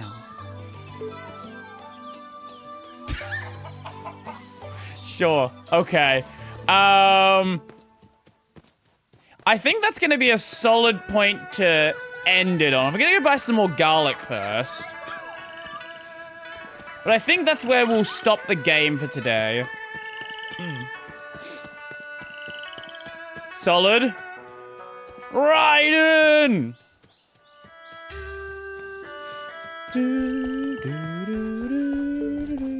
Excuse me. Well and do What it. is it? I don't hate it. I really don't hate There's the game. something I want. What's that? I did hate the game, but it's grown on me. Oh, the price changed. Wait, does the price change based on how many you buy?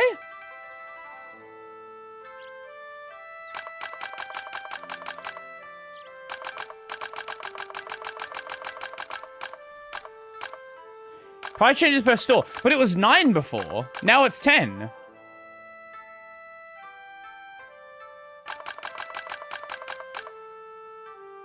At least I thought it was. I might be misremembering. Thanks.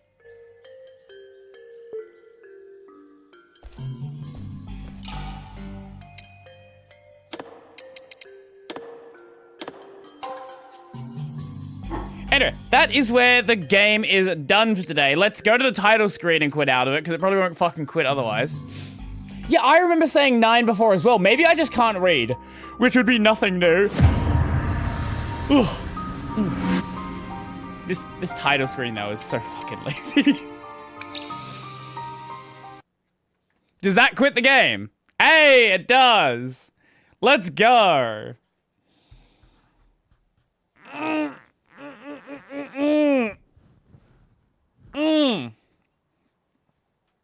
Okay, I will be back in just a moment, and then we'll go to the React segment. Yes. Chair? Fine. Here you go. Here's the chair. Ugh.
Gamers. Hello, gamers. What do we have here? What the I still need to make the chair gif. I've been meaning to do that for a while now. I just haven't gotten around to it.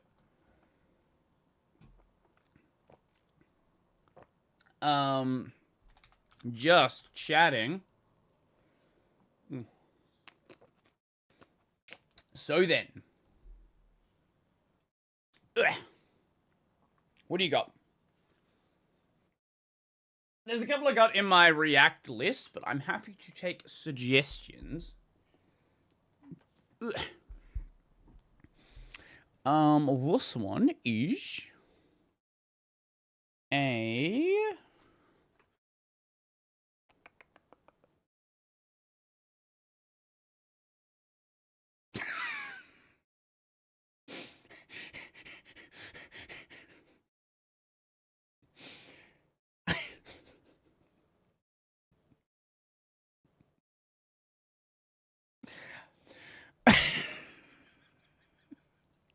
No, we're not gonna watch that one on the stream.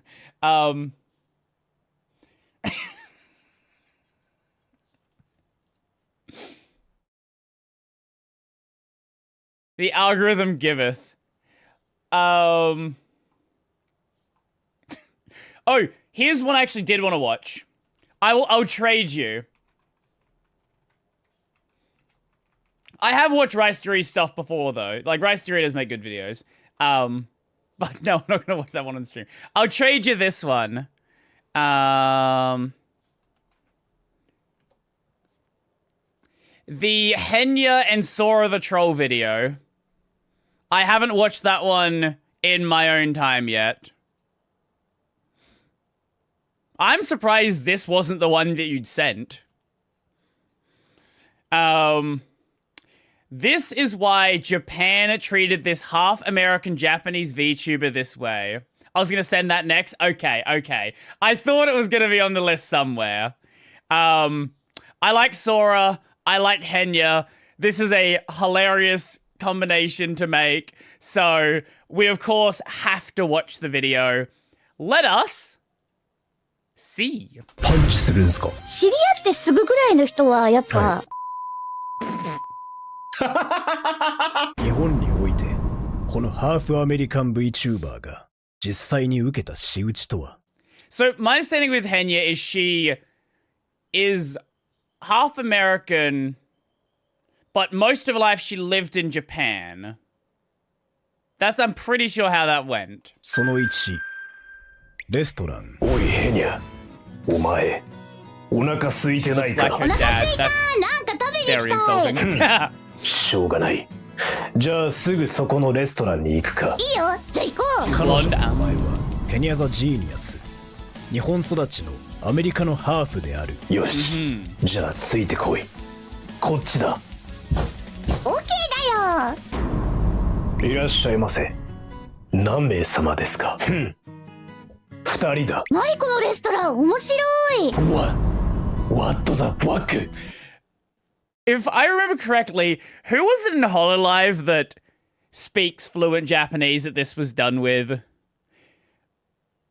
Didn't, like, Bay have this happen where it's like, just, they got so confused about what to do. It's like she's speaking perfect Japanese, but then in their mind, they're like, they obviously don't know Japanese. Like, they might know Japanese better than you do, but they're obviously not Japanese, therefore, we're gonna, like, act as if they don't know any. What's up? Oh my gosh! Oh no! どうかしました？ワーキング。アメリカン。いや、でも、こいつは日本育ちのハーフでイングリッシュメニュー。Here you are. The funny thing... Okay, they're all zero. The funny thing is, sometimes there are places that will offer an English menu, and the English menu prices will be higher. This isn't just a thing in Japan. A lot of tourist-heavy countries do this. Especially ones where food is, like, really cheap. So, if you see, you know, you go to like, India, for example. if you're an American going to India, the food in India is going to be very cheap. But if you don't know how cheap it's going to be, there's a lot of room there to like raise the price over what locals would be paying. でも私日本語の方がわかるんですけど、日本語のメニューないですか？ Fuck. Difficult English. Please give me the Japanese menu だよ。ネイティブイングリッシュ。車輪ガンにかかった敵キャラかお前は。その1、日本語の方がわかるのにレストランに行くと大体英語のメニューを渡される。See, I get it when they first see her, right? Like if you look at her and you're like, oh, this is someone who's blonde. She looks like she's I don't know how I don't know how Japanese she looks. But if you see someone who obviously does not look Japanese, I understand it when you first see them. But if they're speaking fluent Japanese to you, like what are you doing? Now, at the same time, you have the opposite problem with countries like France. If you try to speak French to a French person, if it is not flawless, they'll just start speaking to you in English. They just don't want to deal with you. まず自己紹介いいですか？ヘニャザジーニアスと申します。VTuber です。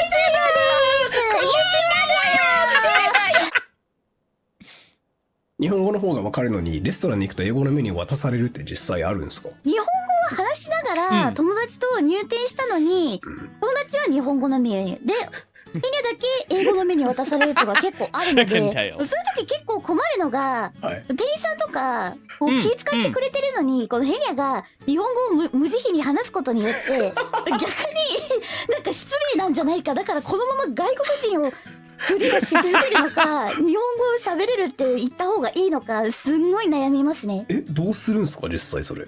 大丈夫ですって感じで気まずい感じで言うと、向こうも日本語上手みたいな感じで言ってくれてで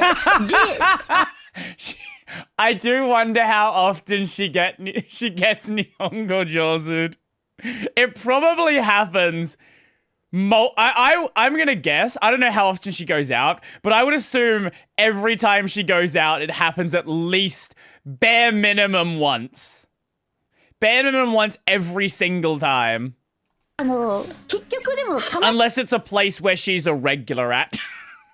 メニューはそのまま英語の時があるので、英語のメニュー見ながら日本語でオーダーを伝えるって時がありますね。なんかやっぱパンチとかするんですかそういう時って？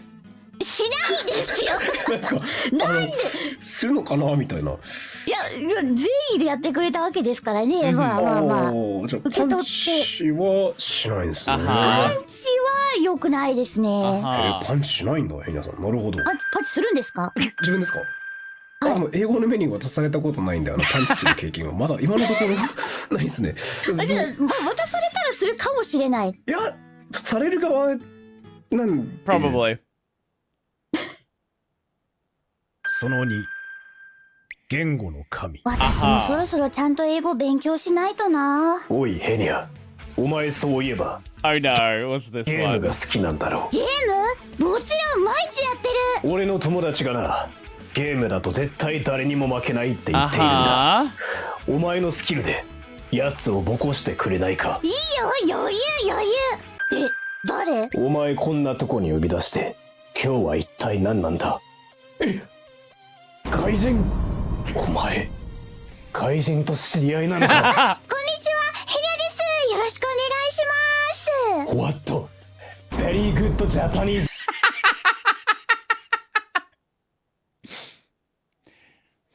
Well, Henya has reacted to a bunch of Sora stuff, right? So, obviously, she was aware of Sora, and I would assume, Sora has VTuber friends. I would assume that Sora's aware, or was already aware of Henya. It was just a matter of, actually connecting together. いや、日本人なんで。日本語がここまでペラペラだと。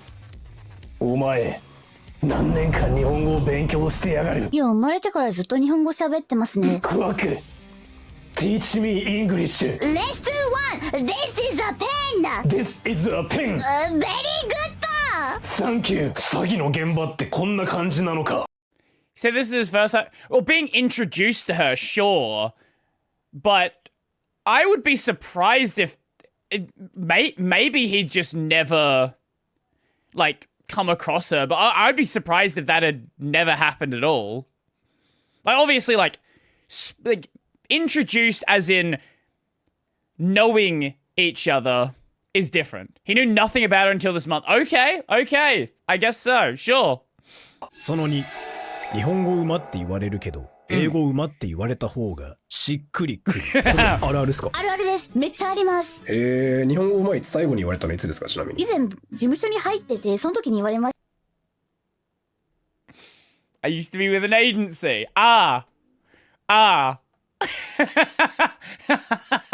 I wonder which agency could we be talking about? It's a mystery.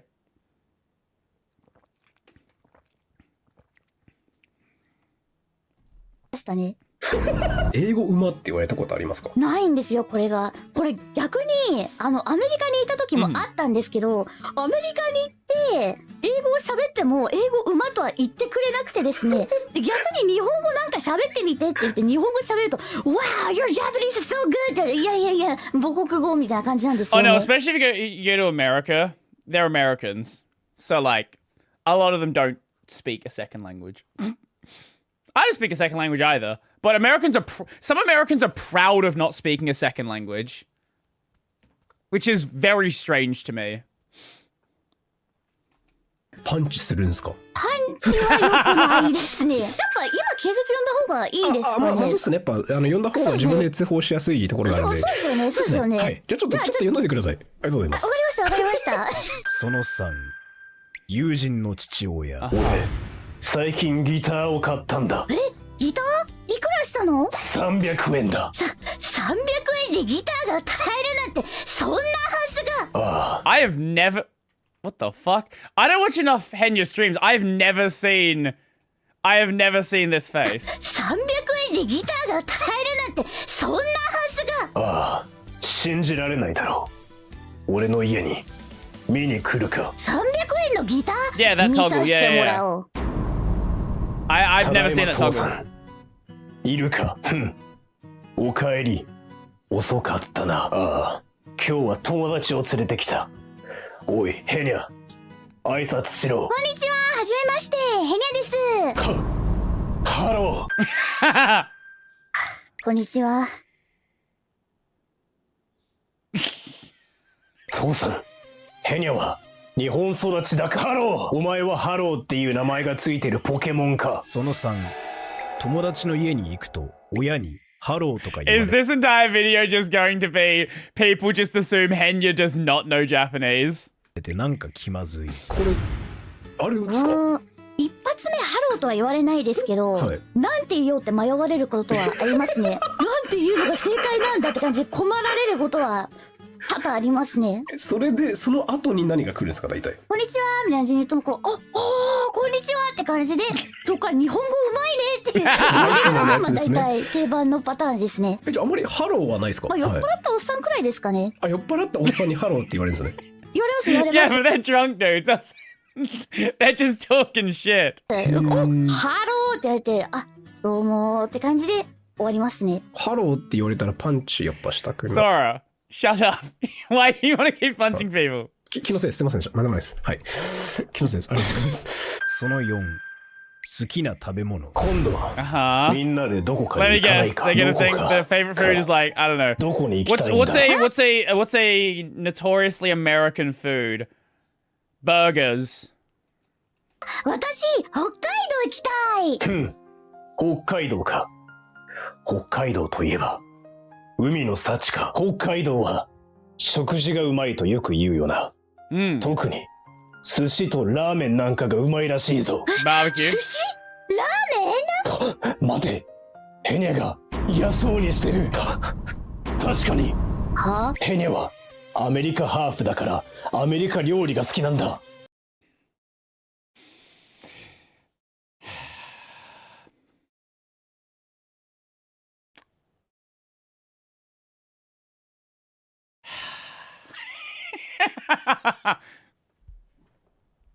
This seems like such like an American, such a Japanese way of looking at it, right? Like, if you're in America, you're in the UK, you're in Australia, a lot of people prefer food from outside their country, right? Like, if I ask you, what is like your favorite food?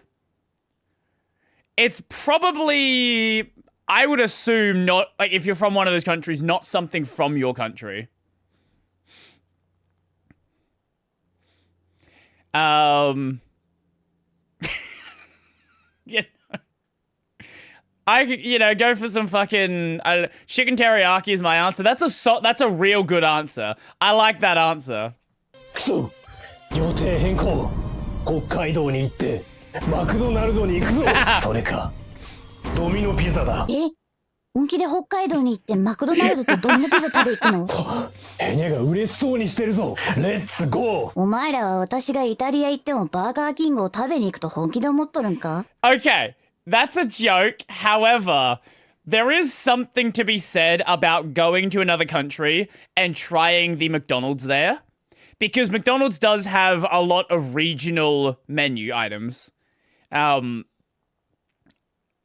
is definitely something about that. Now, not within your own country, but if you were going from, I don't know, Australia to Japan, yes, I can assure you when I eventually go to Japan, I will go to McDonald's there once. Only once.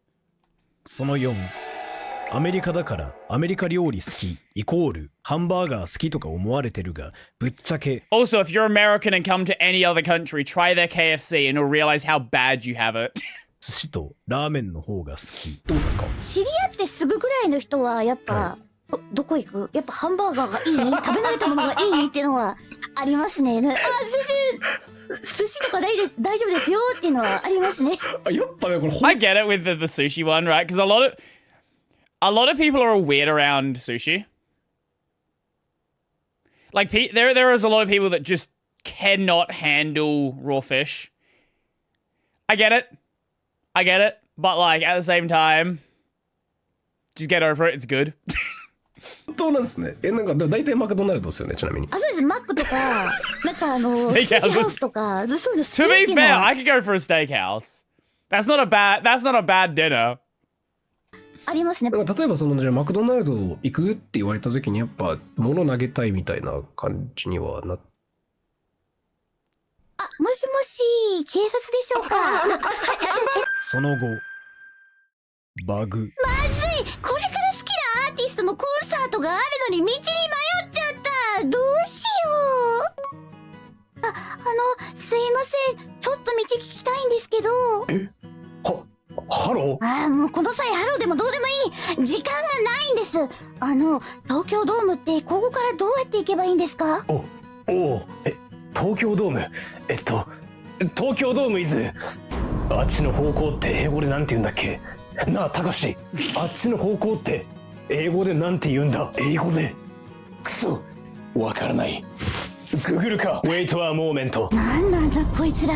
まずい。このままだと間に合わない。こうなったら Google 翻訳で東京ドームはどこですか？東京ドームはどこですか？スーカー。ああ、東京ドームはあっちだ。あ、なんかゲームのバグ技を見つけた時と同じ気分になった。その後、日本語で聞いてるのに英語で返そうとされるが、そのバグを直す方法みたいなものが存在する。なんかそのグループでなんかこそこそ話してて、これ英語でなんて言うのみたいなのってあるんですか？まあ2人組ぐらいで、例えば、これなんて言うんだっけっていうのがあって、日本語で大丈夫ですっていう感じで言う場面はありますね。その時どんな Like if you ask in a language and like I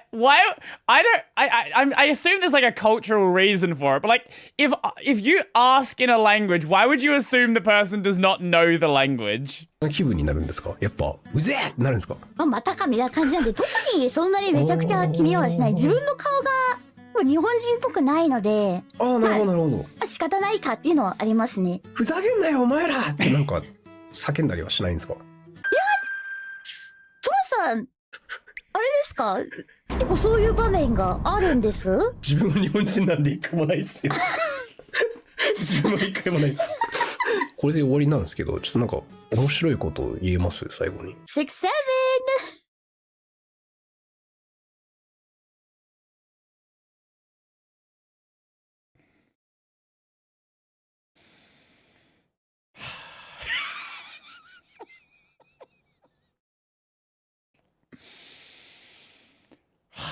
Rokunana. 面白いこと言えます最後に。6、7!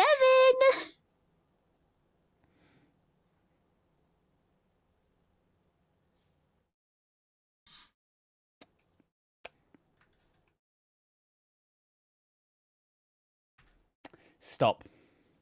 Cease.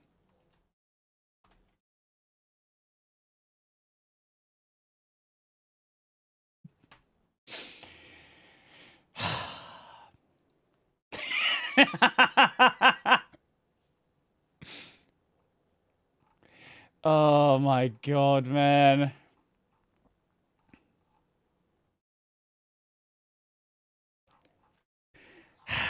That was fun though. Besides the ending, that was fun. I enjoyed that. Yeah.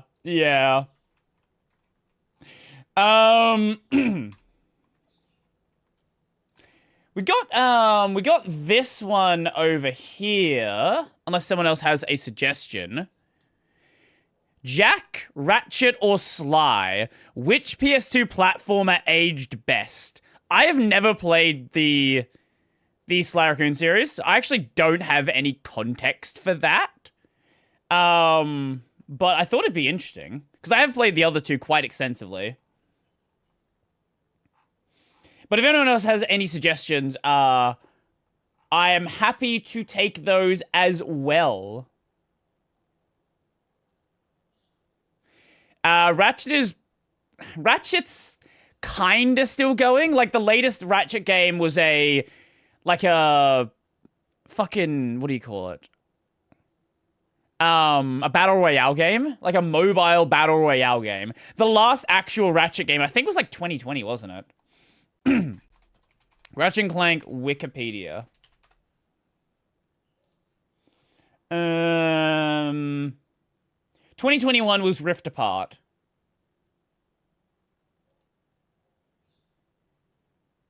And yeah, Ranger Rumble was then a third-person, free-to-play online bullshit, blah, blah, blah.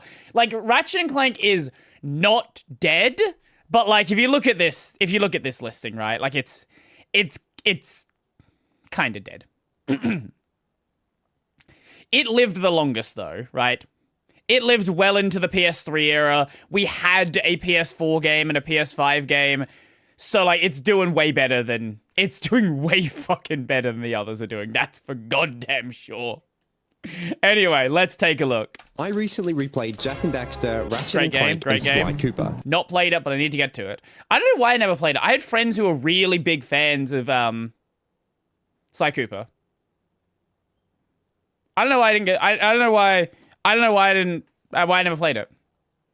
The big three platformers of the PS2 era, and one of them feels surprisingly modern. One of them hasn't aged nearly as well as people remember. The first Ratchet & Clank game is it's a good game. It's still a good game, but I think the games did improve massively with the later titles. And one of them completely flipped my opinion. So the question is, which one of them holds up today? Starting with Sly, and honestly, this is where the aged conversation gets tricky. Sly relies on kind of a comic book aesthetic, but the delivery feels thin, and most of the story is told through still images with voiceovers. But the real issue is that the plot is very simple. You start the game with one... Frankly, that was true for a lot of these games of the era, though. ...goal, getting your family's book back. And it never really goes beyond that. There is no major twists or character shifts. While it's stylish, it lacks cinematic energy. It just didn't have the same sense of scale or growth as the other two. Jak and Daxter is a step up. The goal is simple. Okay, hold up. When was Sly Cooper? When did the first game come out?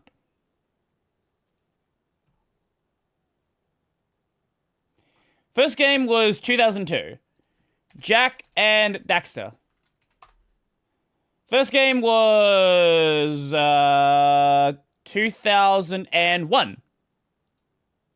And then Ratchet and Clank. I know they're all really close to each other. I just didn't remember the order. And Ratchet and Clank is also 2002. Okay. Daxter back to normal. But where this beats Sly is the world building. As the game opens up, the mystery of the precursors kind of takes over. You're constantly finding these massive ancient machines and cities.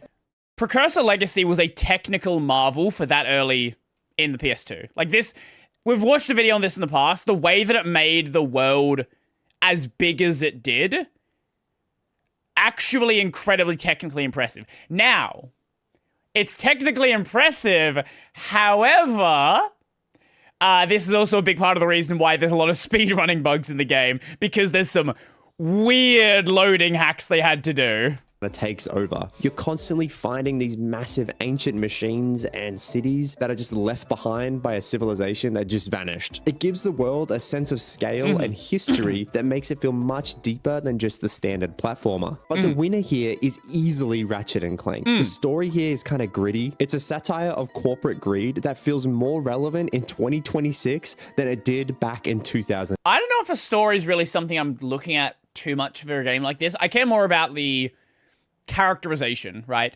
If you can have a paper-thin story if the characters themselves are fun. But the real standout to me is the friction about halfway through between Ratchet and Clank themselves. They actually have a falling out. Ratchet's obsessed with Captain Quark, and it makes him act like a genuine jerk. And that conflict between the two characters gives it a level of depth that the other two just don't follow up on. The verdict, Jack has better lore, Sly has got more of an artistic style, but Ratchet and Clank... I think the lore for Jack also really comes together more when you go to the later games. You realize in Jack 2 that you are in this... Basically, you are traversing through the city that you would... Wasn't it... Didn't you... you travel to the future? Yeah, you travel to the future. I think Jack was from the future or something. It's been a long time since I played the game. Basically, you're traveling through the area that you were in the first game, but now there is a city that's taken over all of that nature. My opinion has the best writing and humor and the most modern character arc. Starting with Ratchet, and man, does he just feel heavy. It's like he's got weights in his shoes. The biggest... I don't know what he's going to say for Jack and Daxter. Precursor Legacy still feels really tight. Problem here, I think, is the lack of strafing. You're constantly fighting with Ratchet to get him to aim at enemies. He does have the heli-pack movement, but outside of that, just moving Ratchet around feels clunky and slow. Compared to modern standards, Ratchet is easily the most dated feeling of the three here. Next up is Sly, and he's definitely a step up from Ratchet's tanky, kind of slow controls, but he comes with a catch. Sly's movement is all about context-sensitive actions. Basically, you jump near a pipe or a ledge and you tap or hold circle and the game essentially does the rest for you. It really looks good, but it feels like you're platforming with safety rails on. You don't have a lot of creative freedom and you're basically just going where the game wants you to go and where the magnet will pull you to. Then we get to Jack, and this is where you realize why people still talk about this game even in 2026. Jack 1 feels liquid. There's almost zero input lag. Yeah, Jack 1 gives me similar vibes. Obviously, very different kind of controls, but similar kind of vibes to going back and playing Kingdom Hearts and especially Kingdom Hearts 2. If Jack 1 came out today as like an indie game, whatever, this would still be a phenomenal game. If Kingdom Hearts 2 came out today, it would still be a phenomenal game. They are both incredible when it comes to their movement, when it comes to their combat, and just general flow of the gameplay. You're constantly combining the spin attack with the double jump. They do not feel like games that came out over 20 years ago. Combining it with the head slam to get a little bit more height, or just a roll into a long jump just to get around the map that little bit faster. It feels better than most modern platformers, in my opinion. Yeah. The verdict is Ratchet is too heavy, Sly feels a little bit too automated for me, but Jack and Daxter offers the pure, snappy, unadulterated controls that should be in a 3D platformer. I think round 2 definitely goes to Jack.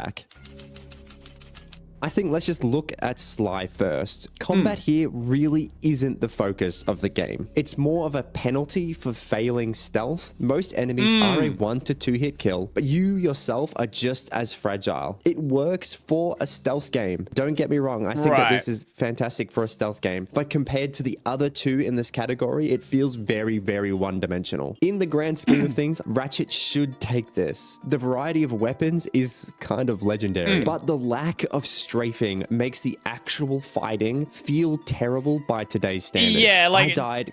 I think Jak 2 and Jak 3, Ratchet 2 and Ratchet 3 feel much better to play. Quite a few times just trying to get the auto lock to cooperate. It's clunky and frustrating, and it's honestly surprised me how much the movement in this game holds back the combat. But that leaves us with Jak. It's very, very simple, but I think that it's more polished than Sly. You can combine all of his different moves in a lot more ways than you can with Sly, like the punch into an uppercut, into a spin. Even though enemies die in 1 to 2 hits, the real edge, I think, over the other two is the ecosystem. I think what Jak did differently is Jak had a very you had very limited options, but they were very polished options. PS5 Ratchet did an amazing job with the weapons. Oh yeah, no, later Ratchet games feel absolutely amazing. It's just they didn't have the model down in the first game. They weren't entirely sure how Ratchet should feel. Blue eco for speed, yellow eco to shoot fireballs, or red eco to make your attacks stronger. I think it adds another layer of depth that makes it feel just a little bit better than the other two. Ratchet has got better guns, but Jak has got a better fight in 2026. I'd rather have a polished spin kick than a rocket launcher that I basically can't aim without standing still. Yeah. I think round 3 goes to Jak. Now, I just want to preface this section by saying I think all of these games still look pretty good. Sure, they're a little dated. Sure. I think that the unique art style of each of them, whether it's the comic book style or... Yeah, that was what was good about games of this era. If you just upscale them and just, like, deal with the crispy textures, they all still look great. That can't be said for a lot of the games that tried to look modern for the era. With exceptions. Okay? I do think Metal Gear Solid still looks amazing, but again, most people are not Kojima. Sly Cooper or the really over-vibrant colors of Jak, they still work today. But how a game is structured, that's what defines how much you actually enjoy exploring it. Sly Cooper to me feels the most retro here. It follows a classic kind of hub and spoke model, but the real issue is the loading screens between each of them. Having to sit through a transition every time you have to enter a new area feels really fragmented. It feels like more of a polished PS1 game than it did a next-gen PS2 evolution. And then Ratchet & Clank takes the planet-hopping approach. I love how every world in this feels unique with its own different atmosphere. While you still deal with loading into each planet, the scale and the environment... the Ratchet loading is different in that case, right? In Sly, it is a load screen. In Ratchet, it is a load screen hidden behind a ship, right? So it's still a load screen. You're still not interacting with it, but it did something to hide the fact that it is loading. It sort of made it seem more seamless by having it be contextual to the game. Make that kind of disconnect between each of them worth it, in my opinion. But then there's Jak and Daxter. Even in 2026, the world, in my opinion, is a masterpiece of immersion. There's 0 loading screens, and you could stand in a village and look over at the forbidden jungle in the distance and just walk there. It makes the world feel like a cohesive, living place. The verdict. Again, there are load screens in this as well. They use elevators, they use doors, other things like that. But they contextually make sense. What company was that patented minigames inside loading screens, which is why the companies can't implement it? Wasn't it like Konami or Capcom, something like that? I feel like it's one of those. I could be wrong, though. I love exploring all 3 of these games, but in terms of pure immersion, I think Jak and Daxter is on another level. It's a singular living world rather than just a collection of stages. And the Zuma missions as well. These are load screens. These are load screens. There's a reason you can't see the next zone you go to, because it is, whilst you're going through this segment, it's loading those assets in the background. Singular living world rather than just a collection of stages. I think round 4 definitely goes to Jack. Finally, we have... You know, I can't really comment on music. Music doesn't immediately come to mind for me in most games. Like, there's very few games where I think music is the standout feature, right? Obviously, Kingdom Hearts comes to mind, right? Kingdom Hearts immediately comes to mind. The Trails games have god-tier music as well. Final Fantasy. But I've never really thought about the music of a PS2 platformer. The music and sound design. This is probably the hardest category to judge because all three of these games use sound perfectly, in my opinion, to capture their atmosphere. Also Pokemon, right? You hear, like, I don't know, the Cynthia theme or the Lavender Town theme. Like, these are songs you immediately recognize. Stardew Valley? Okay, fair.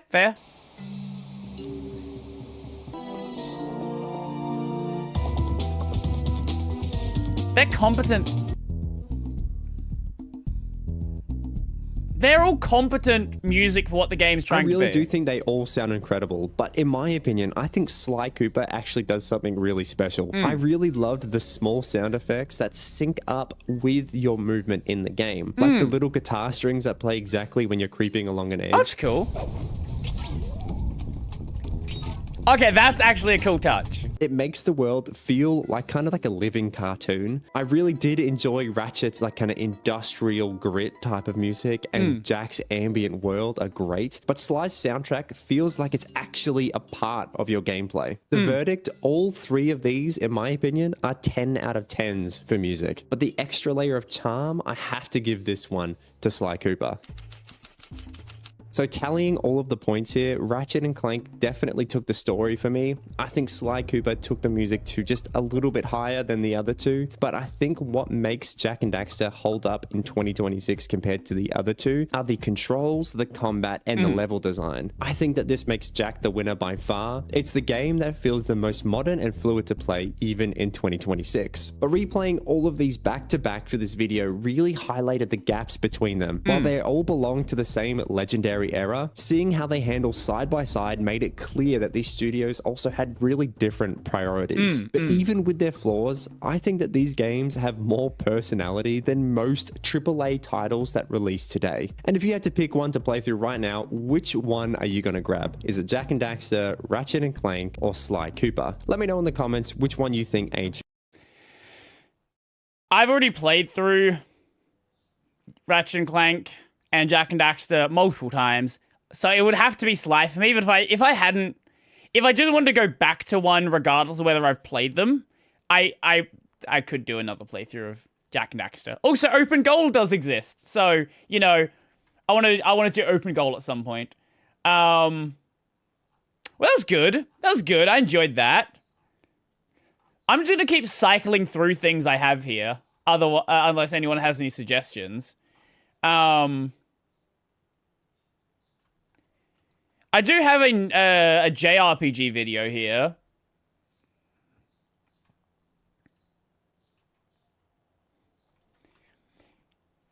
When Xbox tried making JRPGs, Blue Dragon is hilarious. Brody, when you're making a tux platformer, so here's the thing with me in game development. I start and stop quite often. I never am like dedicated. I'm never dedicated to like finishing a project. Are you a descendant of Blackjack Brody?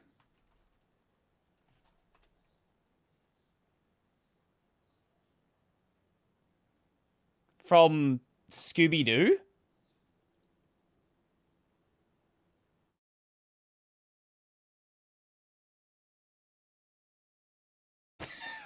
Okay, what a random thing to say.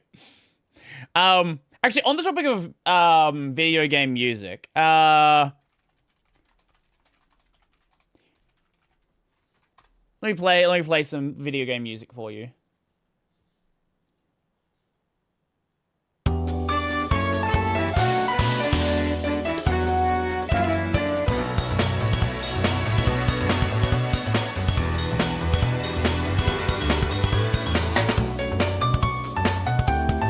Now, video game music's usually fine.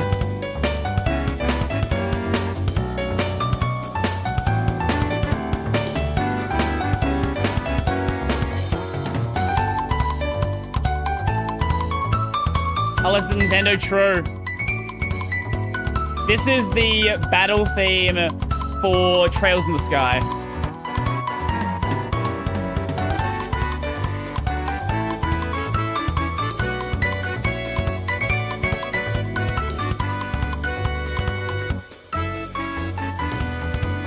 This is another Trails song. Is this the one I think it is? No, that's not the one I thought it was. No, it's a different one as well.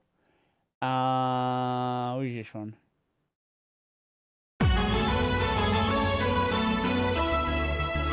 All these are great tracks, but not the one I was looking for.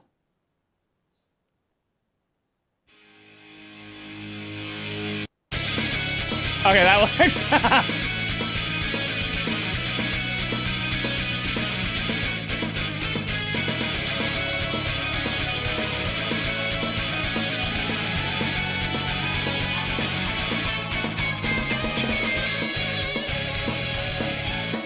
You know, like another game that has amazing music? Neptunia series. Netgear theme.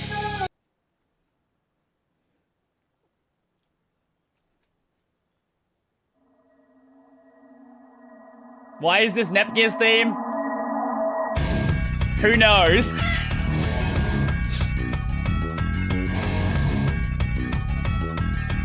This is Netgear's theme in Victory. Why? Does it fit Netgear's character? Probably not.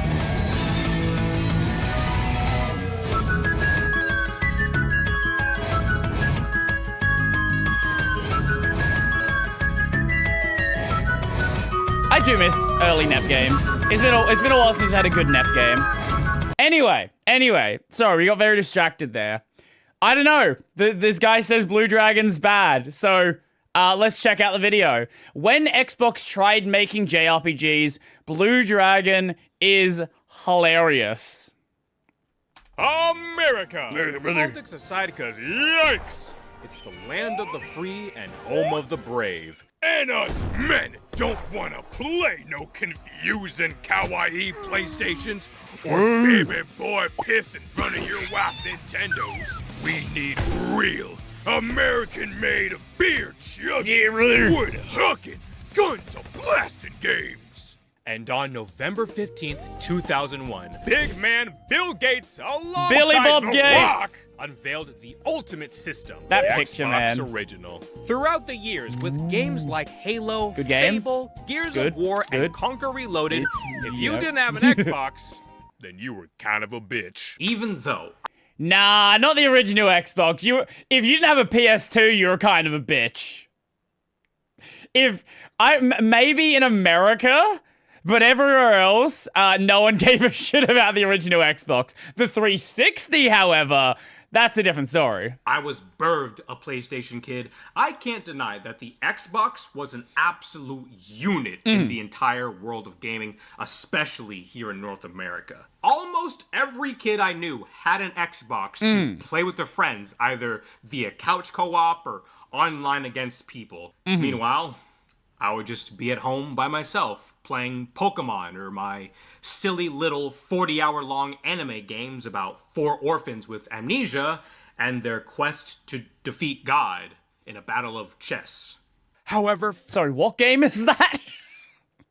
4 years later, when it was time to unveil the Xbox 360, Peter Moore had just finished playing Final Fantasy X Great and game. told everyone at Microsoft, guys, JRPGs are Fire actually Emblem? good. Okay.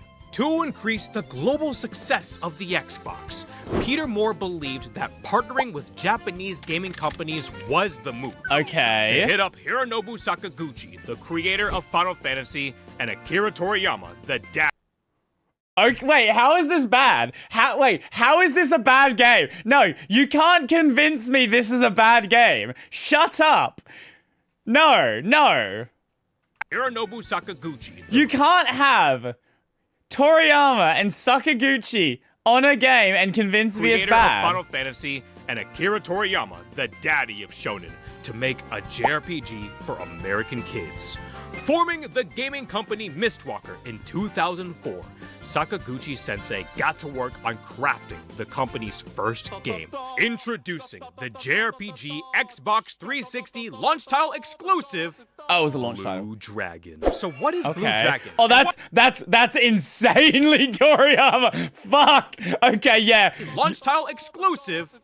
Blue. You didn't have to tell me this was a Toriyama game. You did not have to tell me. I could tell immediately. Blue Dragon. So what is Blue Dragon? And why the fuck is it only on Xbox? Blue Dragon is the first game created by Hironobu's new company, Mistwalker. Okay. And they had an all-star team. What have they made since then? Mistwalker.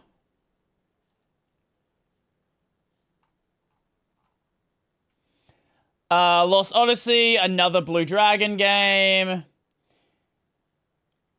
Last Story, nothing super notable. They've been making fucking iOS games the past 10 years. Collab with Art2. Sakaguchi was the game's supervisor and writer. Akira Toriyama, known for Chrono Trigger, Dragon Quest, and nothing else, was the art Nothing else, director. definitely not. He even has his own avatar in the game. He gives you special That's cute. items. The game is also known for being one of the first on the Xbox 360 to have 3 discs, like back in the PS1 days with Final Fantasy 7 through 9. I wonder if they'll pull a FF7 remake and have each disc be its own 40-hour game you have to pay $70 each for, and there's a 3-year wait time in between. Surely. Kind of crazy when you think about it. And of course, no JRPG is complete without Nobuo Uematsu, the Music King. The iconic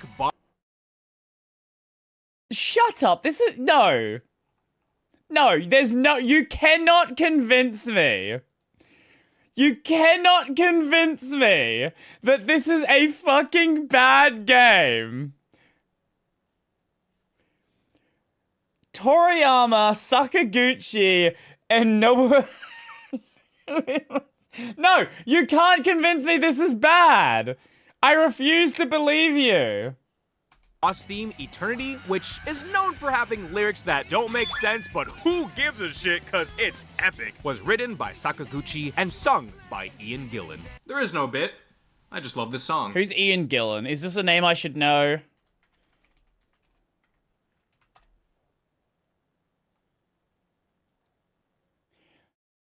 Oh, the lead singer for Deep Purple! What the fuck is this game?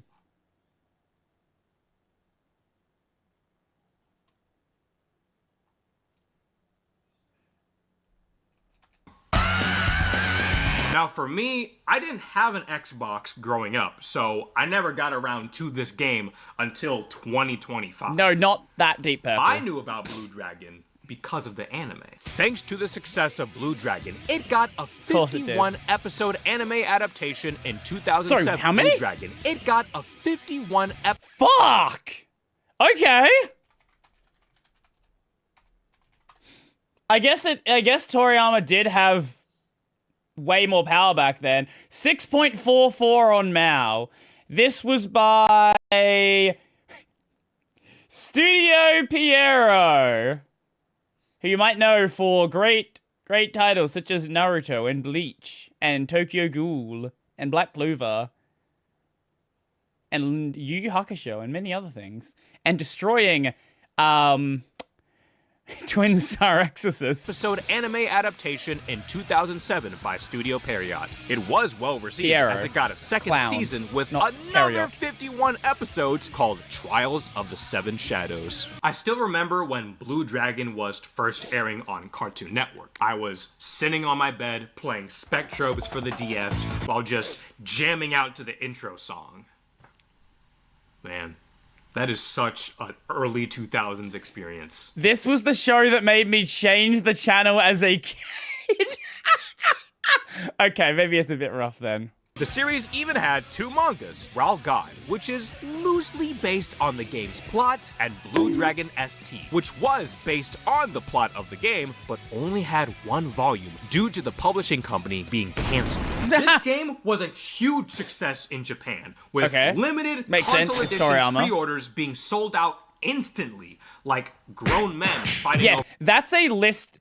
That is a list of names which nowadays would do incredibly well. Back then, no one knew those names were in. Like, maybe you knew the name Toriyama because you're probably seeing Dragon Ball. Like, even then, most people probably even know who made Dragon Ball. There's like, ooh, Dragon Ball. I like Dragon Ball. Dragon Ball's cool. But in Japan, like, this is kind of like what's a good example? What is there a good Western equivalent?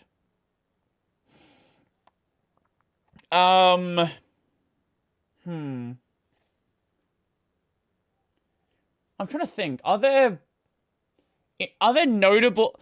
You know, I can't even think of any notable Western game developers nowadays because they all fucking suck. Fuck.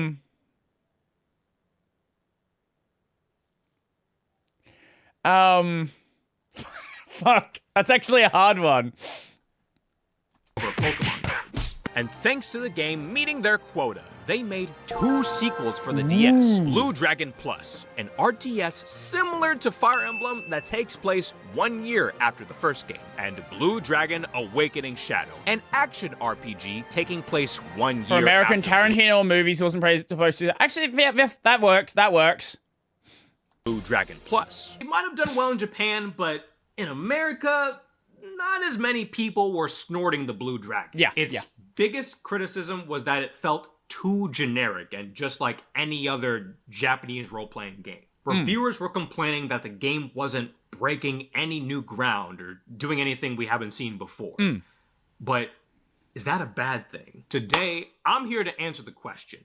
Is Blue Dragon actually mid? Okay. Or are American gamers missing out on peak? Okay. So how do you play Blue Dragon? Step 1, PlayStation fans. Buy an Xbox. Blue Dragon is a turn-based JRPG. If you've played Final Fantasy, Dragon Quest, or the Shin Megami series, then you'll feel right at home. With up to 4 party members, you fight monsters in a turn-based style combat. Okay. The player who goes first is determined by who has the highest speed stat. Right. You have standard That makes attack, sense. defend to reduce damage, items, formation, and flee. Every RPG has their beginner level enemy. Rats, goblins, slimes, boars, and bats. Sure. Blue Dragon, they came up with a better idea. Okay. I need to come up with a low-level enemy for this game.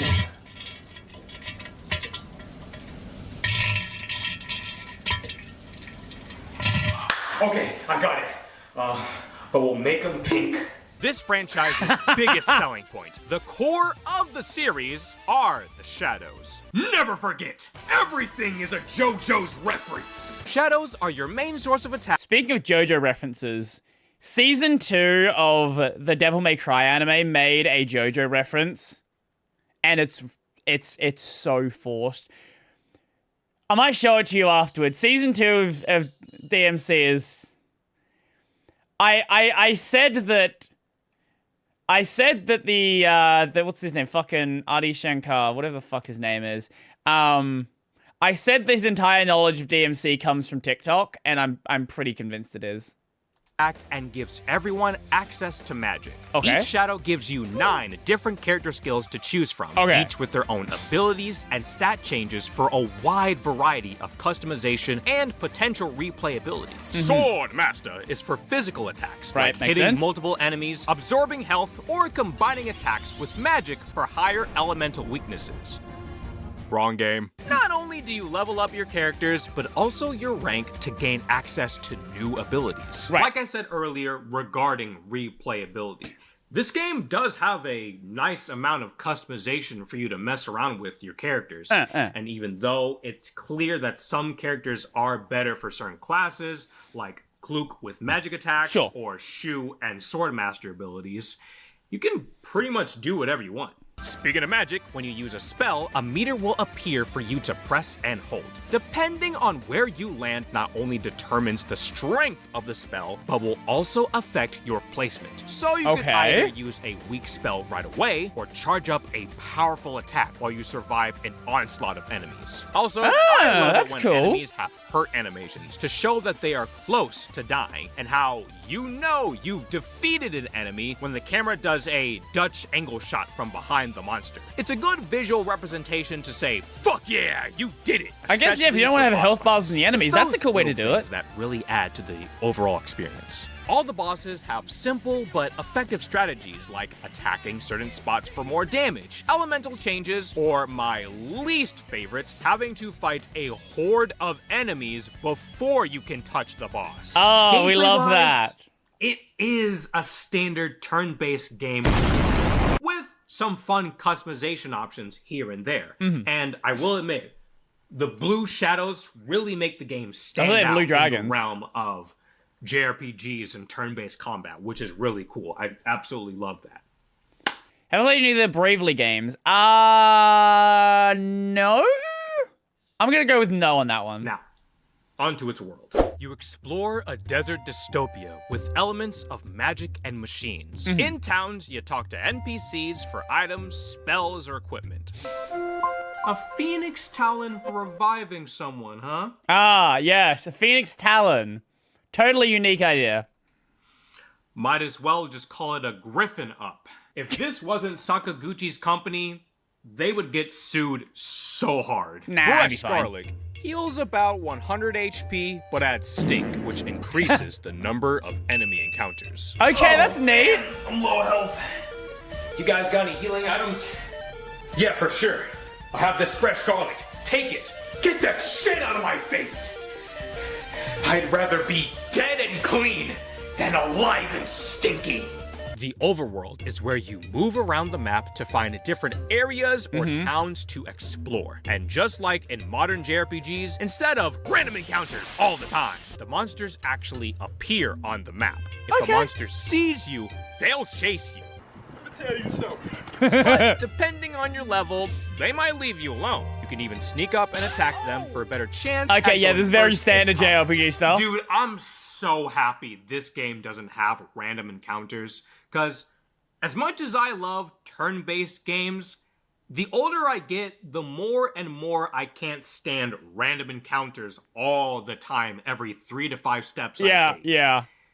It's nice that I can choose my battles. In the overworld, you also have field skills. These are abilities you get based on your class. Field Barrier lets you instantly defeat low-level enemies so you don't have to waste 3 to 5 minutes fighting them. They won't work on monsters you haven't fought or are too high level. Field Bombs from the Assassin class paralyzes enemies, making it easier to run from them or do sneak attacks. That's the main cool. one is Fight All Enemies, which makes it so you can fight waves of battles rather than going from one monster to the next. Depending on the group of monsters you select, a monster fight will commence. Your enemies will attack each other, which usually benefits the player. When you explore an area, so many nooks and crannies just have items or money laying around. So just spam the A button everywhere you go.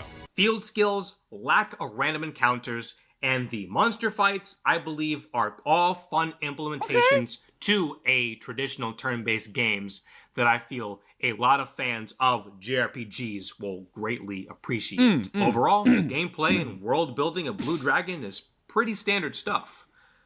But what about its story? Does the saga of Blue Dragon stand out from the overwhelming sea of Japanese role-playing games? surely. No. For the last 10 years, the ominous violet clouds would loom, coming once each year and bringing bullshit to those in their path. Our story starts off with a boy named Shu, whose village is being destroyed by a land shark. As you do. I love it when I start the game as a homeless child. Alongside his childhood friends Jiro and Kluk, whose parents were killed by the land shark, #funfact, work together to stop the creature. But instead, they get major road burn. After fighting some poop snakes in an ancient ruin and struggling to open treasure chests covered in jelly snakes in an ancient... Are they actually called poo snakes? Wait, I thought that was a joke. Sorry. What? Ancient ruin and struggling to open treasure chests covered in jelly, Team Shu accidentally find themselves inside a ship. And even worse, the final boss is on the ship. I've only played this game for 1 hour and I'm already fighting the final boss.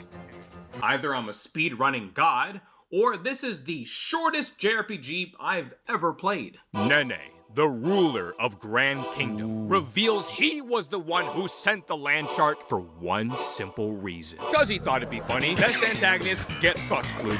They yeet the kids. To be fair, that's about the level of complexity I would expect from something Toriyama's involved in. Ship to let them perish. But thanks to gravity, Toriyama's stories taking a lunch never break, been like they managed the to deepest. find themselves back on the ship. 3 strange orbs slowly descend in front of the kids, and a random voice from above calls out to them. Swallow the spheres.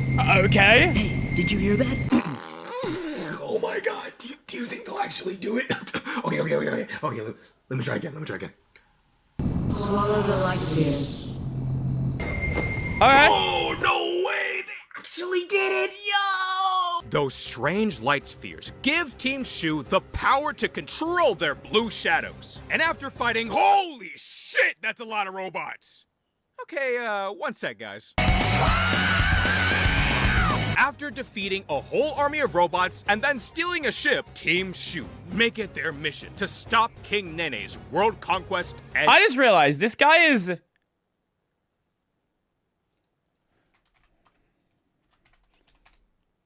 What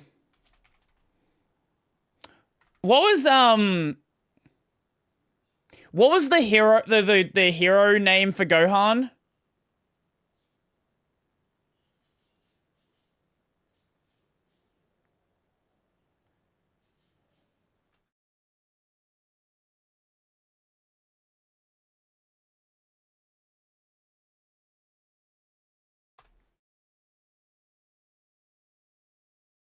The Great Saiyaman. Great Saiyaman's the name. Yes.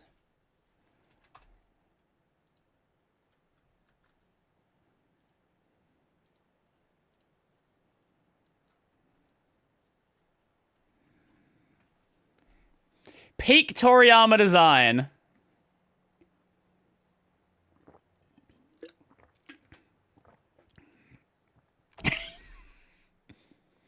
It didn't click with me until just now.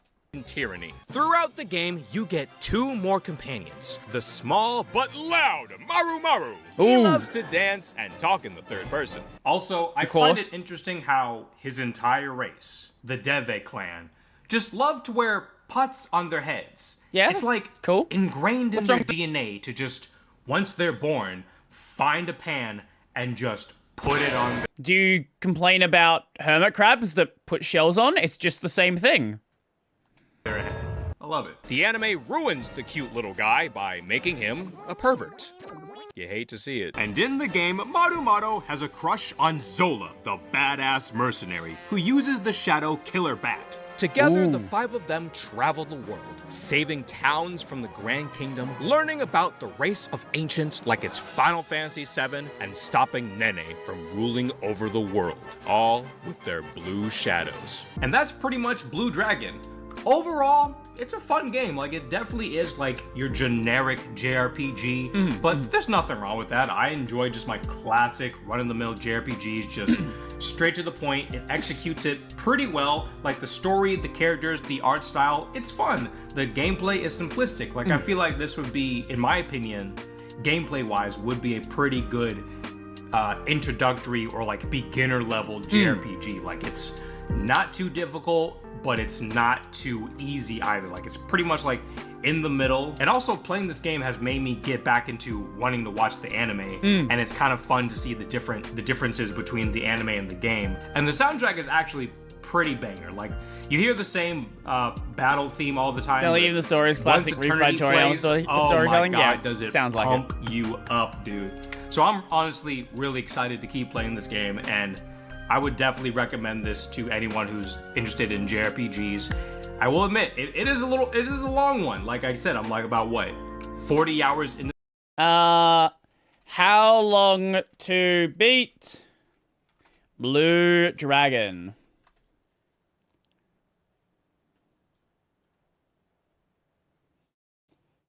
About 45 hours for the main story, 98 for completionist.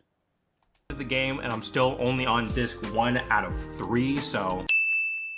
But yeah, that's about it. I'm really enjoying Blue Dragon. I'm glad that Xbox decided to dip their toes into the world of JRPGs. Oh, okay, wait, that's the end of the video?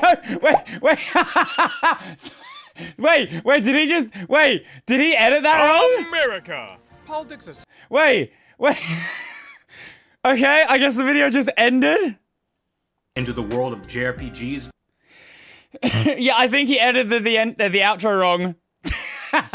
He definitely seemed like he had more to say here. That was cool. I've never played Blue Dragon. It sounds like a game that should be good, but apparently it's okay, which is better than terrible. Serpent Eating the Ground, Bravely Default, OST, Final Boss Theme, High Quality. Okay.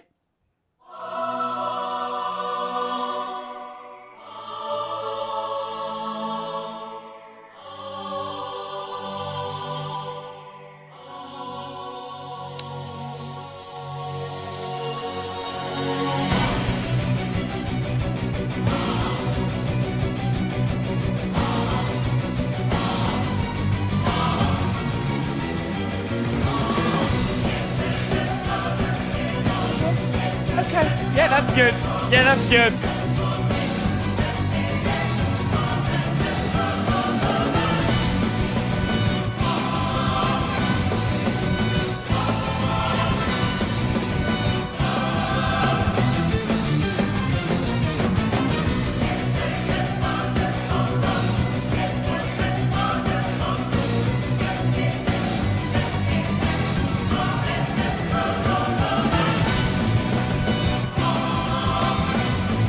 The topic of video game music, I don't know, we could go to this one unless someone has a different suggestion.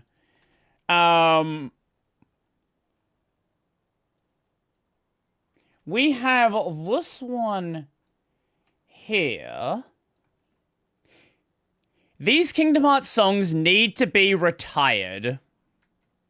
This is about songs that Kingdom Hearts absolutely loves to use, and the video creator basically argues they have been so overused, they've basically lost all of their original meaning.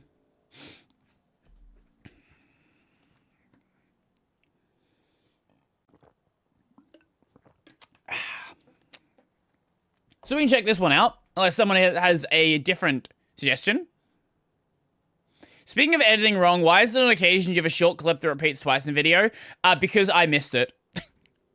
That's basically it. I missed it whilst editing, and then it gets doubled up. I feel like I've been pretty good for a while now. But I don't know the last one I missed. Anyway, we can check this out. It doesn't seem like anyone else has a suggestion. Before we begin, what are the best three songs in the series? I honestly, I'm not good. I don't really know OST names, but I know the songs when I hear them. And they're probably gonna be in this video. I love Kingdom Hearts music, but some of it has got to go. We're coming up on 14 games in the series, and as much as I can appreciate hearing the classics, there are certain songs that I think should be left behind. This game's never coming out. As we head into the Lost Masters arc. One of the key strengths of Kingdom Hearts' musical storytelling is the way that existing tracks are reused in future games, but that means the music team has to be careful about what they pick. I generally believe that almost any song can be reused to great effect if the new game has a fitting scenario. Even tracks that are only played for a single cutscene, boss battle, or minigame can find new life decades later, and I'll be cheering them on. But the songs we're going to discuss today are different. There are some tracks that were implemented so perfectly in the first arc that any reuse would only devalue their existing appearances. There's some tracks with a confused and directionless legacy that would only bring down any future games that used them. And there are some tracks that have been played to death, recompleted, and played to death again. In my opinion, it's time to thank these songs for their service and send them on a long holiday. It was fun while it lasted, but we cannot be taking this musical baggage with us into Kingdom Hearts 4.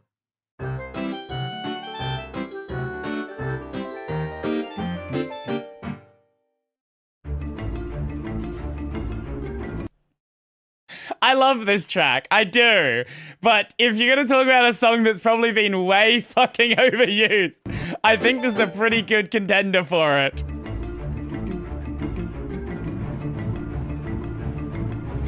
Where better to start than with the poster child for overused songs, Rowdy Rumble? It suffers from two problems, number one being a lack of purpose. Ideally, when we hear an old song in a new game, we should be able to use... Original use strong foes that are somehow corrupted. Later use strong corrupted toys. Sure, okay, makes sense.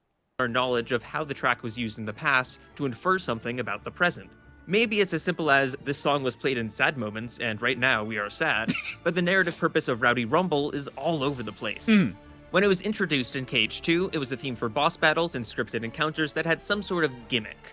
Set to foes like Pete, the Halloween Town Brats, and the Hyenas, it's clear that we aren't taking our opponents seriously. Days reinforced this meaning, using it for fights against Pete, Zigbar, Gimmick Heartless like the Deserter and Emerald Serenade, and the Break the Jars missions. I wish more people actually went and played both Days and Recoded. Both are phenomenal games. I know both are kind of rough to play because of the whole DS stuff, but now that we're seeing the modded version of the game, which makes it more in line with the console games, I do hope more people go back and actually play them. No problems here. The cracks started to show when Birth by Sleep treated Rowdy Rumble as a generic event theme, using it 11 different times. Unversed mob fights, start-of-world battles, and even intense moments like Aqua's escape from Maleficent's castle. Yeah, I feel like I heard this song is getting a bit constantly murkier. in Days. Recoded and Dream Drop tried to course correct by using it exclusively for Pete, but any distinct purpose Rowdy Rumble... Days remake, please. I agree. I also kind of want another... I want another Coded remake. I want a console version of Coded. Please. I know they already remade it to get it off of phones, but I do kind of want a Coded remake. People don't know how good the combat is in Coded. In Recoded specifically. Might have regained was slaughtered by Union Cross and Dark Road, which use it for the target battle of every quest. This means that the last fight of every... They're like, people like this song, use it in literally constantly throughout this fucking game. Single quest for 7 years of games was set to the tune of Rowdy Rumble. The only exceptions were bosses, but even then, there's some serious, intimidating, and story-significant Heartless that use this childish battle theme. When the Shadow in Quest 13 uses the same battle track as the Guard Armor Omega in Quest 850, the song loses all meaning. Which brings us to the second problem with Rowdy Rumble. It's used everywhere. There are thousands of quests in Union Cross, and all roads lead to Rowdy Rumble. I thought it might have died down after KH3, where it appears only once for the Chaos Carriage, or Dark Road drove this track even further into the ground. Given that I've heard enough Rowdy Rumble to fill 14 lifetimes, I have no desire to see it return in KH4 or beyond. It's going to. It will. I'm almost certain it will. There's no way they leave Rowdy Rumble behind. Given that its implementation has been doled down to any battle of any caliber, there's little to be gained from bringing it back. Have I played Parasite Eve? No, I've not. Fight, I would rather have a track with a more well-defined use case.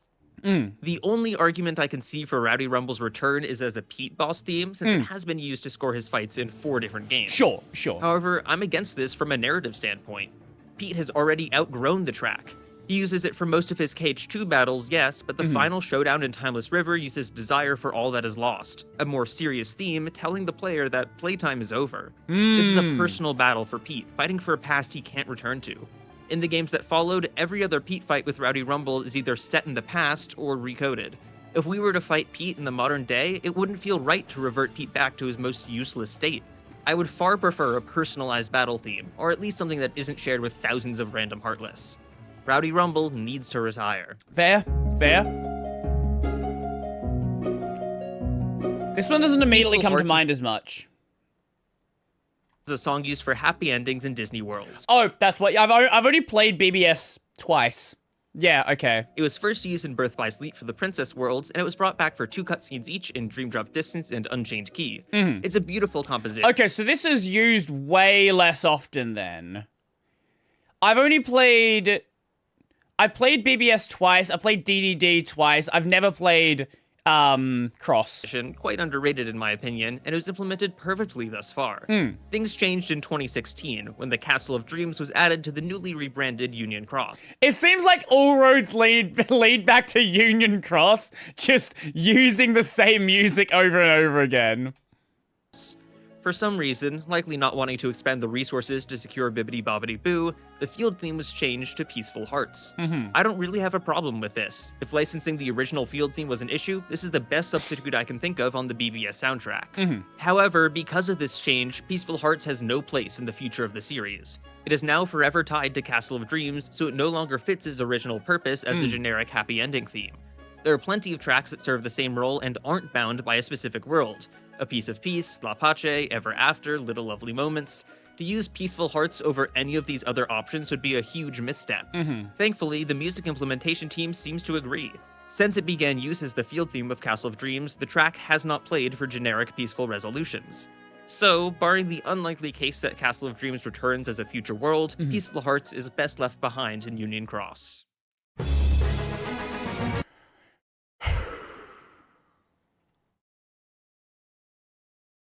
Peaceful Hearts is best left behind in Union Cross. Shrouding Dark Cloud is an— This is one that got a lot of... Wasn't this also used in the Colosseum? I want to say it was used in the Colosseum. I might be wrong there. An iconic boss theme, but much like Rowdy Rumble, it has been overplayed to Hades and back. Yeah, exactly. Big Once upon a time, it was associated...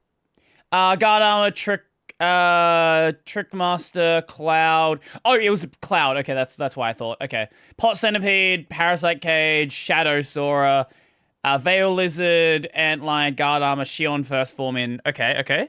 Associated with early game Heartless bosses, but that affiliation has completely eroded since KH1. It has been used for random mob fights, gimmick encounters, raid bosses, Disney bosses, and so much more. Just throw it at everything. By Sleep, it was the battle theme of the Mirage Arena and the multiplayer versus Keyblade Graveyard. Okay. In Kingdom Hearts 3, it was the theme of the Beat of Lead minigame. We'll admit that was a very inspired choice.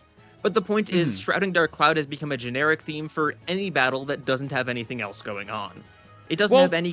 4 is going to have a lot of its own music, right? So I do hope they, at the very least, want to go and remix the old tracks rather than just dumping the old music for generic fights. I think it's fine for, like, one-off fights, but I do hope that with 4 we see a lot more new stuff. Clear purpose in its modern state. There are other underused tracks with much stronger associations that would be more suited for basically any scenario where Shrouding Dark Cloud might be employed. I could see an argument for future Gigas-related uses, but if they are an important part of this next saga, then they should develop their own musical identity rather than pile another layer onto the confused lineage of Shrouding Dark Cloud. It served us well, but it's time for this track to go. Rage Awakened. What was Rage Awakened? I can't believe I'm killing 2 beloved classics in a row, but listen, Rage Awakened has been used to absolute perfection. It's a song with a very clear narrative purpose. Yes. It represents the personal... Right, okay, this one didn't have a lot of use. Right. Okay, that's why it didn't come to mind. It is a very, very niche song. Okay. Between Terra and Master Xehanort. Rage Awakened carries this storyline from beginning to end, used 3 times. First for the Lingering Will in KH2FM, then for when the player controls the Lingering Will against Terra Xehanort, and finally for when the Lingering Will returns to fight Terranort in KH3. Then, the melody of Rage Awakened was reshaped into Dawn of Hope for the last confrontation with Terra Xehanort, where Terra finally puts an end to his captor and takes back his body.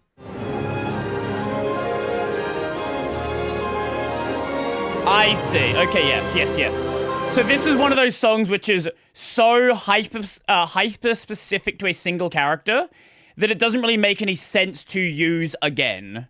I think that's fair. I think that's definitely fair. And I don't really see how, like, Terra's arc is done, right? Like, who even knows if Terra's gonna be in the next game? It's perfect from beginning to end. Well, it would be if that's where it ended. Two songs in the final KH3 boss gauntlet, Critical Crossroad and Dark Domination, also use the melody of Rage Awakened. To me, this represents a fundamental misunderstanding of the narrative function of the track, and its sloppy implementation, literally copy-pasted from the Kingdom Hearts 2 MIDI, is an insult to the perfect conclusion we heard an hour earlier. And I might have lied when I said I wasn't going to complain about Ishimoto in this video. Regardless, the narrative arc of Rage Awakened has concluded. Terra has regained his will and resolved his decades-long conflict with Master Xehanort. The music has served its purpose, and any further use would only be a cheap play at nostalgia that would devalue its existing connotations. I can't erase Rage Awakened from Ishimoto's endgame compositions, but I can confidently say that it has no business returning in future Kingdom Hearts games.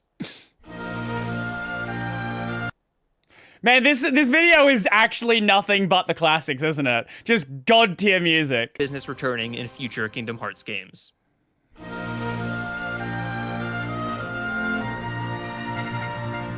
Olympus Coliseum has served as the field theme of the Hercules world time and time again, but I'm specifically aiming to retire the KH1 arrangement. Okay. This is the song that evolves with the world. The original structure was used in KH1, KH1 derivatives, and prequels. Since then, the world has changed and the music with it. The Olympus Coliseum themes in Kingdom Hearts 2 have an added... I just got Elijah out to finish streaming. Drop there to give him my condolences for his Bob loss. B section, which doesn't just sound great, but coincides with the evolution of the world.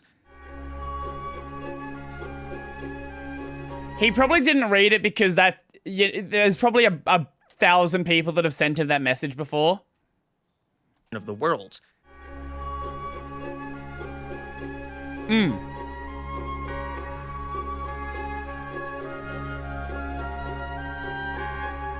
Kingdom Hearts 3 also has a new arrangement, and while it tragically ditches the KH2 B section, it is still majorly transformative. At this point in the story, there should be no reason to revert to the original KH1 field theme or any arrangement like it. Also, let's be real, we've heard a lot of this song. Too much of this song, I'd argue. With the characters of Olympus primed to appear in Kingdom Hearts 4, I would be greatly disheartened to hear the original Olympus Coliseum field theme. Yeah, I'm curious. I forgot about Hades being in the trailer. I'm so curious to see what the deal is here. For the sake of musical fatigue, in addition to narrative... If this game ever fucking comes out... ...arguments. I'm just a little bit sick of it, and KH3 has shown that the music team is more than capable of reworking the melody into fresh new compositions. So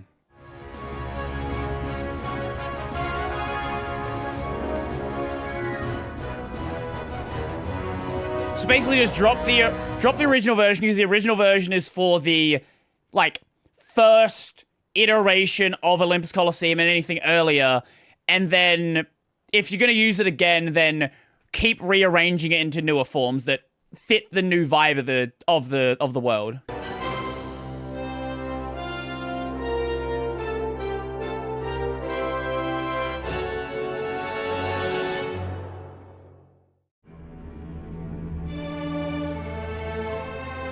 Dual hearts, dual hearts, dual hearts, dual hearts. Dual Hearts should never return because it should never have been heard the first time. I've spent plenty of time explaining why this is my least favorite composition in the Kingdom Hearts series, but I'm listing it here more as a conduit for Vanitas themes as a whole. With Remind and Dark Road, the series has taken a renewed interest in Vanitas as manifestation of one of the original 13 Darknesses. If he does return, I pray he doesn't take his music with him.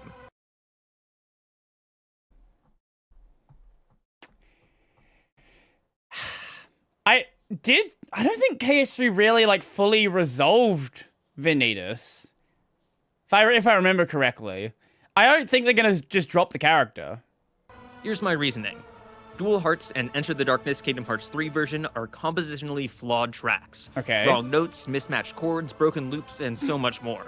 Because KH3 had an infamously turbulent development cycle, I can understand, though not forgive, having these messy and unfinished tracks in the game.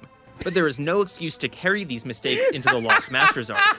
And it would be poor form to reuse the Birth by Sleep originals, since they've already been replaced by the Kingdom Hearts 3 arrangements, as unpolished as those might have been. Simply put, I believe that there are no Vanitas themes fit to be carried over into the next game.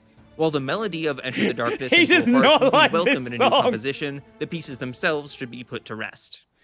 But the brokenness is supposed to represent Vanitas. That would make sense, like, lore-wise. Make the case for the final song on my list, I want to discuss 3 tracks that I consider endangered. These tracks are on the edge of existence. They should probably be sent to the retirement home, but there's a sliver of potential still in there. For each song, there's one thing holding me back from ditching it entirely. If approached with extreme caution, KH4 could leverage one of these endangered songs to great effect, but one misstep would make these tracks just as bad as the others we discussed. Hey, Brody, watch Theo's. Watch Theo's? Destiny's Force. Did you... Oh! What's up? Oh, thank you. Appreciate it. Thank you, thank you, thank you.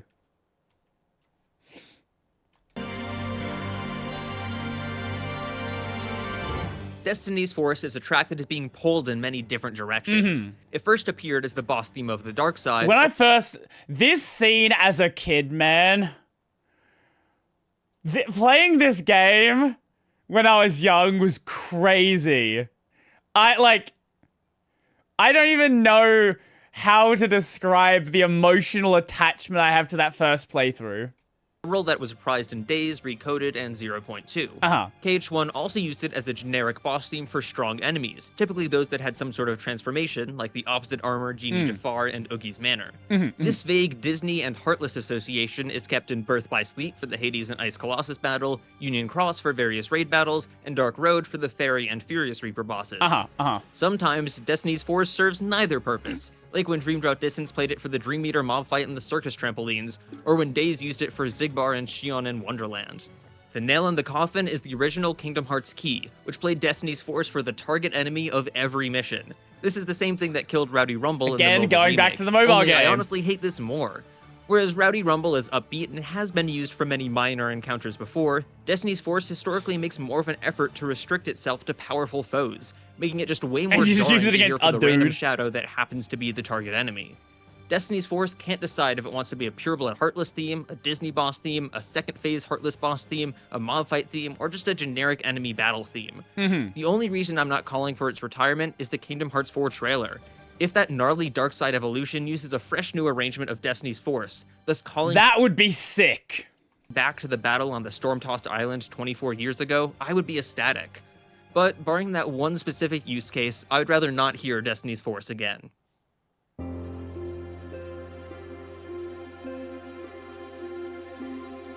Destiny's Union. From one Destiny to another, we have Destiny's Union. I used to love this track, but it's been having something of an identity crisis since Birth by Sleep. It was introduced in BBS to score scenes that focused on the Wayfinder trio's relationship. Terra, Aqua, and Ventus each had their own song, but Destiny's Union belonged to all three of them. 0.2 used it for the same purpose, and the reunion in KH3 is set to a new arrangement of the piece titled Chains to Bonds. Even Melody of Memory represents the Wayfinder trio with Destiny's Union when they appear on the main menu. Unfortunately, Dream Drop Distance decided to use Destiny's Union for any scene that involves bonds or friendship, like Rinsler reaching for Sora's hand. Up until this point, the track had been used to represent a specific bond among three specific friends. ADD threw that out the window.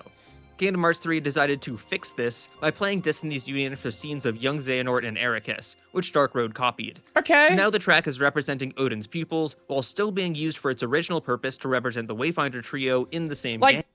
Young Xehanort, I think we can work with just because Xehanort, Xehanort and Ericus are so tied to that trio, right? I can give Odin's you that pupils, while still being used for its original purpose to represent the Wayfinder trio in the same game. They're going for a parallel between master and student, so I'm almost fine with accepting its use here, but KH3 just can't keep its story straight, since it turns around and uses Destiny's Union for random moments like Woody's confrontation with young Xehanort. Every time the track plays for characters other than our young Keyblade wielders, it devalues its original meaning and makes it feel less special. The Woody scene is so Destiny's Union stupid. went from a strong representation of a core set of characters to a generic and overused theme of friendship. That's why I've had enough of this track. If the series keeps on its current course, Destiny's Union will stay as a generic event theme, which will be a shame. If KH4 uses the track for the Wayfinder trio, and only the Wayfinder trio, then I will accept its return. Otherwise, this track is just a shadow of its former self that deserves to be put out of its misery.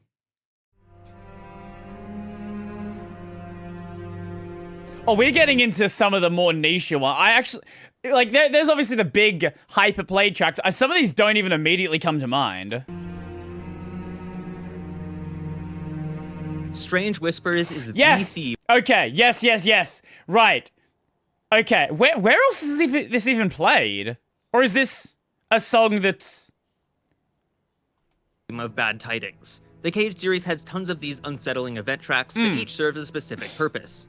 Villains of a Sort is for Disney villains, 13th Discretion is for Castle Oblivion organization members, Disquieting is for the rest of the castle and related business, and The Nightmare is for dream-related mishaps. Okay. If none of those apply, then the scene will use Broken Reality, Hesitation, or Shaded Truths, depending on how immediate the danger is. Okay. But why go through all that trouble? If there's anything even remotely... Every fucking point in this video goes back to this stupid mobile game. Evil happening on screen, just throw in Strange Whispers and call it a day. This track is heavily campaigning for the Most Overused award and is neck and neck with Rowdy Rumble for the crown. Is it? These two are tied for appearing in the greatest number of worlds, 34 each using the Heed to the Pulse Sudoku groupings. 1 out of every 11 Union Cross cutscenes uses Strange Whispers. Because of Union Cross. So if Strange Whispers is the epitome of overplayed and shares real estate with a dozen other... A lot of these complaints are just because he's played Union Cross and I haven't. Oh! What the fuck is this game? Aren't these the boxes from Recoded? Other Darkness themes that all have stronger narrative functions, then why keep it around at all? To explain that, I'm going to have to talk a little bit about Ace Attorney. The first Ace Attorney game introduced a song called Suspense. It served a similar role as Strange Whispers, playing when something goes wrong or the opponent has the upper hand. And was it ever overused, let me tell you. Not a case went by without hearing the track several times, and perhaps several more. Suspense was brought back for the sequel, and its sequel, and... wait a minute, it became the only track with perfect attendance among the sprite-based games. And when the series switched to 3D models and streamed audio, Suspense was re-recorded with virtually no structural changes and used just as much. I've never played Ace Attorney. As if being overplayed wasn't enough, the song is just a single note. An iconic single note, sure, but that's no excuse. It's all constant use across 15 years of games, and I really wish it would stop. But the point is, Suspense was completely saved by Yasumasa Kitagawa, main composer of the Great Ace Attorney subseries and the Professor Layton crossover. In these 3 games, he created 4 different Suspense themes that each blew the original out of the water. Material. Some of them were directly based on the original, while with others he took more liberty in the composition, but all of them were a breath of fresh air.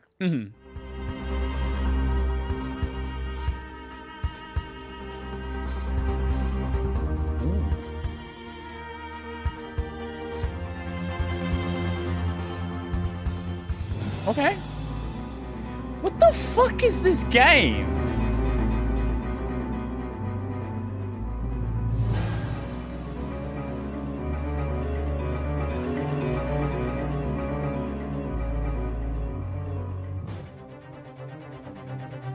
No, I understand that part. I'm just confused about the characters I'm seeing on screen.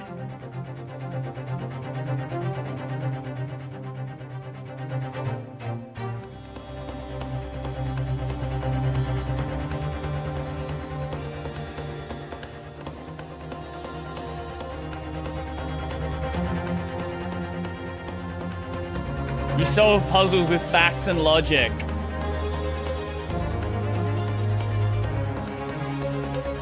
See, this is what a series can do when it doesn't insist on using the same song from 2001 for the 300th time. Right. When it acknowledges that, you know what, maybe that song that was composed for the Game Boy Advance could do with a rewrite. And not just higher fidelity, but actual interesting changes. This is the same approach that Kingdom Hearts 3 took when it came to Strange Whispers. Although overlooked for the soundtrack, the 3 new arrangements, plus a 4th in Melmem, are exactly what this old track needed.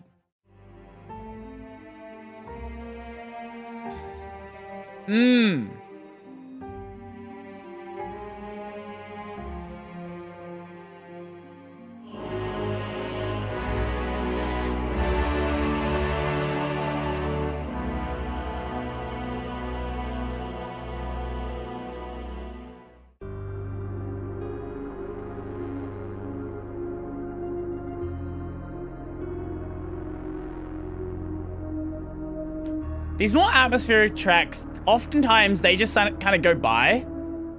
I don't really remember them anywhere near as much. This world will be engulfed in darkness. Everything you care about, and everyone you love.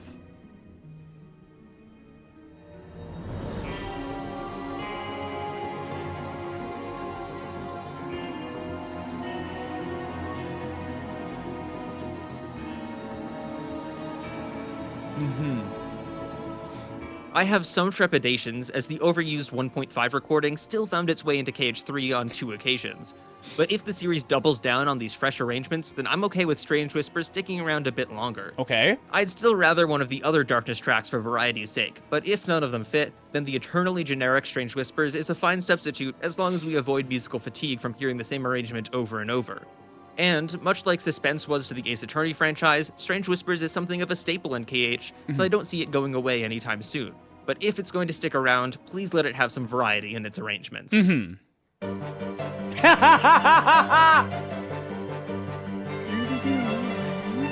Sinister Sundown is my personal addition to the list. Yes, I know I'm the one who made the whole list, but the other songs I could back up with some presentable examples or narrative analysis. This one is just pure emotions. I am sick and tired of Sinister Sundown. Now, from a musical perspective, I quite enjoyed this. Yeah, if you play Days, you hear this one pretty much every fucking mission. Song. At the bare minimum, it's a solid B tier, and it's sonically pleasant to listen to. It's not like I can call it overused either, since it only has 4 games under its belt, one of which is just the obligatory Melody of Memory level. But I don't know, man. Melody of Maybe Memory it's just the doesn't count. subtly grating strings on the DS version slowly driving me mad as I wade through 24 Twilight Town missions, or maybe it's the even more compressed DS arrangement for Magical Puzzle Clash quickly driving me mad as I endure multiple hours of that abomination, but something about Sinister Sundown just doesn't sit right with me anymore. I can't say I ever expect it to return in future games, and I wouldn't be upset to see it get the KH3 treatment like with Sora's Twilight Town themes, but I've heard enough Sinister Sundown to last me for another 2 story arcs. Those are the 10 Kingdom Hearts songs that I never want to hear again. They're not my 10 least favorite songs, I only mentioned Ishimoto twice, but they represent a growing challenge with the Kingdom Hearts series' musical implementation. Misuse or overuse can rob a track of narrative weight and retroactively cheapen its original appearances. The first phase of the Kingdom Hearts series has set an incredibly high bar for musical storytelling, and the upcoming arc will have to be diligent in its reuse of musical material. Upcoming arc. Do you legitimately think there's going to be an arc?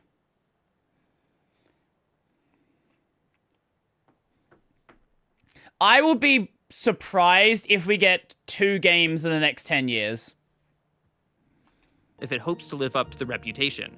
And if that means shelving these 10 tracks, then I say let them rest. Thanks for watching. I'm curious if anyone has any songs they'd like to add to the list, or maybe just something they're sick of hearing.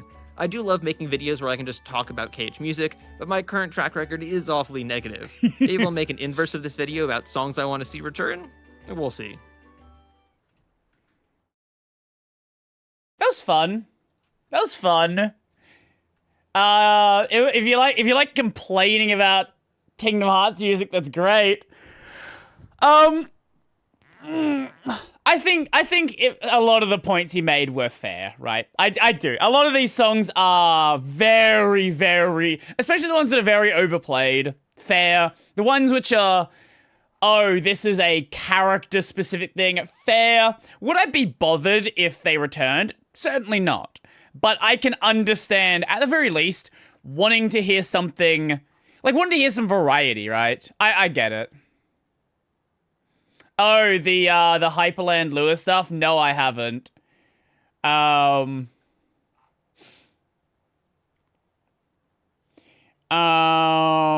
We can do one short one, possibly. Or we can bounce.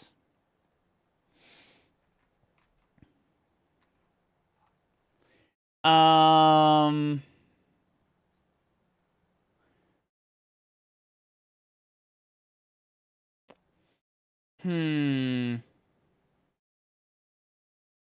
long is this one?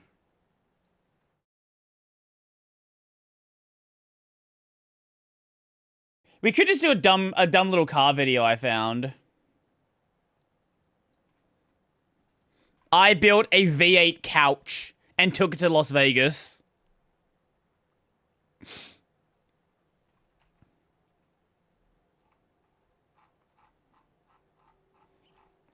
I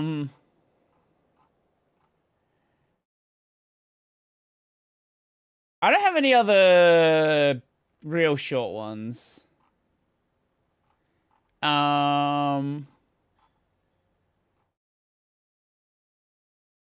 anyone has anything under 10 minutes, feel free to drop it. Otherwise, I reckon we'll do this one. Clip of JP person speaking with a Filipino accent. What is this? Oh. This clip keeps coming up. I don't know who this is. Oh, this one.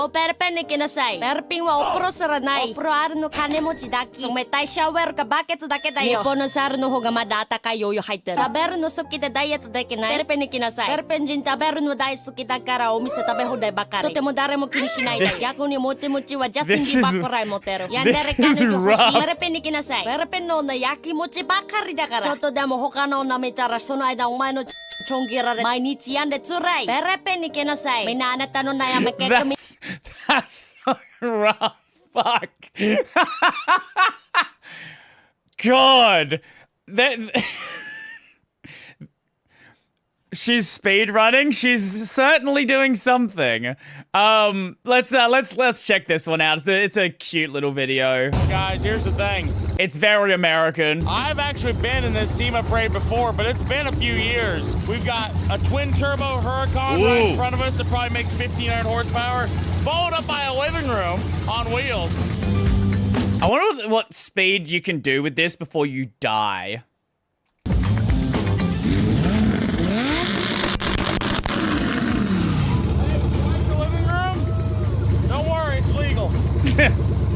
Turn signals.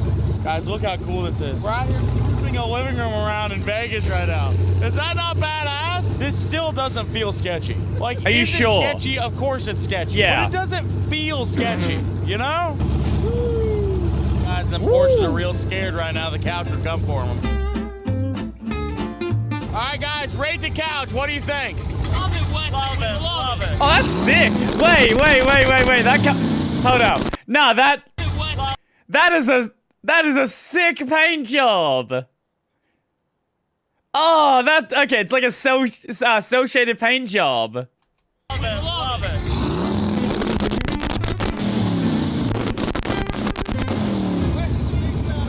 Hey, what's up, buddy? Thank you. Every time I feel down, I put your channel. I have a hell of a time. Thanks, bro. I appreciate that. I can do a massive burnout down this thing. I'm sure the cops will love that. I'm gonna be civilized. I'm gonna drive easy. You have changed. I have changed. Gotten a little bit wise in my old age. So, guys, here's our master plan, right? I'm thinking Garrett's staying there at the Encore, which is probably one of the nicest hotels on the Strip. And we're gonna pull up and see if we can valet this bad girl. Because why not? Your couch, sir. Your couch, sir. Sir, may I get you to valet the couch? I wonder how this is gonna go. This place is so fancy. Valet? Can we valet this? I don't think so. I promise it's easy to drive. If you just... I'll call my manager. Yeah, I'm not too sure if we can valet the thing. I mean, it's automatic. I know you want to. I know you're just worried that you're possibly mad. Hey, I'm telling you, you'll love this thing. Once you drive it, you're going to want to buy it. It won SEMA. Made it yourselves? Yeah, we built it in about 4 days. Hello. Wow. Can I just pull it down there and park it behind that C10 for right now? He's trying to call his manager. Sir, we have a couch. And boss, there's a couch here on wheels. Sorry, what? There's a couch. Can I valet it? Ouch. What? Yeah, let's try to get valeted. It's like, have you been drinking? Hey, where's South Park at? You go all the way up and turn right. All right, we'll just do that. Okay. Thank you. You know what? I'm going to take it as a goddamn challenge now. I'm going to try to valet this thing at every single hotel I can find on the Maybe strip. somewhere that's not as fancy. Because, like, I get it. It's a couch, but it's really not that crazy. It's got a gear shift and everything else. Let's see how stupid we feel if it's this fancy joint. Oh, God, this one's fancy. No shot. No shot are they going to touch this. Do we valet this? No, we can't take this. Why not? It's a little too crazy for us. Sorry. No, it's easy to drive, I promise. No, we can't take stuff like this. We can't take anything. Sorry. Why? It's pretty cool looking, but it's just against our policy. There's a policy against valeting couches? Yes. Strictly in our policy. Okay, well, we'll go try to find someplace else. Thank you. I hope he finds somewhere that'll touch it. We tried all the rich spots. We gotta try basically the most budget thing ever. Yeah. You guys have ballet? This is dope. Kind of crazy, ain't it? What chassis is this? It's a police car, Ford Interceptor. Now that makes it even better. A lot of bugs in the face when you stomp it, huh? Not really, it's not too bad. You just kind of go like that and you're good. Oh my god.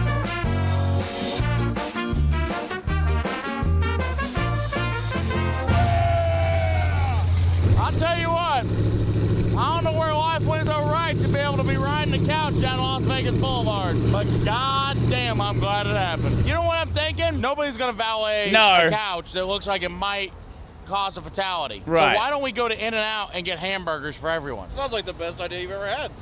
You're not gonna valet that? I tried. That would be the funniest shit ever, I swear to God. I tried. Nobody will f***ing valet it. How you doing? Where are you going? I'll help you out. Well, I went to the Wynn, then I went to the Fontainebleau, then I went to the Circus. None of them would valet it. Wait, has he found a guy? That's some bullshit. That's some Or is it just a drunk? You're right. Have fun. That's freaking awesome. It would have been funny if he found like a manager at one of these places. Happy day after the great sloppening. What, the sloppening? What did I miss out on? Valet workers just don't understand greatness when they see it. They'll True, brother. valet a supercar. This is no f***ing different. This is an exotic supercar. They call it La Couch. The La Couch is a high-performance machine meant... Oh, the bun stuff. The Yes, yes, yes.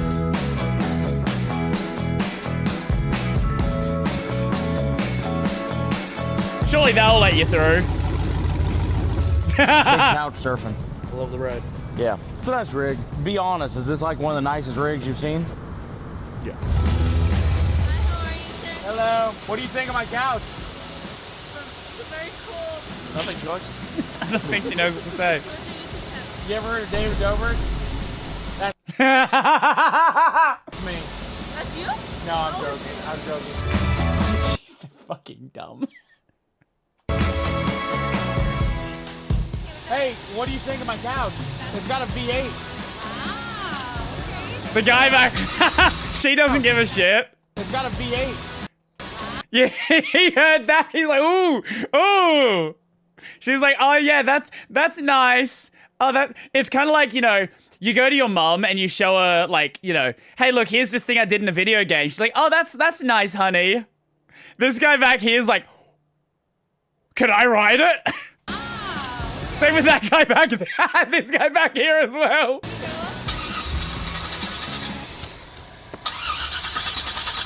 Nah. Okay. Don't worry, it's fine. That was embarrassing.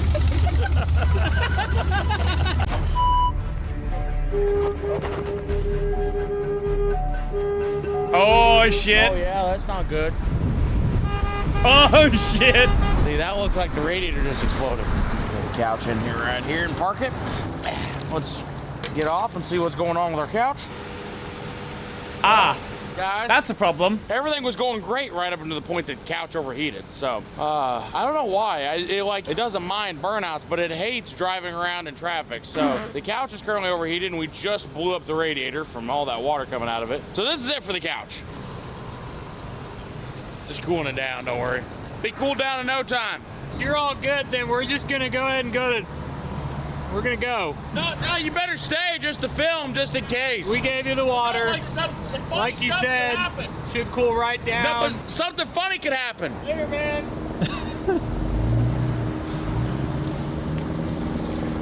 Well, who wants to push? I like the car content sometimes. It's a nice change of pace in the tech stuff.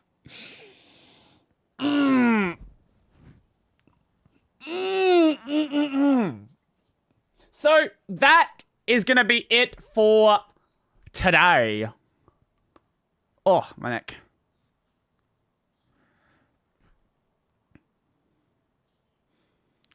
Oh my god. Oh my god. So remember how I mentioned there's stupid shit happening in the DMC anime?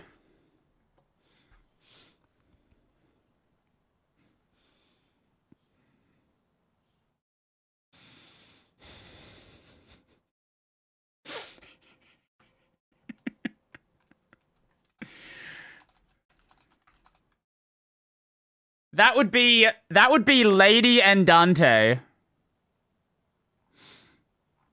Oh, let me show you the other one. Remember how I said that Adi Shankar literally has only consumed DMC through TikTok? Perhaps it's for the best, considering.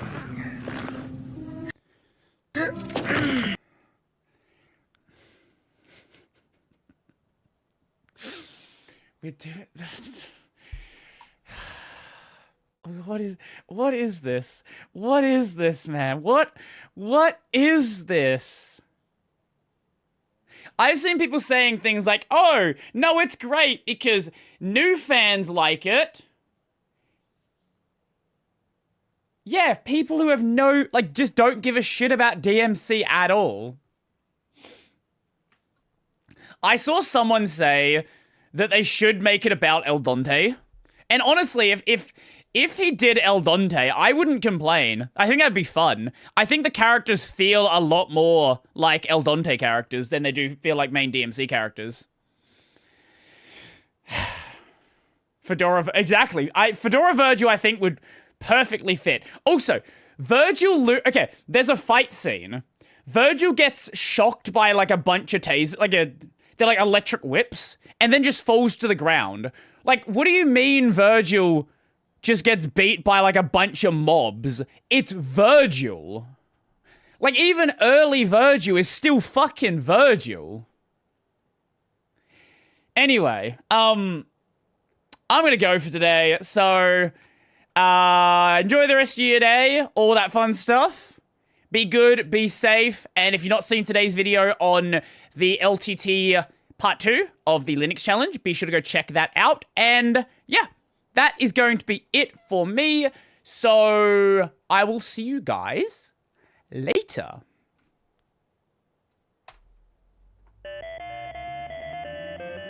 Peace out.